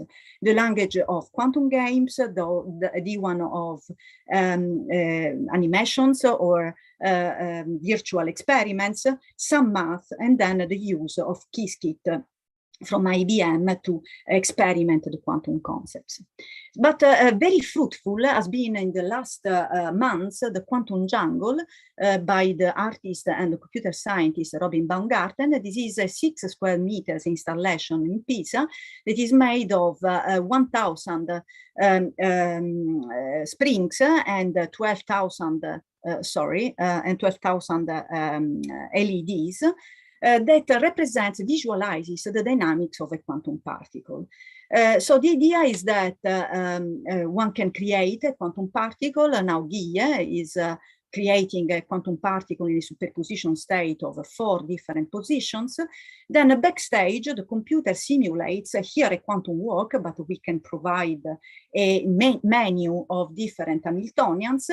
And we see how the quantum walk, after the quantum walk, our quantum particle probability is spread all over the quantum jungle, the intensity of the lights being proportional to the probability. And when Matteo now is going to make a measurement, we will have the collapse of the wave function in one place where Well, we don't know. We can make several experiments in the same conditions and see that every time the place will be different.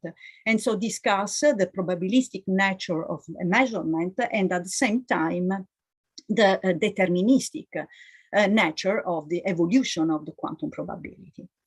Then in a typical class, what we do is to use, after starting from some experiments, to use a storytelling of the physics concepts that is still using math, but in a way that is animated, and this is via the so-called quantum pills. I, of course, don't have time to discuss them. And then we introduce some real formal math. Along the lines that Gesche has described, we use the idea, we use the Dirac notation, for example, and we start from what students know about how to represent a vector in space in terms of its components, and maybe calculate also the length using a scalar product. But then we can say that besides spatial vectors, we can describe state vectors, just using a different basis.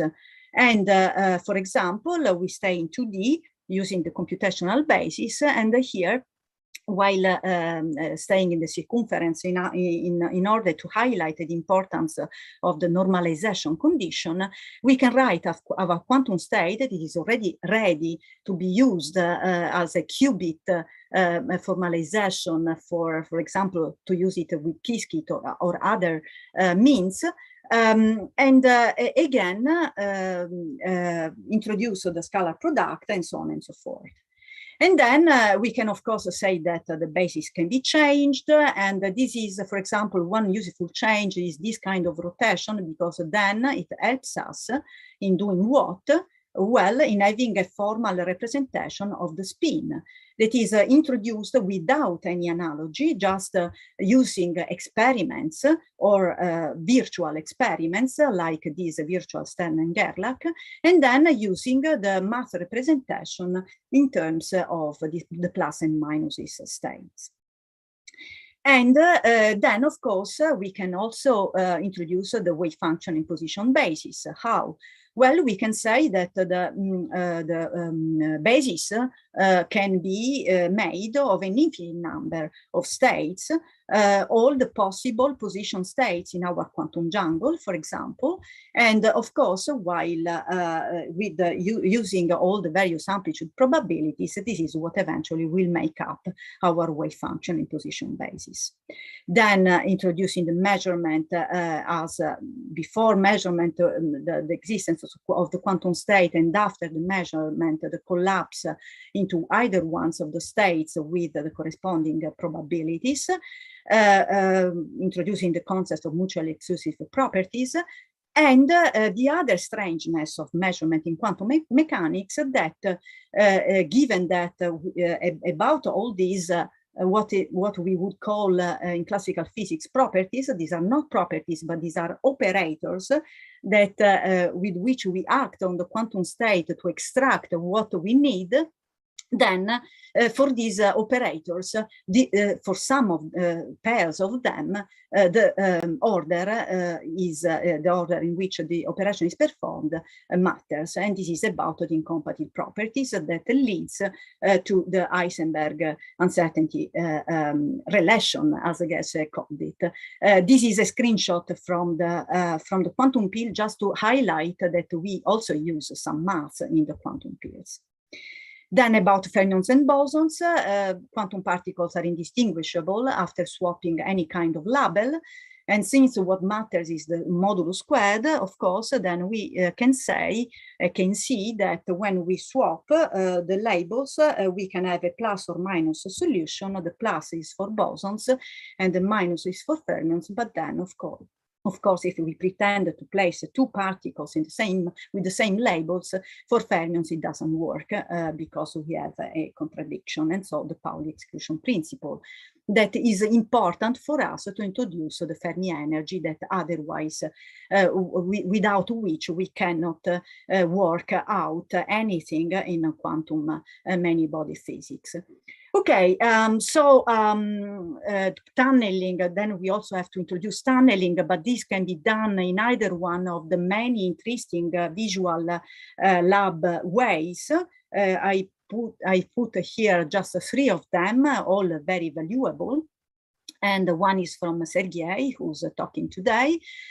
And we can also use other interactive tools. For example, with Marisa and Lorenzo and Alberto and Caterina, we have been using in a high school in Treviso a quantum game that is a quantum version of Tic-Tac-Toe, where we expose the students to operatively practicing the concept of superposition and of entanglement with the 2 particles X and O, and we found out that they can, even in a very short time intervention, they can grasp these concepts in an interesting manner.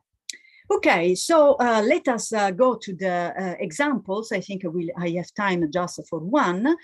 I pick up the easiest, that is the transport properties in crystals, and is of course starting from the periphery.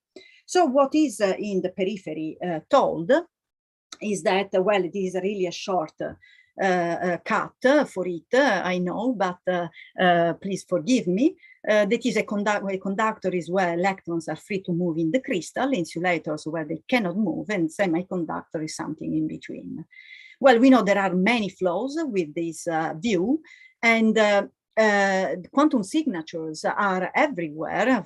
First of all, in the fact, as we know, that the mean free path in metals is so much larger than the inter-ion spacing, which also means that resistivity cannot be due to scattering against the fixed ions, but only if we calculate the mean free path with the Fermi velocity, that only a fraction of electrons participates, for example, to specific heat, and that it is possible to localize particles in an enhanced manner because of quantum fluctuations.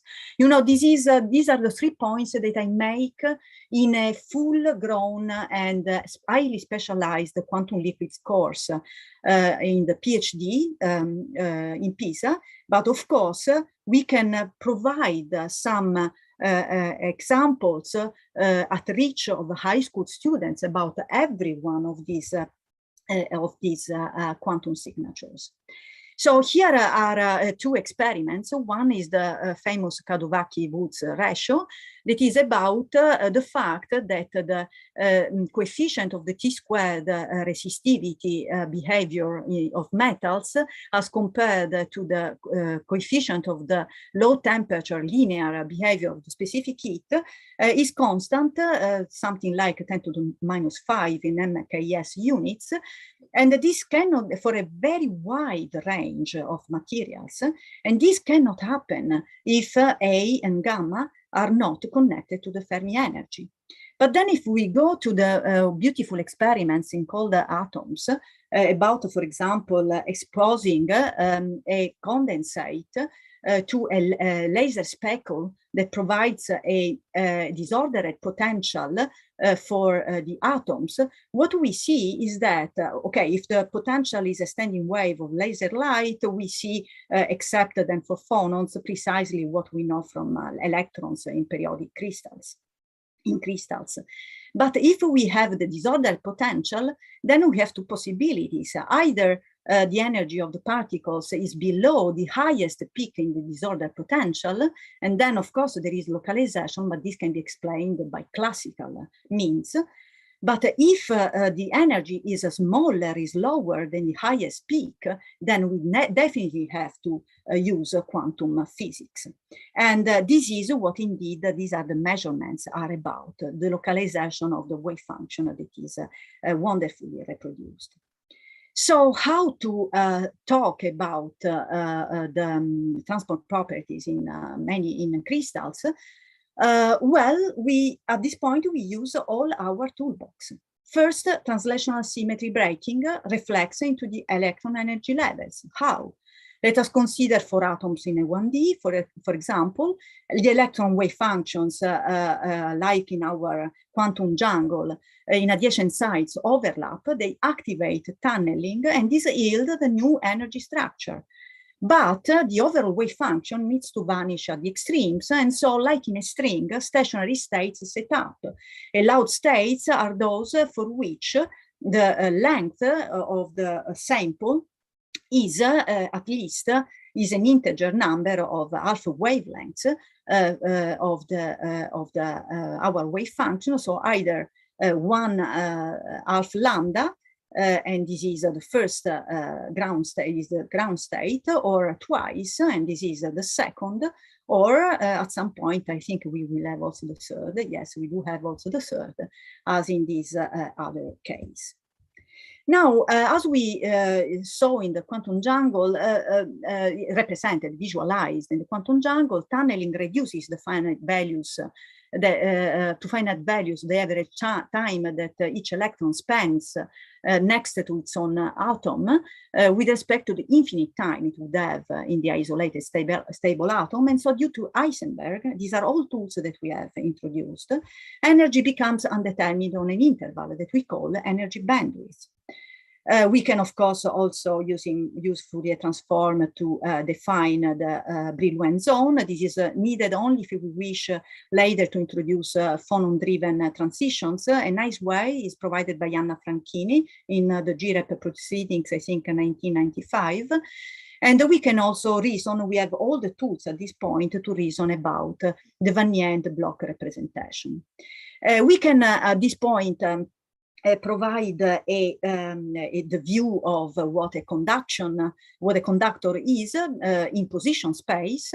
It is where the Fermi energy is positioned in a way that there are free states where, irrespective of Pauli principle, our particles can go when they are scattered from, and then distinguish it from insulators or from semiconductors, where the gap, energy gap, is smaller, or maybe can be anyway overcome by lights, photons with appropriate energy. And so we can provide an argument for the disorder-driven delocalization transition in the terms of a quantum transition, as I discussed at the very beginning. This is an elegant argument by Altshuler, Aronoff, Larkin, and Minsky.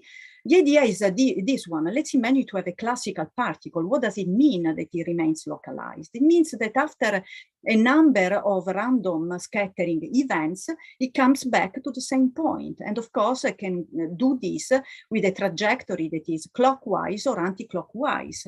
For time reversal symmetry, the probabilities for the two are the same. But for quantum particles, we have made clear that there is no concept of trajectory, and that instead we have to use the amplitude of the wave function, sum it up for the two paths, and then make the square, which brings the constructive interference, making the quantum probability twice as much for localization, twice as much with respect to the classical one. Then we can play around with the criticality that we have introduced with the Landau theory of phase transitions to convince our students, still at a phenomenological level, though I must say that if in 3D we need a critical threshold, in 1D even a tiny amount of disorder will bring to localization. I won't have time to discuss the optical properties, but just the message is that just using from the toolbox the response function theory and what we and just with the addition of introducing the electric function in the usual manner, we can provide using the very same equations that could work it out analytically with simple math. We can explain the very basic properties of optical properties of metals on the one side and of semiconductors and insulators on the other, as for example the fact that there is a light cannot propagate in an interval of frequency in a certain frequency range. Okay, no space for superconducting qubit. So the bottom line, quantum many-body physics is at the center stage of modern science, and it is a powerful connector among length and energy scales that range from quarks to the size of this universe. a connector between theoretical, experimental, and technological dimensions, even boosting new paradigms, connector between disciplines, scientific and also humanistic, because quantum technologies, they bring in a problem in research, in responsible research and innovation dimensions. And also the technology sectors of stakeholders, like scientists in academic and research bodies, companies, decision makers, and citizens. So it is essential for citizens' future scaffolding and a minimal toolbox. I hope to have convinced you that it's possible for teaching learning environments in high schools that include, in an essential manner, quantum concepts, symmetry breaking and ordering, and measurements and response functions. Last slide is about perspectives using the very same toolbox.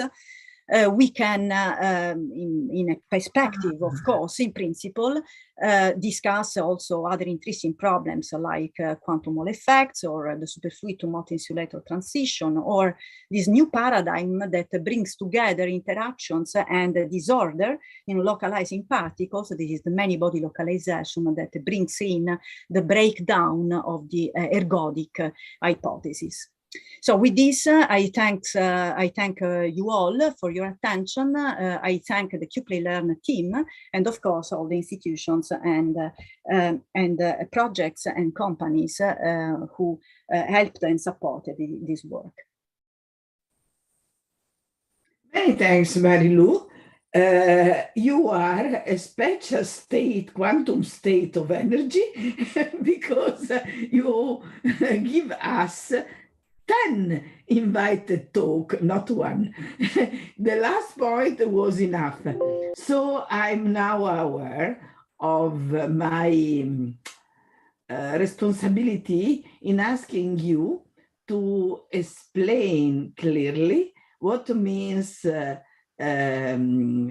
one dimension condensation and how it is involved in clarifying what is a sort of mystery in secondary school, which is the relationship between optical and thermal and electrical properties, which on the contrary are very strongly related. But what I appreciate mainly of your contribution, I appreciate everything, because you was able to give us an overview and to show how it can be done and how you have done, because I know that you have done not only with us in Treviso, but also in Pisa with many students. You have introduced concept and explain. So I believe that we have to start slowly to introduce Anderson delocalization transitions and to start to understand how many quantum states can be founded, a part of what we can imagine. And this is a very jump that we can do in teaching quantum mechanics. It's very high quantum jump. Yes, but this jump have to be made step by step, because in this case, I am sustaining that we need evidence of each step, because for the last one, I know you give me evidence. We work together with build evidence of these last steps for the building theory, band theory in solids. Okay, we can take your suggestion. We can assume your suggestion to take some video, some simulation available, but you develop it here in less than 40 minutes. You develop a bit more than 40, I guess. I think it was a bit late. A vertical path from secondary school to university, having an internal coherence and finding the way to understand what means to be in a special quantum mechanics state. And I understand that what is important is that wave function meaning or square module meaning of wave function as probability, because I can look to the position of the particles, and the only things that I can say is that you can give a look to a book that we have developed in Udine University for what concern such a sort of representation of the wave function in the different cases in the different state.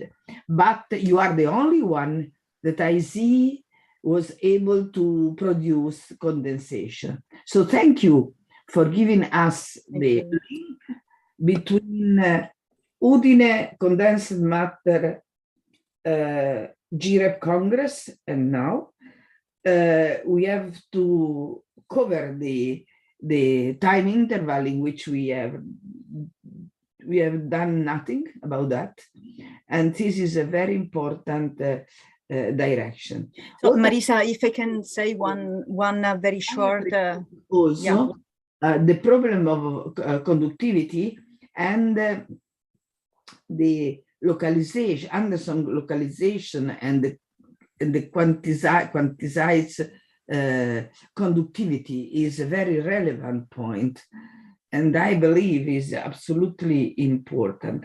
So many thanks. Sorry, I interrupt you. No. I just wanted to. I fully agree with what you said, and just wanted to clarify that the aim of the talk was to make a proposal. And of course, the single terms of this proposal, they need to be carefully almost everyone. Some of them have already been checked in a physics education research environment, but some of them, they still have to be checked properly. But what I just wanted to highlight are two things. First is that we cannot any longer forget to make this leap, this huge leap about bringing quantum many-body physics and condensed matter into the curriculum, because it is really what can make the difference. And I mean, it's like, in the last 20 years, physics and science has moved so fast, but our students remain at the last years of the 19th century. And this is a huge problem. Yeah. Second is that there are ways, so I tried to convey the message that there is a minimum toolbox that should be provided. Those are three items that I discussed. But of course, while for the quantum tools, everything has been done, has been already at least a bit checked. For the other two, meaning the phase transitions and the response functions, I think that a lot of work, of course, must be done. But I'm confident that this is something that can be done with a level of mathematical formality that is at reach of high school students. But you was able to develop the Coupley-Learn and many tools which are able to connect. I appreciate so much how very relevant concepts, very difficult concepts can be learned by means of some sort of games, just games, just this tool of Coupley-Learn was absolutely relevant. So many thanks for coming to Physics Education Research. Many thanks for offering such a sort of relevant contribution. And please go slowly in the next step, because we have to produce step by step our contribution. So now we are 5:43. I believe that if people is not protesting, we can stop as in the program, and we can start in time, if you agree. Because we are CET time. We are not at lunchtime. We are not at dinner time. So I believe that we can stop only for a quarter, and we start in time at 6 p.m. or 5 minutes after, not later. Please write in the chat if you are against. Please list all motivation against, otherwise we start at 6 p.m. with Alberto Stefanel, and I invite Sergej Faletic, if is here. Please, Sergej, if you are here, can you substitute Philipp Bitzenbauer, who cannot take part to the meeting because COVID? Okay, is for that. Can you repeat? Okay, if you agree.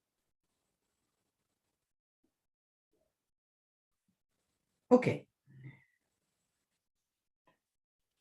So I thank you, everybody. Thank you, Federico, for helping in managing the connection, the relationship, in chairing the session. And we will meet at 6 p.m. Having a chair, please, Federico, advise him. Lorenzo Santi, it's okay? Lorenzo is here, and the other, and the chair girl is Gesche. Gesche, yes, of course. Many thanks. See you later.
of Florence and made his PhD in mathematics and physics at the University of Udine on the topic of teaching and learning quantum physics.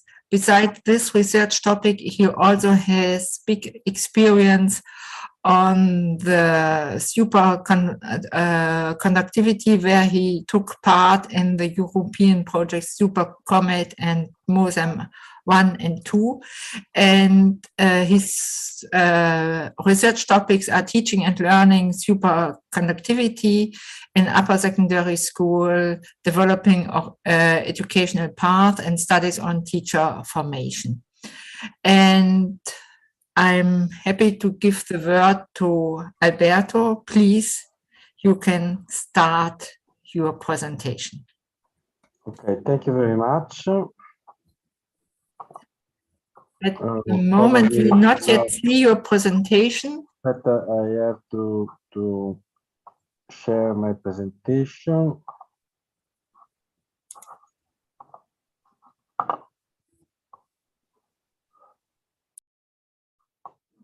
Okay, you can see my video. Yes, we see your presentation. Okay, thank you very much. Okay,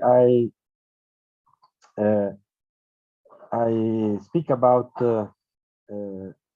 how we introduce superconductivity in high school, and in particular what emerged from the experimentation with students.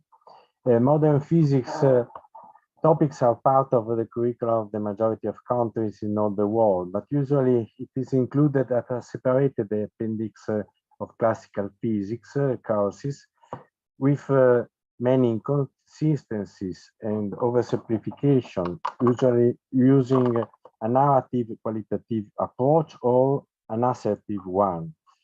So it's not effective.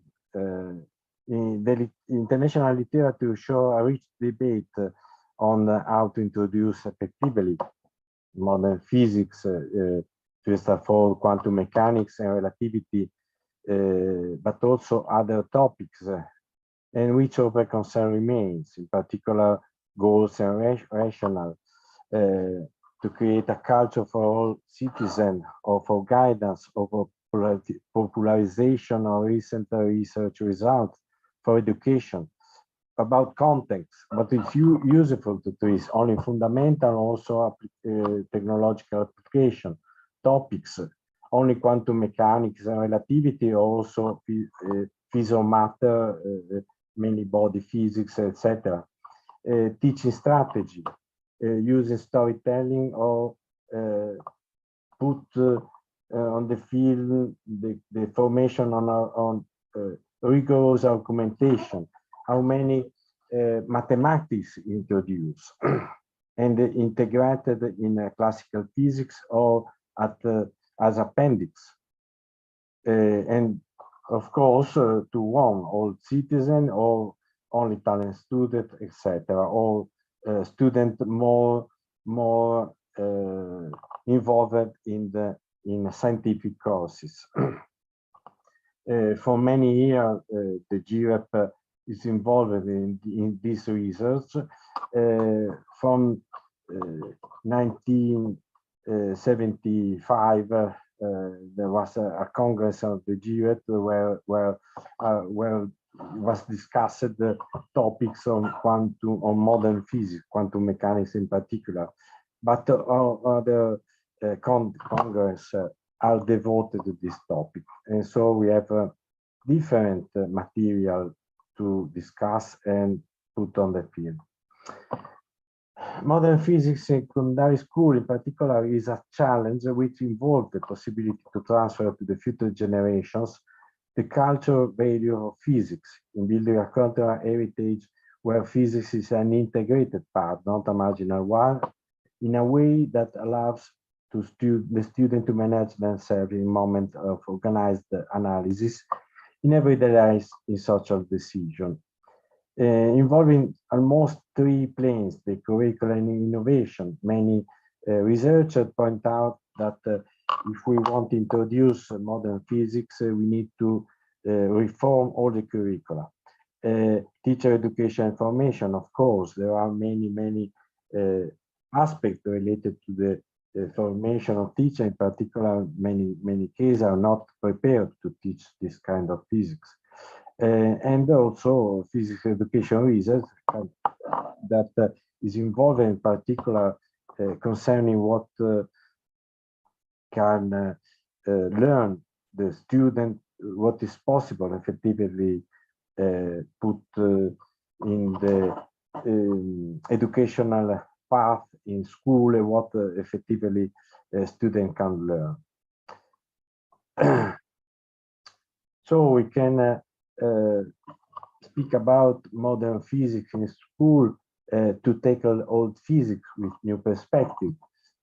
As I say, we can reorganize the curricula and other topics to face in new way also old physics in the perspective of introduced modern physics. To analyze how classical physics connect with modern physics is connected with modern physics to conceptual and phenomenological and experimental bridges. To experience how current physics operates, both by using old physics and by constructing new physics. To know the different research area. To show how much physics is involved in the development of new technologies, which will also have a strong impact on everyday life, and how much they allow us to understand the new physics. It is possible to construct educational path where the new technologies become artifacts that the student can analyze to discover the new physics, for instance. Here in particular, I want to show, to speak about modern physics, in particular superconductivity, as an occasion to see the different way in which physics with new knowledge of natural phenomena, to grasp the fundamental aspect of the nature of discipline. In our experience at the University of Udine, we find, we explore and identify almost 7 different perspectives with which we to address modern physics issues in secondary school, and construct innovative research-based educational path for each of these different perspectives. For instance, crucial experiment as the ratio charge and mass of an electron, the Frank effect, the photoelectric effect, that are the very historical and crucial experiments that are created at the beginning of the new physics in the last century. Phenomena bridging theories as optical physics or physical optics, in particular optical diffraction and polarization, are very interesting phenomenological contexts that can bridge from classical to quantum physics. The physics in modern research analysis technique as Rutherford scattering spectroscopy or time resolver reflectivity, or the measurement in the electrical conduction or effect and resistivity versus temperature, for instance. Crucial and transversal concept as the cross-section or the constant state. We can see how change this concept from classical to modern physics. Or for instance, looking at the relation between mass and energy from classical physics to special relativity physics, in particular approaching to the dynamic of this physics. And the last two, quantum physics, as occasion to see how it's possible to construct a theory. Also historically, quantum mechanics is probably the occasion that physics have to construct what means theoretical physics. But we have also other opportunity. For instance, the superconductivity is a field very connected to electromagnetism, where we have some theory, but also where we have only aspects that are phenomenological, but not all aspects are explained by theories. So we can see, in particular, the last two. When we speak about quantum mechanics, we can give, in particular, analyzing two-state system, how the theory is constructed, the coherence of the theory, and giving the basic foundation for new physics. For instance, quantum mechanics is a paradigm for new physics, and so we can show how the basic value of this theory in the all new physics. But also, as I anticipated, we have some phenomenological context as superconductivity, in which we have some aspects that we know and other aspects that are only become from phenomenology. So we can use this context to see how can operate physics to construct interpretation, also using old physics and step by step construct phenomenological interpretation that can open a new vision of new phenomena. In fact, the history of superconductivity is a continuous development of experimental results and theoretical results. And this is this we can in some sense reconstruct in an educational path, not to look at the historical evolution of the concept and the discovery, but to construct a path where the phenomenology guides students to acquire step by step some knowledge about the phenomenology and how this phenomenology can be interpreted with the conceptual instrument that they have, that are essentially electromagnetic, the electromagnetic theory.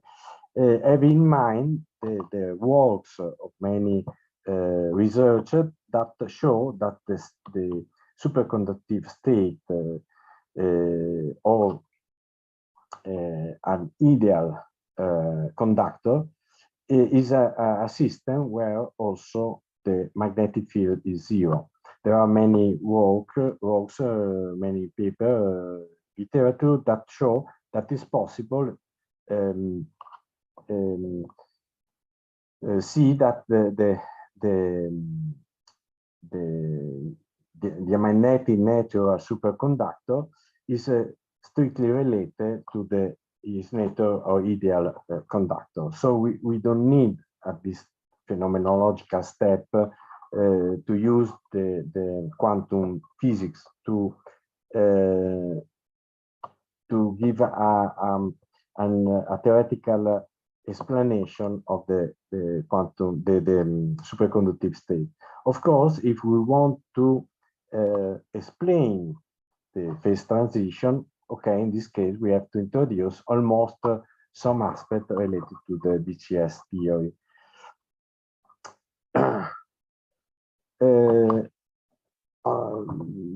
Here I stress also on the fact that the superconductivity is an important phenomenological context to be integrated in secondary school curriculum for many reasons. It's an important part of the physics of the last century, as also Marilù showed in the previous talk. Is relevant both for theoretical implication and technological application. And what is interesting, we can interpret at different levels in different theoretical contexts. In my presentation, I want to show how we can interpret some aspect of the phenomenology of superconduction using only electromagnetic ideas, giving just a look to the BCS theory. And this is interesting because superconductivity in some sense can be seen as a bridge from classical electromagnetism to the quantum mechanics interpretation of conduction, for instance. This different value and aspect related to the superconductivity in our experience are explored by us and by teachers formed in different educational activity with teacher in different perspectives: the historical one, the analysis of technology, the discussion of theoretical models. Fortunately, today we can use also simple apparatuses that can be used in the didactic laboratory to show effectively how works a superconductor, which kind of phenomenology it produces. In particular, as Gesche said, presenting me, we participate to the Supercomet and MOSEN project, where developed high-tech kit and low-tech kit material that can be used in educational lab to show the phenomenology of superconduction, not only to see, for instance, the levitation, but also to measure the breakdown of resistivity in ICO samples with an apparatus developed by Marisa and Gervasio Mario in our university. So we can approach the superconductivity, the phenomenology of superconductivity, starting both from the ideal electric nature of a superconductor or an ideal diamagnetic nature of the superconductor. Of course, the idea is to link the two at the end from one side or the other. In this presentation, I follow the second line. So this is very, very attractive for students because they are put directly on the vision of what happens cooling an IPCO disk, and they see and explore, as is in this case, what happens moving a little magnet, changing, rotating, pushing, pulling, etc. So the students are put immediately in front of this very engaging and extraordinary phenomenology. So the educational path that we set up and explore with students start with an IPCO disk that is cooled in liquid nitrogen. If we put a magnet on this system, we think that the magnet levitates. So we can ask if the property of the disk are changed or the property of the magnet are changed. Of course, the answer is that the property of the IPCO disk are changed, and this is clear because the magnet operated with, for instance, iron ring always in the same way, but what happens the interaction with the IPCO is very, very different at room temperature and liquid nitrogen temperature. So the property the magnetic property of the equal change, and we can ask in which way. So the student itself make this kind of exploration. For instance, rotating the magnet, or rotating the IPCO, or pushing from the side, or pulling gently the magnet. In any case, we see the levitation. And in any case, you can see a repulsion between the magnet and the IPCO. So the interaction is very strong, as in the ferromagnetic interaction when an object made of ferromagnetic material and a magnet is very strong, the interaction, but is always a repulsion. So the IPCO don't becomes a ferromagnetic object. It's possible that become like a magnet? No, because when two magnets interact, this we can see operatively, the two magnets rotate and then they attract each other. In any case, we have to constrain the magnet to see a repulsion. So in the case of the superconductor, no, this don't occur. We have in any case a repulsion, and with this kind of superconductor also a levitation that is stable in some sense. So we can change and try what happened pushing the magnet, changing the situation, etc. So in any case, we observe a repulsion, but it is very, very strong repulsion. I stress one more. What is crucial is what happens when we cool the IPCO, putting a magnet on the IPCO itself, and then we put the liquid nitrogen. So we create the levitation in presence of a magnetic field, and we've seen a levitation. We have two kinds of IPCO. This kind of IPCO that we have a very, very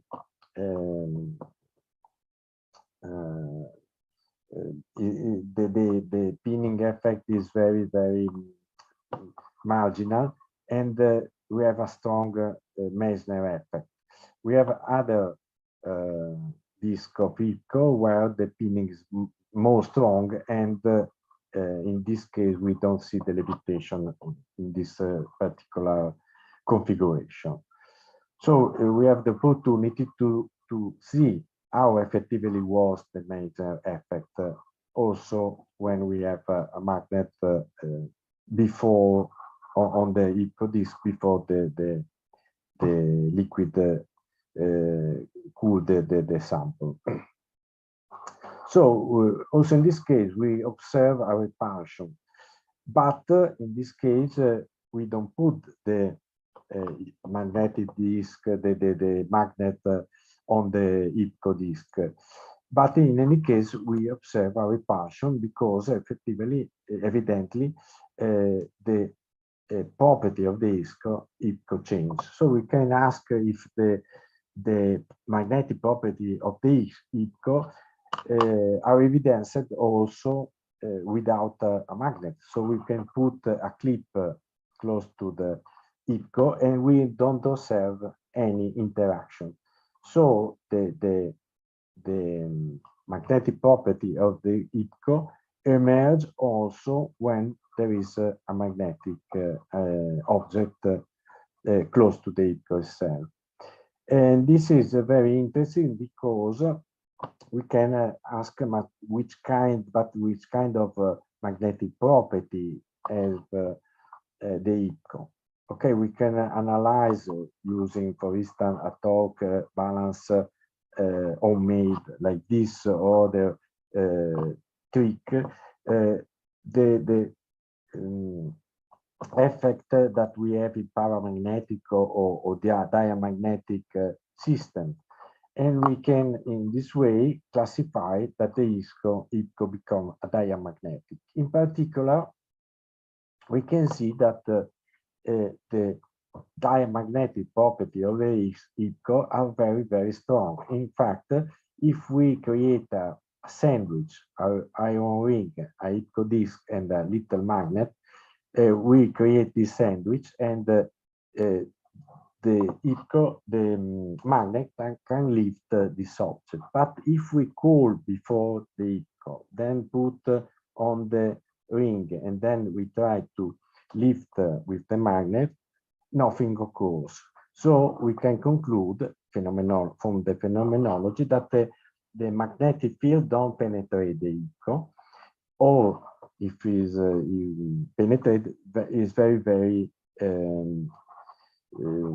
is a very marginal, very not relevant value of the magnetic field inside. When we observe what happened changing the different situation, we see that the situation is in some sense always repulsive, and this is a dynamical aspect.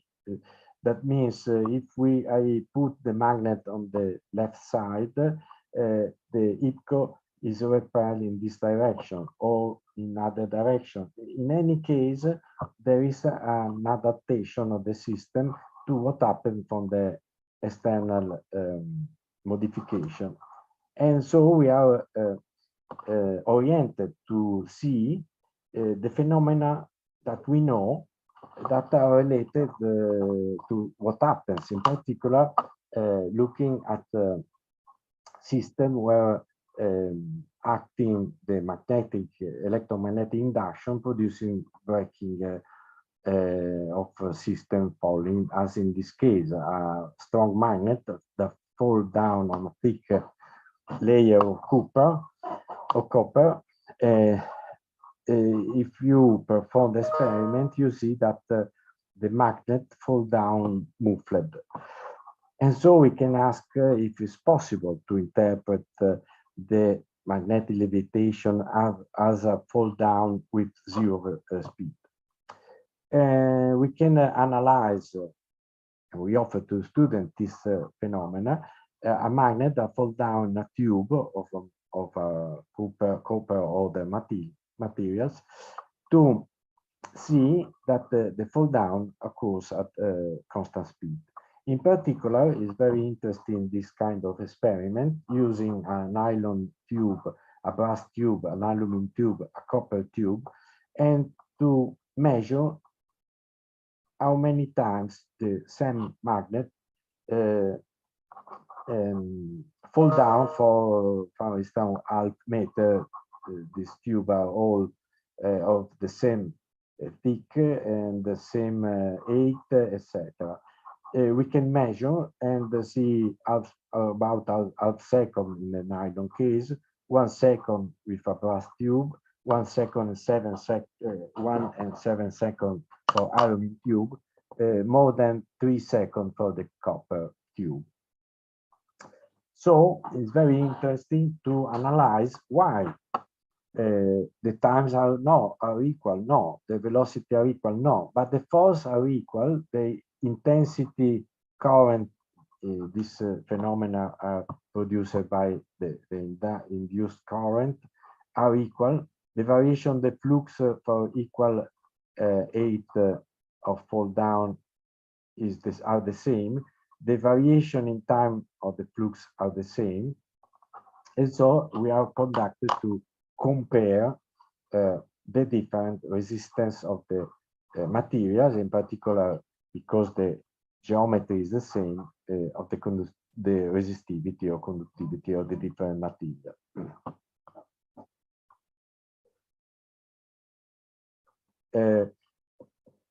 So we can interpret the magnetism, the Meissner effect repulsion as a situation like this, or we can use also the other type of IPCO, producing a Meissner effect repulsion, cooling the IPCO without the magnet, but pushing the magnet on the IPCO, we can create the situation where we have a penetration and we see the quantum locking of the magnet and the IPCO. So showing that if we overcome a sort of intensity of the magnetic field, we can create the penetration of the field inside the IPCO. But in this way, so we have at the same time an object that is repelled by the IPCO and an object that repels the magnet put over the IPCO, but also an object that is linked to the IPCO itself. So if we create the magnetization in this way, we see that we have a very rigid system, and we have a levitation for pinning effect. And this can explain the maglev train. We have a very nice model of this. We have also, we try to see how we can account for the superconductive state or the superconductive transition, only making giving an idea that we have an interaction between electron in a conductor that usually are not important, that are repulsive because of the Colombian interaction, but we can also have effective interaction that can be attractive due the interaction with the lattice. And this can be create the opportunity to have a system that have an energy lower than the energy of the electron dot couplet. And so this mechanism can produce a gap, and the gap is about the energy related to the creation to a copper for the number of the copper pairs that are created. And so this can create a gap energy that show because why the system, the superconducting are not a system that don't show Joule effect. So we can go directly to some results concerning many experimentations that we perform in many parts of Italy. Here I present the results concerning more than 400 students in activity during 8 hours with pre-post test and using tutorial, following the path that I present in this talk. We can ask how students characterize the superconductivity levitation, what conceptual references they use in their description, and how they characterize the Meissner effect. As I say, we use a tutorial where they picture and answer to some open questions. And in particular, we can document, for instance, the difficulties of students concerning the experimental tube, in particular concerning the fact that not all students, as you see, recognize that the force in the different tube, when the magnet falls down at constant speed, the force are in the same case always the same, because we have an equilibrium forces. but also the current are the same because their geometry is the same and the magnet are always the same. And also the variation of the flux is the same, but what is different is only the variation time of the flux. As you've seen, these aspects are very problematic for students, and because they don't have clear the classical physics, not modern physics. In our experience, we've seen good reaction of students concerning the classification of a superconductor as an ideal diamagnetic system. In particular, they classified as diamagnetic the IPCO, and in particular, they characterized the Meissner effect as a repulsion related to the diamagnetic property acquired by the IPCO itself. I give some results also from pre-post test. In particular, we have many experience of this. These are the situations that we also explore during the activity. In the initial experiment that we carried out with students, we use open questions. Then we collect some typical answer, and we produce a new questionnaire using multiple choice questions or correlation matching question, or as in like this, or a question where we ask to the student to express the accordance or not accordance with some sentences. And in any case, we ask also to motivate the answer.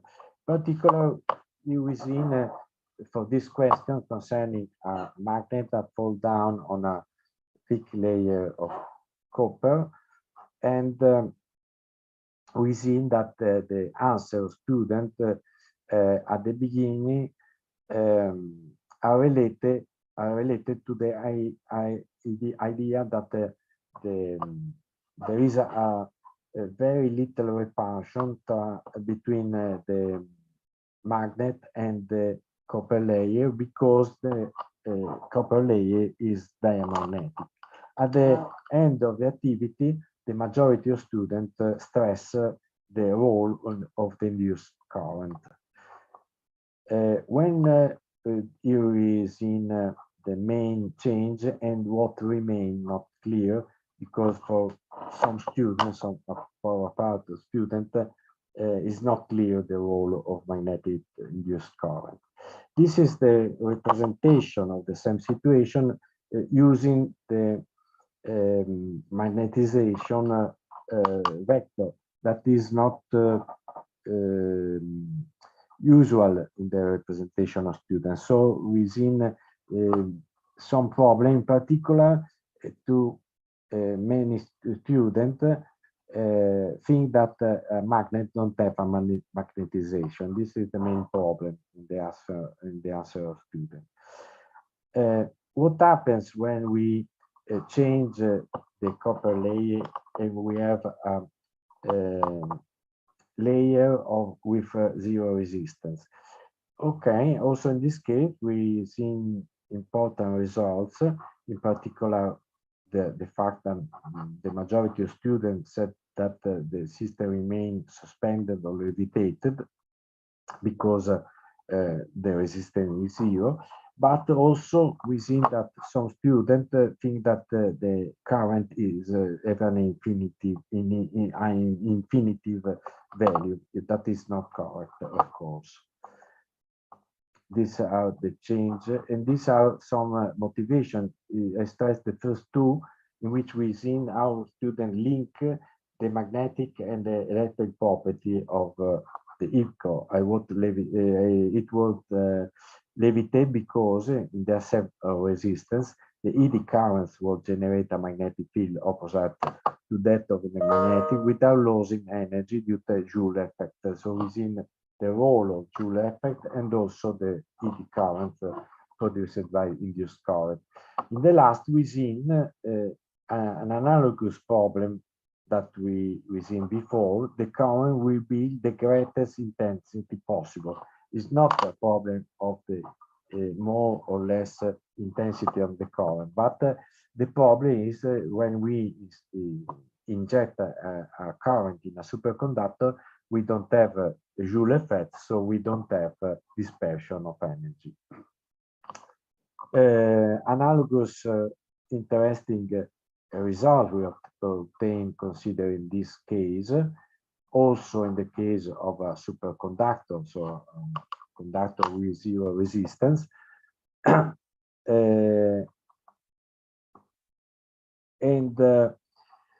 We obtain also interesting results concerning the representation by using the magnetic field and the magnetization vector. In particular, many students give a coherent answer to the more interesting case, the paramagnetic, diamagnetic, ferromagnetic, and superconductor. Of course, these are representations that are produced by students, and we give to the student to analyze which kind of representation is more correct to represent the case of a diamagnetic, paramagnetic, ferromagnetic, superconductor. In any case, what is interesting of this kind of question is that at the end of the activity, we can discuss with students which kind of representation are more correct, which kind of representation are not correct, and why. The last question that I present is this. Here we have a coil where we insert a system of different materials. As we've seen, the student give in the majority of cases at the end of the activity got good results, good match for the magnetization and the system. Evidently, because for the formalism of the representation of the magnetization is convenient for material, but evidently is not adequate for represent a magnet. I don't know why we have to explore this, but this is what emerges from our experience. So I try to show in this talk how it's possible to introduce superconductivity in a very phenomenological way, starting from the experiment and to construct step by step the tools to interpret this phenomenology. And here we can summarize some results concerning our research question concerning the student learning. In particular, how students characterize the superconductivity levitation as a repulsion and hanging to the diamagnetic concept, the diamagnetic nature of the IPCO. The B equal to 0 inside the IPCO is a results garnered by the majority of students. Also, many students show a very effective link between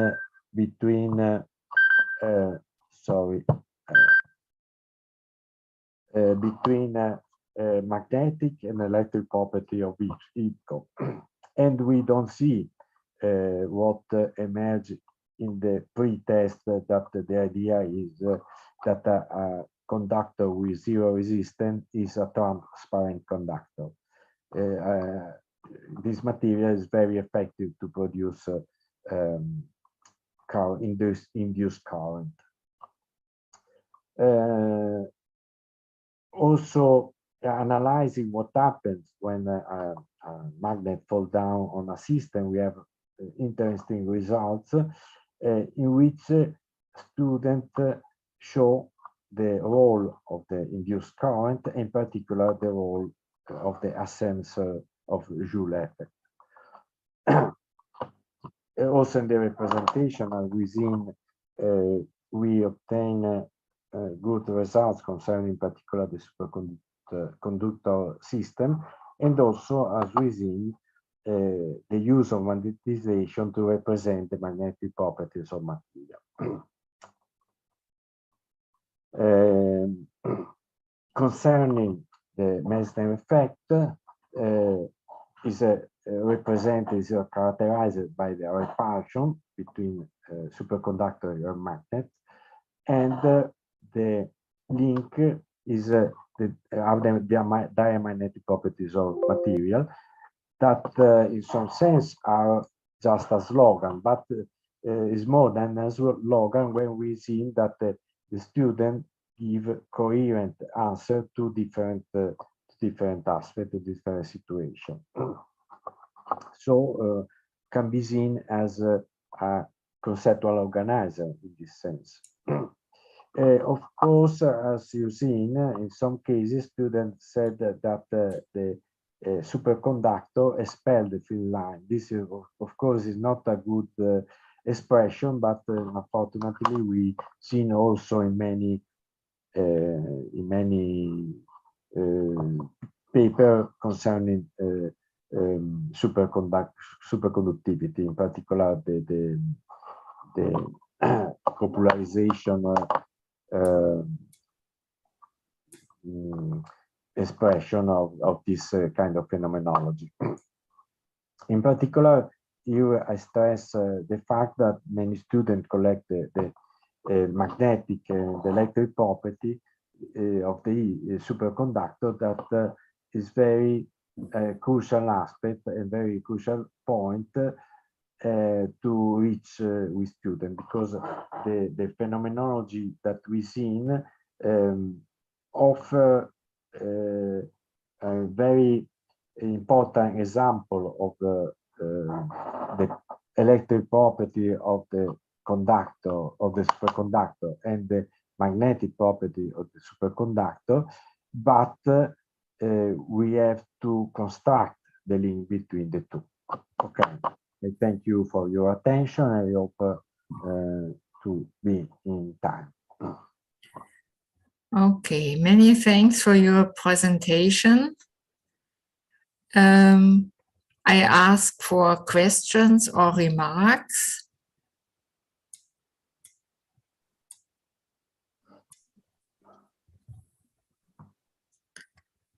Please write in the chat or raise your hands.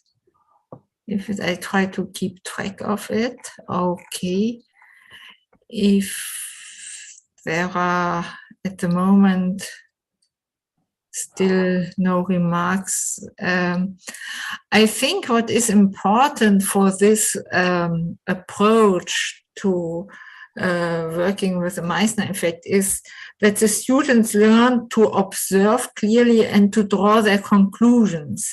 That seems to me a quite important ability. Can you comment how well the students can draw on the knowledge or the observations in order to reach conclusions about the behavior and what the Meissner effect could be or could not be? Yes, we in our approach, we suggest to the student some aspect that they can explore.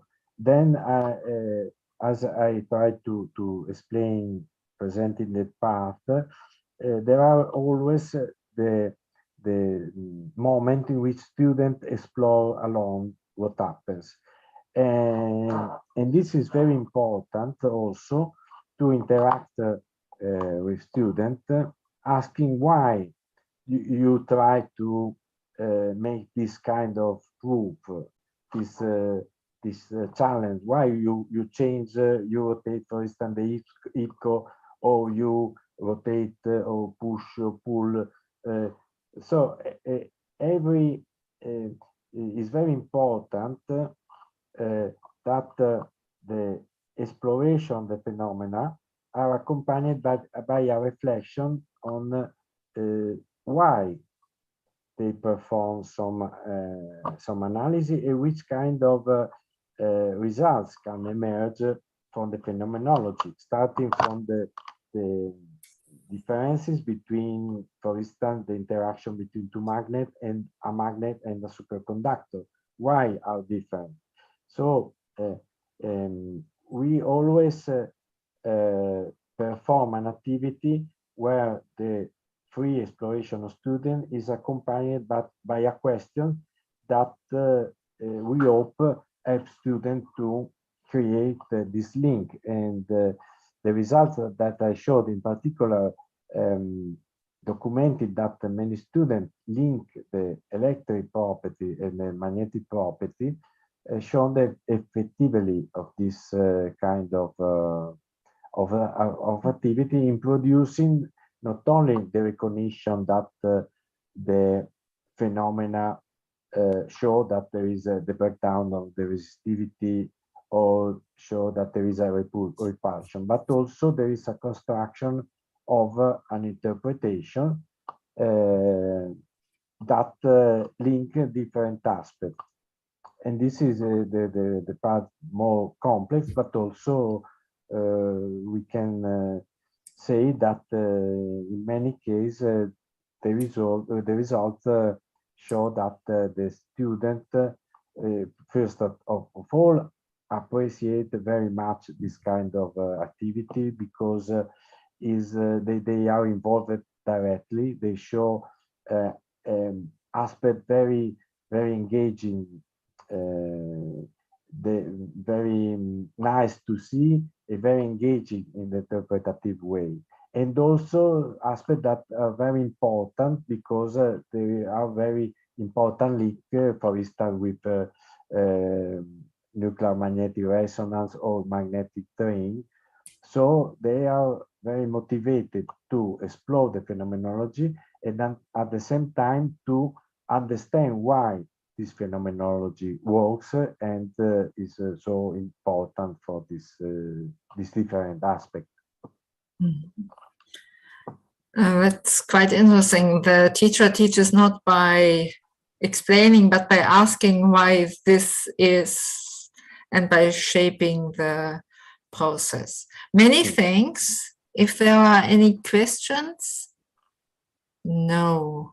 Then I thank you again. And perhaps as Marisa told before in the first session, and I will repeat it, Philipp Bitzenbauer is ill. He had COVID still. And also the last presenter, Dominique Adorno, is also ill, presumably from the same reason. So we have one more presentation this evening, and I think we can start with the presentation right now. It's the presentation by Sergej Faletic from the University of Ljubljana, using self-assessment rubrics to improve student project work and reduce instructor workload. Sergej Faletic has made his studied at the University of Ljubljana, where he also reached his PhD in physics, and he was active as a high school physics teacher, and now is research and teaching assistant at the University of Ljubljana and the Faculty of Mathematics and Physics. So I hope, Sergej, that all goes well. Yeah. Okay. You can share your screen. Yes. Just a moment.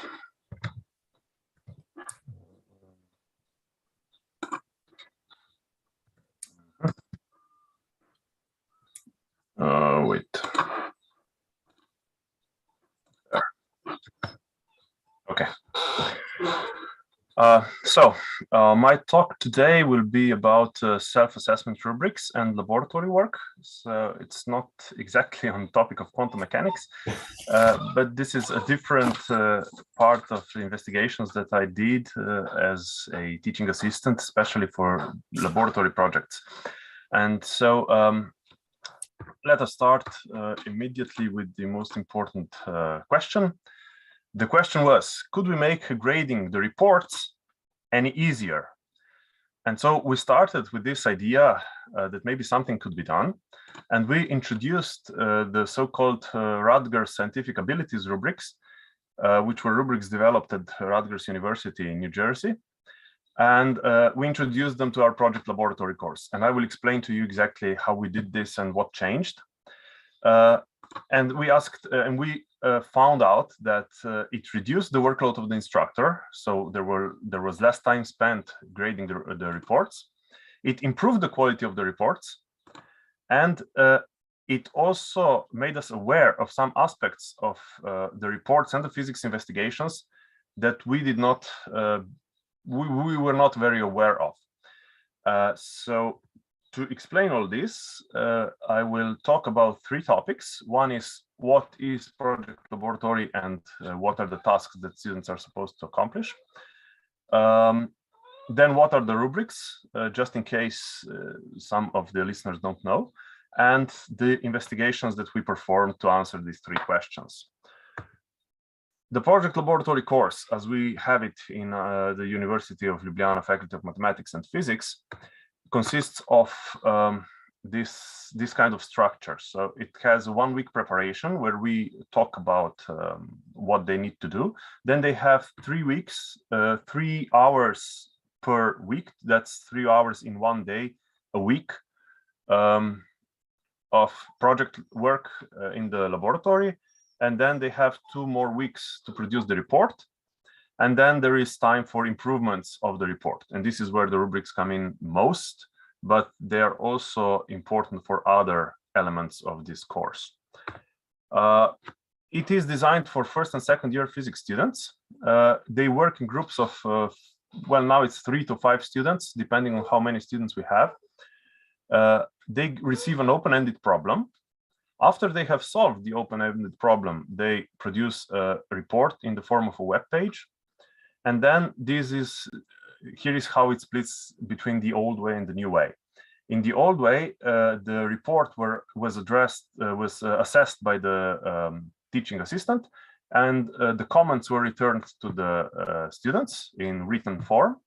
And now the same, the report is assessed by the teaching assistant, but the result of the assessment is returned to students in form of grades or marks on the rubrics. And you'll see how that works when we get to rubrics. And then there's time for improvement, and this is an iterative process where we have multiple cycles of these iterations. What are the kinds of experiments that they do? They do either an observational experiment, or a testing experiment, or an application experiment. And this is the classification that is derived from the Investigative Science Learning Environment, the ILE framework. And I will explain a little bit about it a little later, but now some examples. An observational experiment, for example, is a cart with magnets on the bottom on an aluminium incline, and investigate its motion or something like that. So there is a phenomenon that we observe, and we have to explain it. Then the testing experiment, for example, there is this known experiment of a candle under a jar, and when it sucks up water, what is the reason? Could it be that the oxygen is used up, or could it be that the gas is heated up and then cooled down, and that produces the effect? So it's basically distinguishing between various hypotheses. And then we have the application experiment. The application experiment, for example, measuring the moment of inertia of something very strange, where they have to apply their knowledge to solve a practical problem. And so the So these are the three types of experiments. The observational experiment goes through these phases: observe a phenomenon, identify patterns, represent the patterns mathematically or build a model, and suggest an explanation or suggest a model that explains.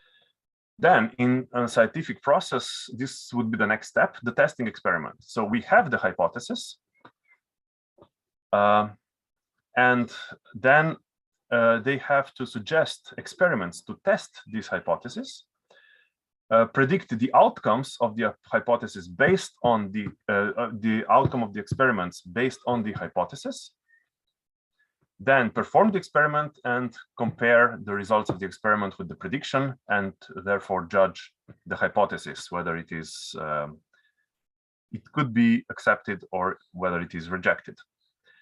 And then we have the application experiment, where we have a known physics behind it. We know students should know what the physics that explains the phenomenon is, but they have to solve a very a measuring problem or something, a practical problem where they have to apply this physics. So they already have the knowledge, they are not acquiring any new knowledge. They have to perform an experiment, and then they have to test the results of their experiment with another experiment, either with one that they performed or with some that somebody else performed to measure the same thing. So these are basically the three types of experiment that they do. And so and then the iterative process, when they write the report, then we grade it and then we return it back with comments. This is a snapshot of the old comments, so it was a lot of written paper. And now this is more or less like marks or scores on a rubric. You can get from 0 to 3 scores on each particular item, and in various iterations, these scores improve. And now we demand a full score on all rubrics, so the highest possible score on all rubrics before the report is accepted. So they have to repeat the process until they reach this level. Yeah, so what are the rubrics? The rubrics are tables, some sort of tables. This is a table that represents an ability to collect and analyze experimental data. Each row represents some sort of sub-ability. In this case, it's to record and represent data, and we'll see it later. Then we have the columns of a row, and in the first column is the description of the sub-ability. In this case, they are able to record and represent data in a meaningful way. And then in the last column, we have the criteria for an adequate grade. So this is the highest possible grade, adequate. And this is the criteria. All important data are present, they are organized, they are recorded clearly. The tables are labeled and placed in a logical order. So this is what is expected to get an adequate grade. And in between, there are various levels where we list some criteria by which they reach each of these levels. And they know what the usual problems are that they still have to take account of. And for example, let's say a student reaches a level of needs improvement. In this case, needs improvement says all important data are present, but presented in a way that requires some effort to comprehend. The tables are labeled, but labels are confusing. So the student goes through this, goes through the report and says, okay, so effort to comprehend. Should I have used graphs instead of tables? But then maybe they decide that a table was okay in this case because there's qualitative data and maybe the table is so fine. Okay, so they say this is not the reason why I got an needs improvement. Let's see next. Okay, the labels are confusing. So did I put all the labels right? And then they notice, oops, I forgot to put the units in a table. Okay, so this is one thing that I have to amend and then return the report. Besides this, they have to check what the adequate says, because the column adequate also lists another thing, that the graphs and all the representations have to be placed in a logical order.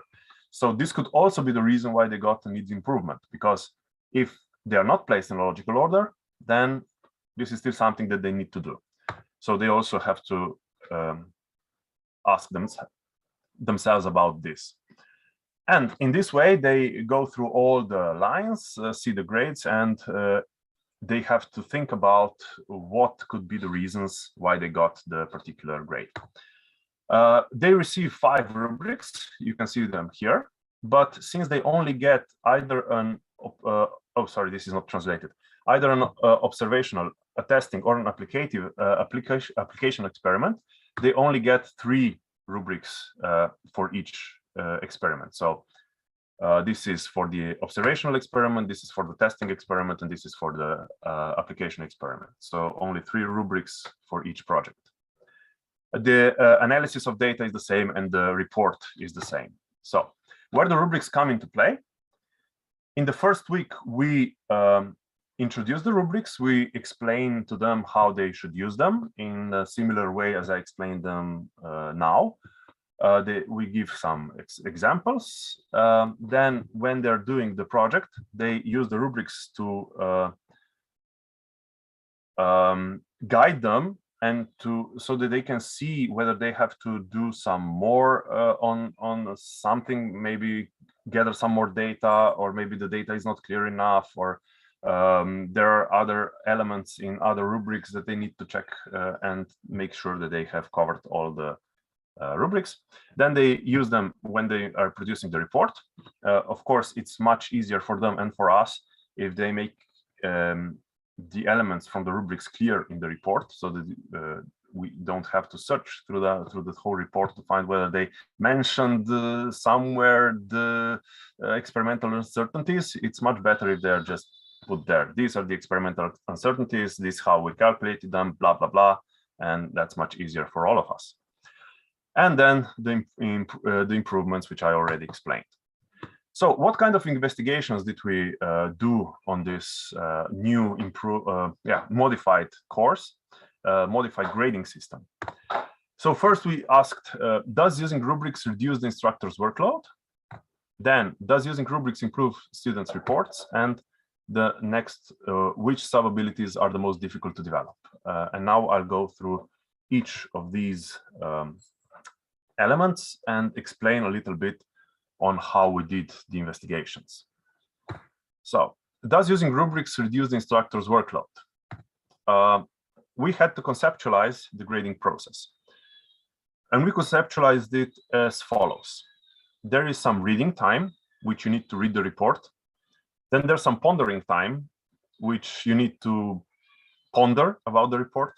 And then there is some writing time, which is the time that you need to actually write the comments to the report. Of course, they can be mingled. You don't first think about it and then write it down. You do it at the same time, but still the time that you spent writing is usually not the time that you spend pondering. So those are 2 different times. This is the way we conceptualized the grading time. And then we asked, what can we investigate? Well, the reading time, this, let's assume, is the same independent of the method. So the report is the report, and you have to read it through independent of what kind of method you have to use to grade. So let's say we assumed that this is the same. Then the pondering time, this is very difficult to assess, and I will come to it a little bit later, but we didn't really assess the pondering time. But the writing time, this is very easy to assess. Assuming that each word takes the same amount of time to write, then presumably the writing time is directly proportional to the number of words in feedback. So not in the report, but in the feedback that we give back to the students. And we had all these feedbacks from all the reports, and so we could simply count the words. Okay, so we started with the writing time because it's easy.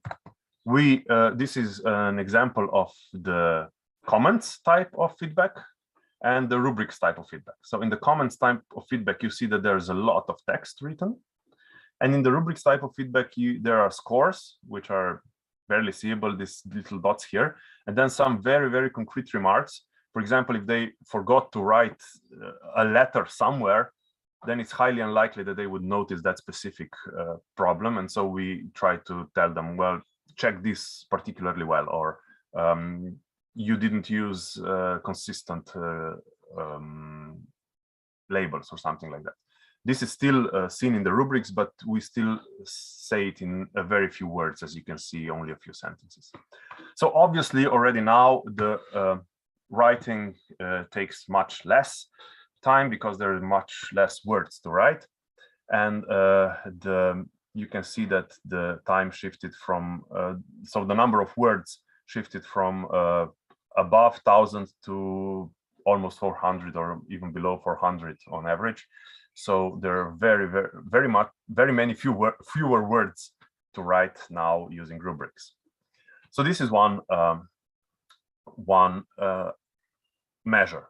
But since they can return the report, then the question is, how many times do they return the report? Did that increase? And as it turns out, it did increase a little bit, from an average of 3 times, increased to an average of 5 times now that we use rubrics. So it might be that now we have to do it more often, and therefore maybe the gain is not that big. But when we go, so we got all the feedback from all the versions of the reports, and we counted words in all of that, and you can still see that there is a significant change in the number of words from this red region using comments to this blue region using rubrics.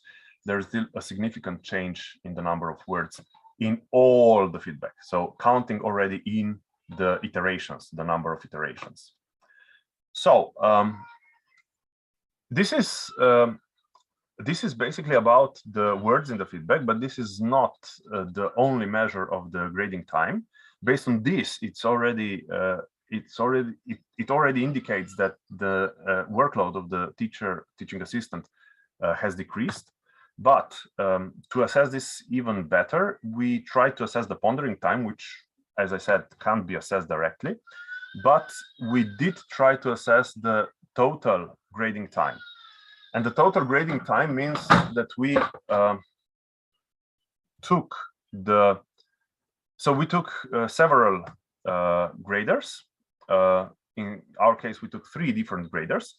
We gave them 2 different reports, and we asked each of them to score one report using comments and another report using rubrics. So this was mixed.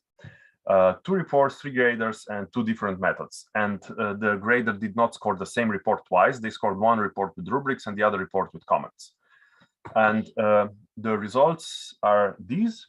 So using comments in all cases took more time than using rubrics, independent of what report was scored.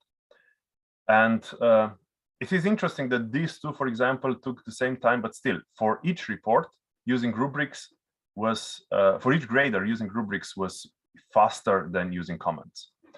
The ratios are between 44% and 81% of the comment time. So rubric time takes 44 or 81% of the rubric time. And this is a significant difference according to the Kruskal-Wallis analysis. Based on all this, we can conclude that using rubrics decreased the instructor's workload measured in the amount of time spent grading the report. And I mean the entire report, all the iterations. Okay, so this is the answer to question 1. Now the answer to question 2. Does using rubrics improve students' reports? How do we assess that? So we took the old reports, which were not scored by the rubrics, with the rubrics, and we took a sample of those reports, 7 reports, and we scored them using rubrics. And we used the same grader already I should say here that for this analysis, we only used one grader. So there is not a difference in grader. This is all from one single grader. But this shows that different graders still have a decrease in time using rubrics. And here we used for the same, so from the same grader, we used the same grader. He scored the old reports and he used rubrics now. And since we now require full scores, we checked whether the old reports gained full scores. If they didn't, that means that they would still need to be improved. So the old reports, when they were already accepted, received this kind of average score. One got very close to a full score and none else. So this means that the reports now are better than the reports were when we used comments. Of course, using the measure that we're using now. So using the measure that is given by the rubrics. But the rubrics are research-based. They have been developed through research. And so we are rather confident that they cover the most important elements. And as we'll see a little bit later, we'll go into detail of that a little bit. So based on this, we can conclude that the new reports are better than the old reports, whatever better in this case means, but definitely they match better with the expectations as given by the research-based rubrics. So we reduce the workload of the instructor and we increase the quality of the reports. So far, so good. Which sub-abilities are the most difficult to develop? So we went about this by counting the number of iterations that it takes to get a full grade on a particular sub-ability. So we took a sub-ability and we said, okay, in the first, you have in the columns, you have the first version, the second version, the third version, and fourth version of this same report. So in the first version, some of the sub-abilities already received a grade of 3, but some did not. Some of those received a grade of 3 in the second iteration, but some did not. Some received it in the third iteration, and still some in the fourth iteration. And the number of iterations that it took for the report to receive a full score, this is the measure that we took to be the measure of the difficulty to develop this particular sub-ability. We represented the scores in this way. These are box and whiskers type of diagrams.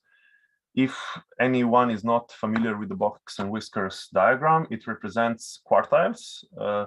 So you have the first quartile, the second quartile, the third quartile, and the fourth quartile. And so each of these different regions of the box and whiskers diagram represents 25% of students that fall within that interval.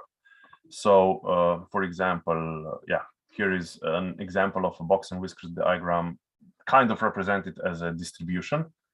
And then you have outliers. So there's just a few that exceed the max. The max is calculated as, if there are outliers, then there is a formula by which the max is calculated. But if there are severe outliers, then they are represented independently as outliers. Okay, so you have here the rubric for the observational experiment, the testing experiment, the application experiment, data analysis, and the web page report. And once we got them represented with this diagram, we decided on a criterion, which we will call them easy, difficult, and so on. And this criterion was a single threshold. We put it at iteration number 2. So the first iteration is the first iteration, which means 0 is not possible. If it was okay in the first iteration, that it means it receives the score of 1. If it was okay in the second iteration, it receives a score of 2. So we put this threshold at the second iteration, and then we decided on this kind of ranking. If the median, which is this bold line, is below the threshold, then this is an easy task. If the median is below the threshold, but the 50%, the center 50% are raise above the threshold, then this is an intermediate task. And so. If the median is above the threshold and still the 50% central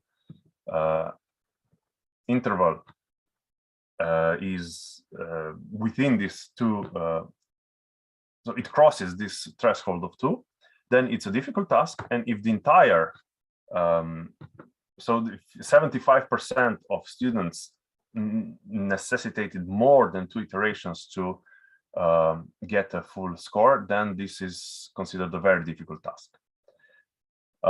So to reiterate, if 75% of students of groups needed less than 2 iterations, then it's an easy task. If 50% needed less than 2, then it's intermediate task. If 50% needed more than 2, then it's a difficult task. And if 75% needed more than 2, then it's a very difficult task.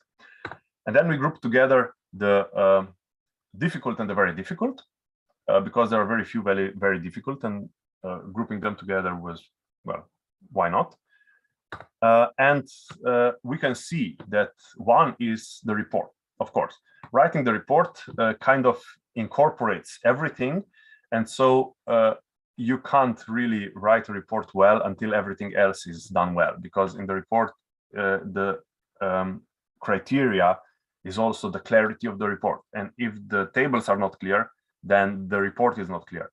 And so it is kind of natural that the report would take more to develop, because it's usually the last thing that gets the full grade, exactly for the previously mentioned reasons.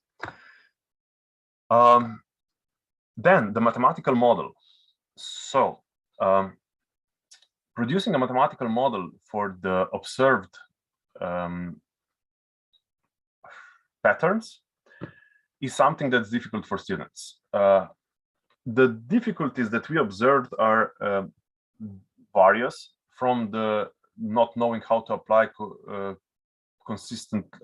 correctly physical laws, to producing a model which kind of could explain the data, but is not consistent with the physics of the phenomenon. So, for example, you have an 1 by r square dependency. So, like, say, for the intensity of light, and they got an exponential curve on that. Of course, it can fit to some degree, especially if the experimental errors are high enough, but there's no reason that it should be an exponential curve. And so this is one of the difficulties that we observed in producing the mathematical model. But yes, producing a mathematical model for the observed phenomenon is maybe one of the most difficult elements. So here is fitting the data to a reasonable curve, justifying the curve. Yeah, this is what I explained just now. Yeah, okay. Basically, I explained all of these elements. Now the next is the sources of experimental uncertainties.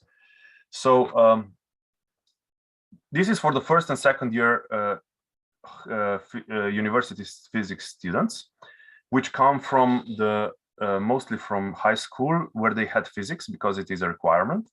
And in the classes where they had physics, they don't usually pay that much attention to experimental uncertainties.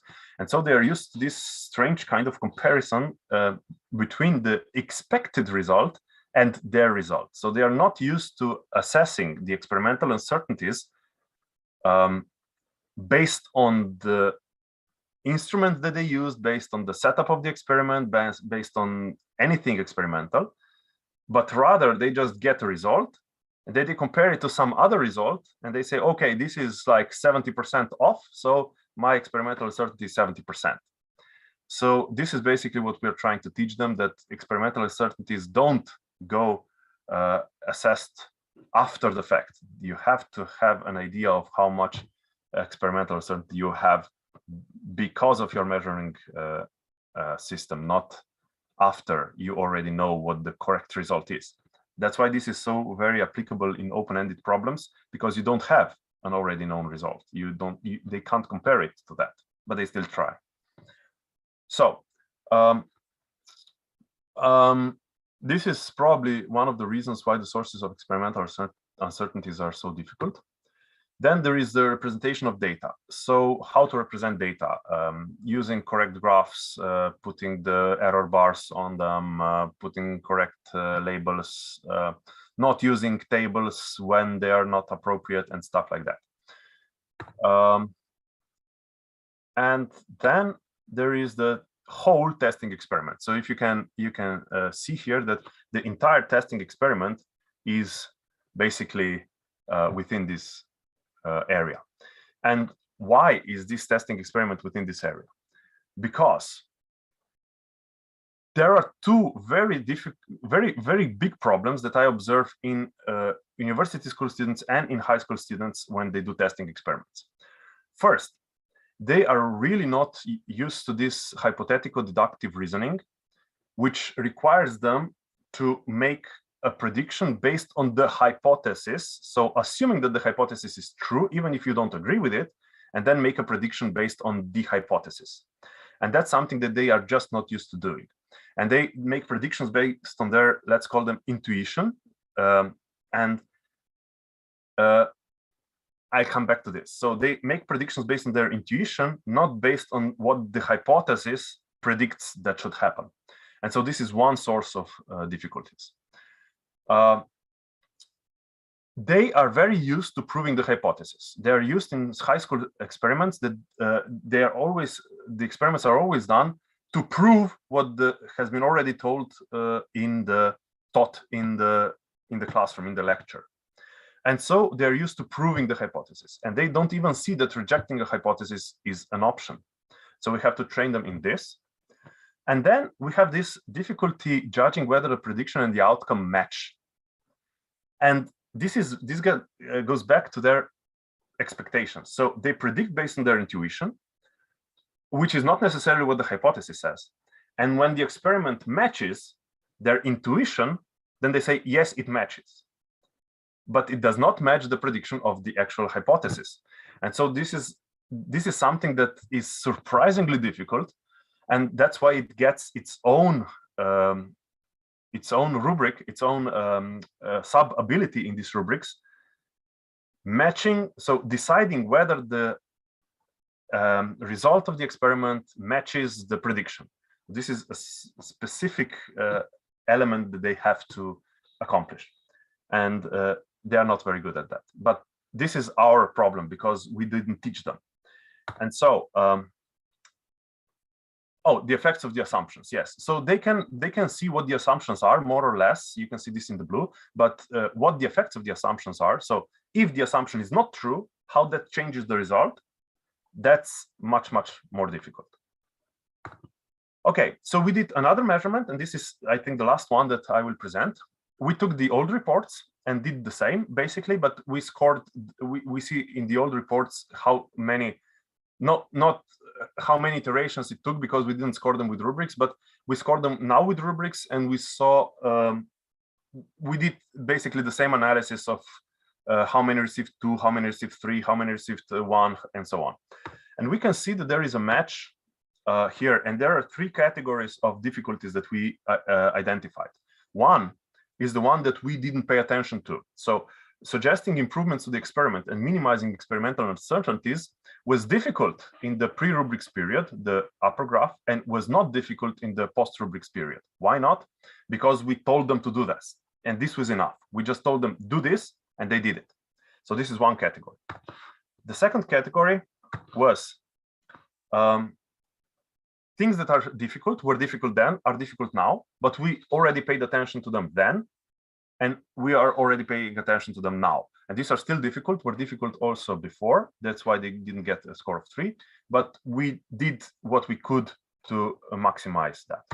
And then we have this category that we neglected, we simply neglected. And this is the effect of the assumptions. As you can see, it's like down here, it received 0 in the old report, so we paid no attention to it whatsoever. It didn't even factor in the grading. Do predictions match the outcome? Also rather low, and identifying uncertainties. very low. So where do uncertainties come from? Very low, and these reports were still accepted. So we didn't pay much attention to this at all at that time. So using the rubrics taught us that we have to pay attention to some more things than we did before. So this is just a recap. And so if you want to, this is a reference to an article that we published on this research. What are the conclusions? Introducing the Rutger scientific abilities reduced the workload on the instructor, it increased the quality of the reports, and it taught us that we need to pay attention to some elements of physics that we did not pay attention to before. Okay, so this is basically it. This is again the reference, and thank you very much for your attention. Okay, many thanks, Sergej, for your nice presentation. And I now ask if there are any questions or remarks. I see something in the comments. Yes, there's some two questions in the chat by Valentina Bologna. Students are stringent. We graded them so that they have a good disclosure to change way.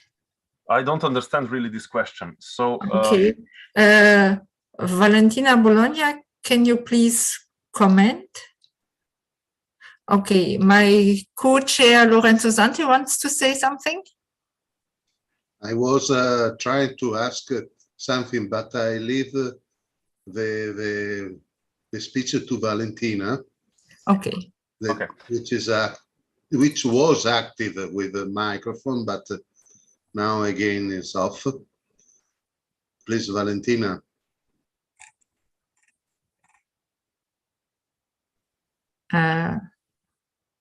You can talk. No. No. Okay. So maybe I can answer the second question. I understand the second one. Were students aware of their metacognitive process? And could we measure an improvement in metacognition? Yes. Both. So using the rubrics, they became aware of their metacognitive process because we forced them to do it. Before they weren't, they just went through our comments and they tried to just put in the report whatever was in the comments and change the report in that way. I don't think that there was much metacognition. Then we told them that they have to think about this, so they had to work on this. And then in a few years, we also asked them to provide reflection, so a metacognitive reflection on what they learned and how they learned it.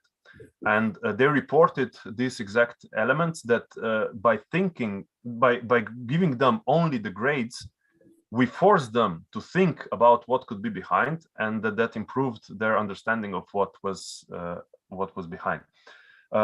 Although some still wanted a more concrete comments to learn from, which was very positive. But as I said, yes, they became aware of the metacognition, and we also asked them about their metacognition, so we made them aware of it. There's a follow-up question by Valentina. Did students like to use the rubrics? I have a reaction from Valentina that give a more comprehensive form of a question. Did the students like to use rubrics?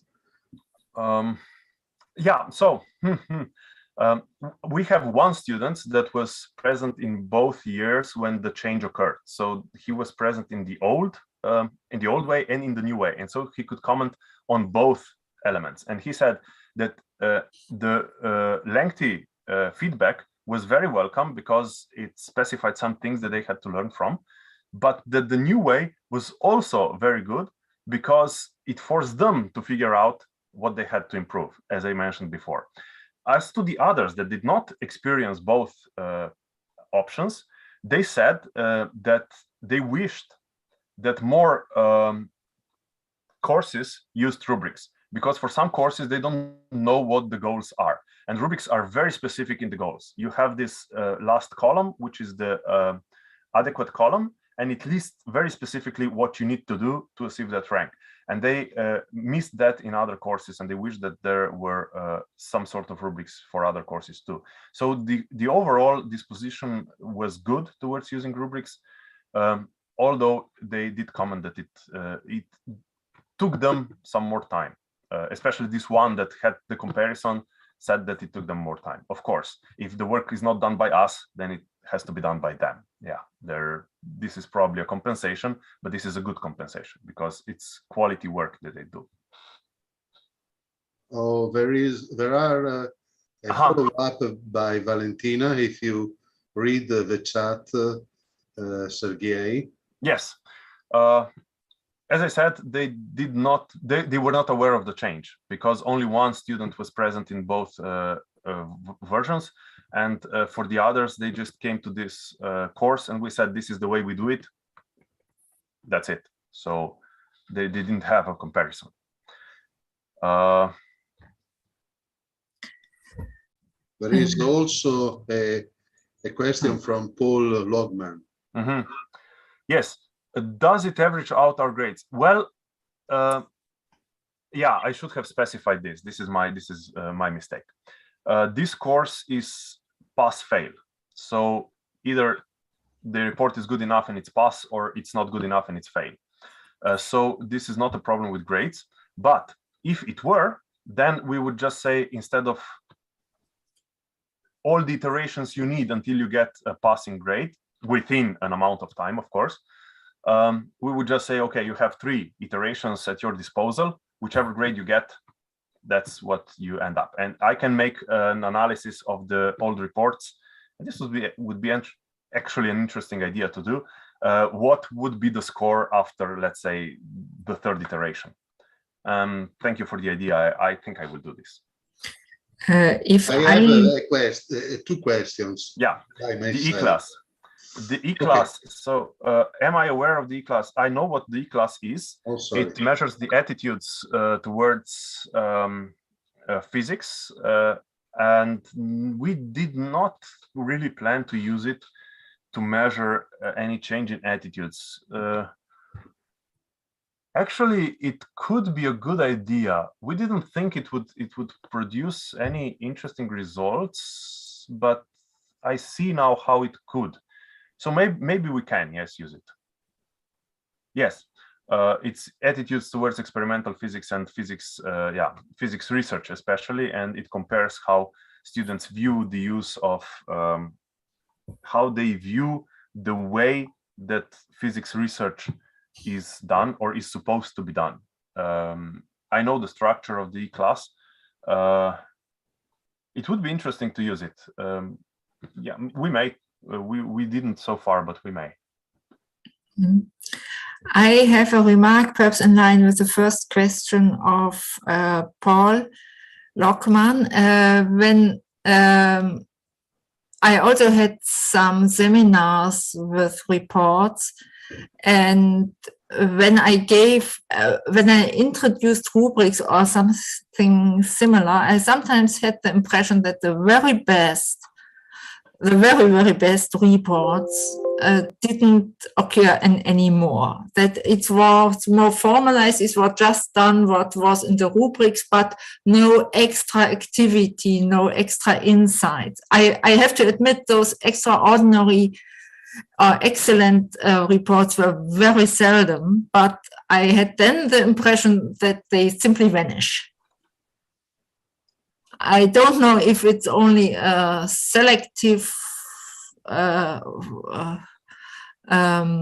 perception, or if it depends sometimes from year to year, of course, but I had to feel it's really kind of averaging out. You didn't observe, or you didn't have this impression.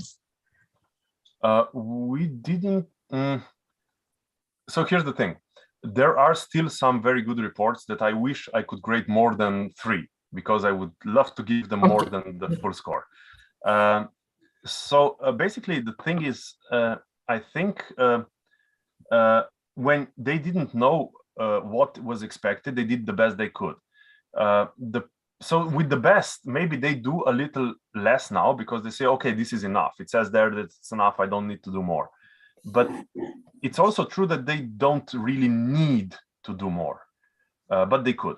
But I still think the improvement among the lower grade, the lower achievers is worth this setback if it occurs. As I said, there are still very good reports that I'm impressed with even now. So and the change occurred in 2015, so it's now 7 years since then. And there are still very good reports. So I don't see this kind of... Okay, I would agree that it is worthwhile when also the lower achieving students really get a chance to write good reports and know how to do it. Of course, that's worth it. Okay, I still have a question by myself. May I? Yes, please. Absolutely. Okay, so I must say first that I spoke with Sergej a few days ago about reports and grading reports and so on. So thank you for your presentation. And I have this naive question, but all the time you spare during the grading of reports and evaluation and iteration and so on, it's not that you spend to prepare the rubrics. And second part of the question is just another scheme you create to evaluate the reports. That's my fundamental question. That means if you go through the reports and try to evaluate without any scheme, of course you spend more time, both to read, also to read, because when you read, you use a scheme, a paradigm to find what to read, to find what you have to see in the report to evaluate. So all this, first, you reduce the time to evaluate because you have a scheme to evaluate for evaluation. Second, are you introducing a bias in the evaluation because of the scheme?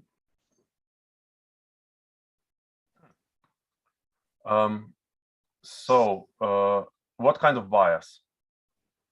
I mean, you find what you are searching for. Yes, absolutely yes. So basically, yes. So you can have a scheme, and we prepared a scheme in the intermediate year that I did not show, but you could spot a gap there in between 2015 and 2016, I think. That gap was when we tried to make our own rubrics, and it didn't work well. There was practically no improvement, and those were shorter, so that we had a kind of less work, but they didn't work well, and so we introduced this Radgar's rubrics. The point of introducing these specific rubrics is that they are research-based and very well thought out.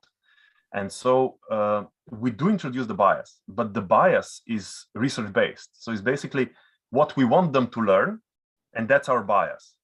So of course, we are introducing a bias. With every grading system, you're introducing a bias. You are grading what you want to grade. But if this bias is research-based and validated by researchers, then this is the bias that you want. So and the reason why these longer rubrics worked better is because with the intermediate rubrics that we introduced, the scores didn't tell enough to students. So the scores didn't give them enough information for them to change the report accordingly. That's why they needed more specific rubrics to be able to change the report in more specific ways. So yeah, these are the answers. Thank you. You're welcome. Okay, thank you. Are there still more questions, remarks? Else, I'm sure if some question arises, Sergej will be helpful to answer it. So I thank you a lot for participating in this evening session, at least evening in Europe, but still during the day in the US. And I wish you a nice evening, and tomorrow I would like to see many of you in the... Sorry, Gesche, there is another question from Paul. Oh, I didn't see. Who had the question? Okay, Paul. How do your learning objectives connect to those behind the Rutgers rubrics? I'm not sure I understand this correctly, but they should be kind of the same, because if we are using, I think they are the same, because if we are using the Rutgers rubrics, then obviously we are biased towards whatever they are measuring. The thing is, we have introduced IL in the topics, in the courses that we teach. So this is the Physics Education Research Group at the Faculty of Mathematics and Physics. And for the courses that we teach, we kind of espouse the IL method. And we think it's, so there are very different reasons, so very many reasons why we decided to go this way. And so we kind of aligned our teaching goals with the IL approach. And so the rubrics are kind of naturally in there. So yeah, I think they are the same. Okay, I hope I don't overlook somebody else. Then I thank again for the discussion, for the questions and answers. I wish you a nice evening and successful pursuing conference till tomorrow and the day after tomorrow. Good evening. Goodbye. Thank you. Bye. Bye.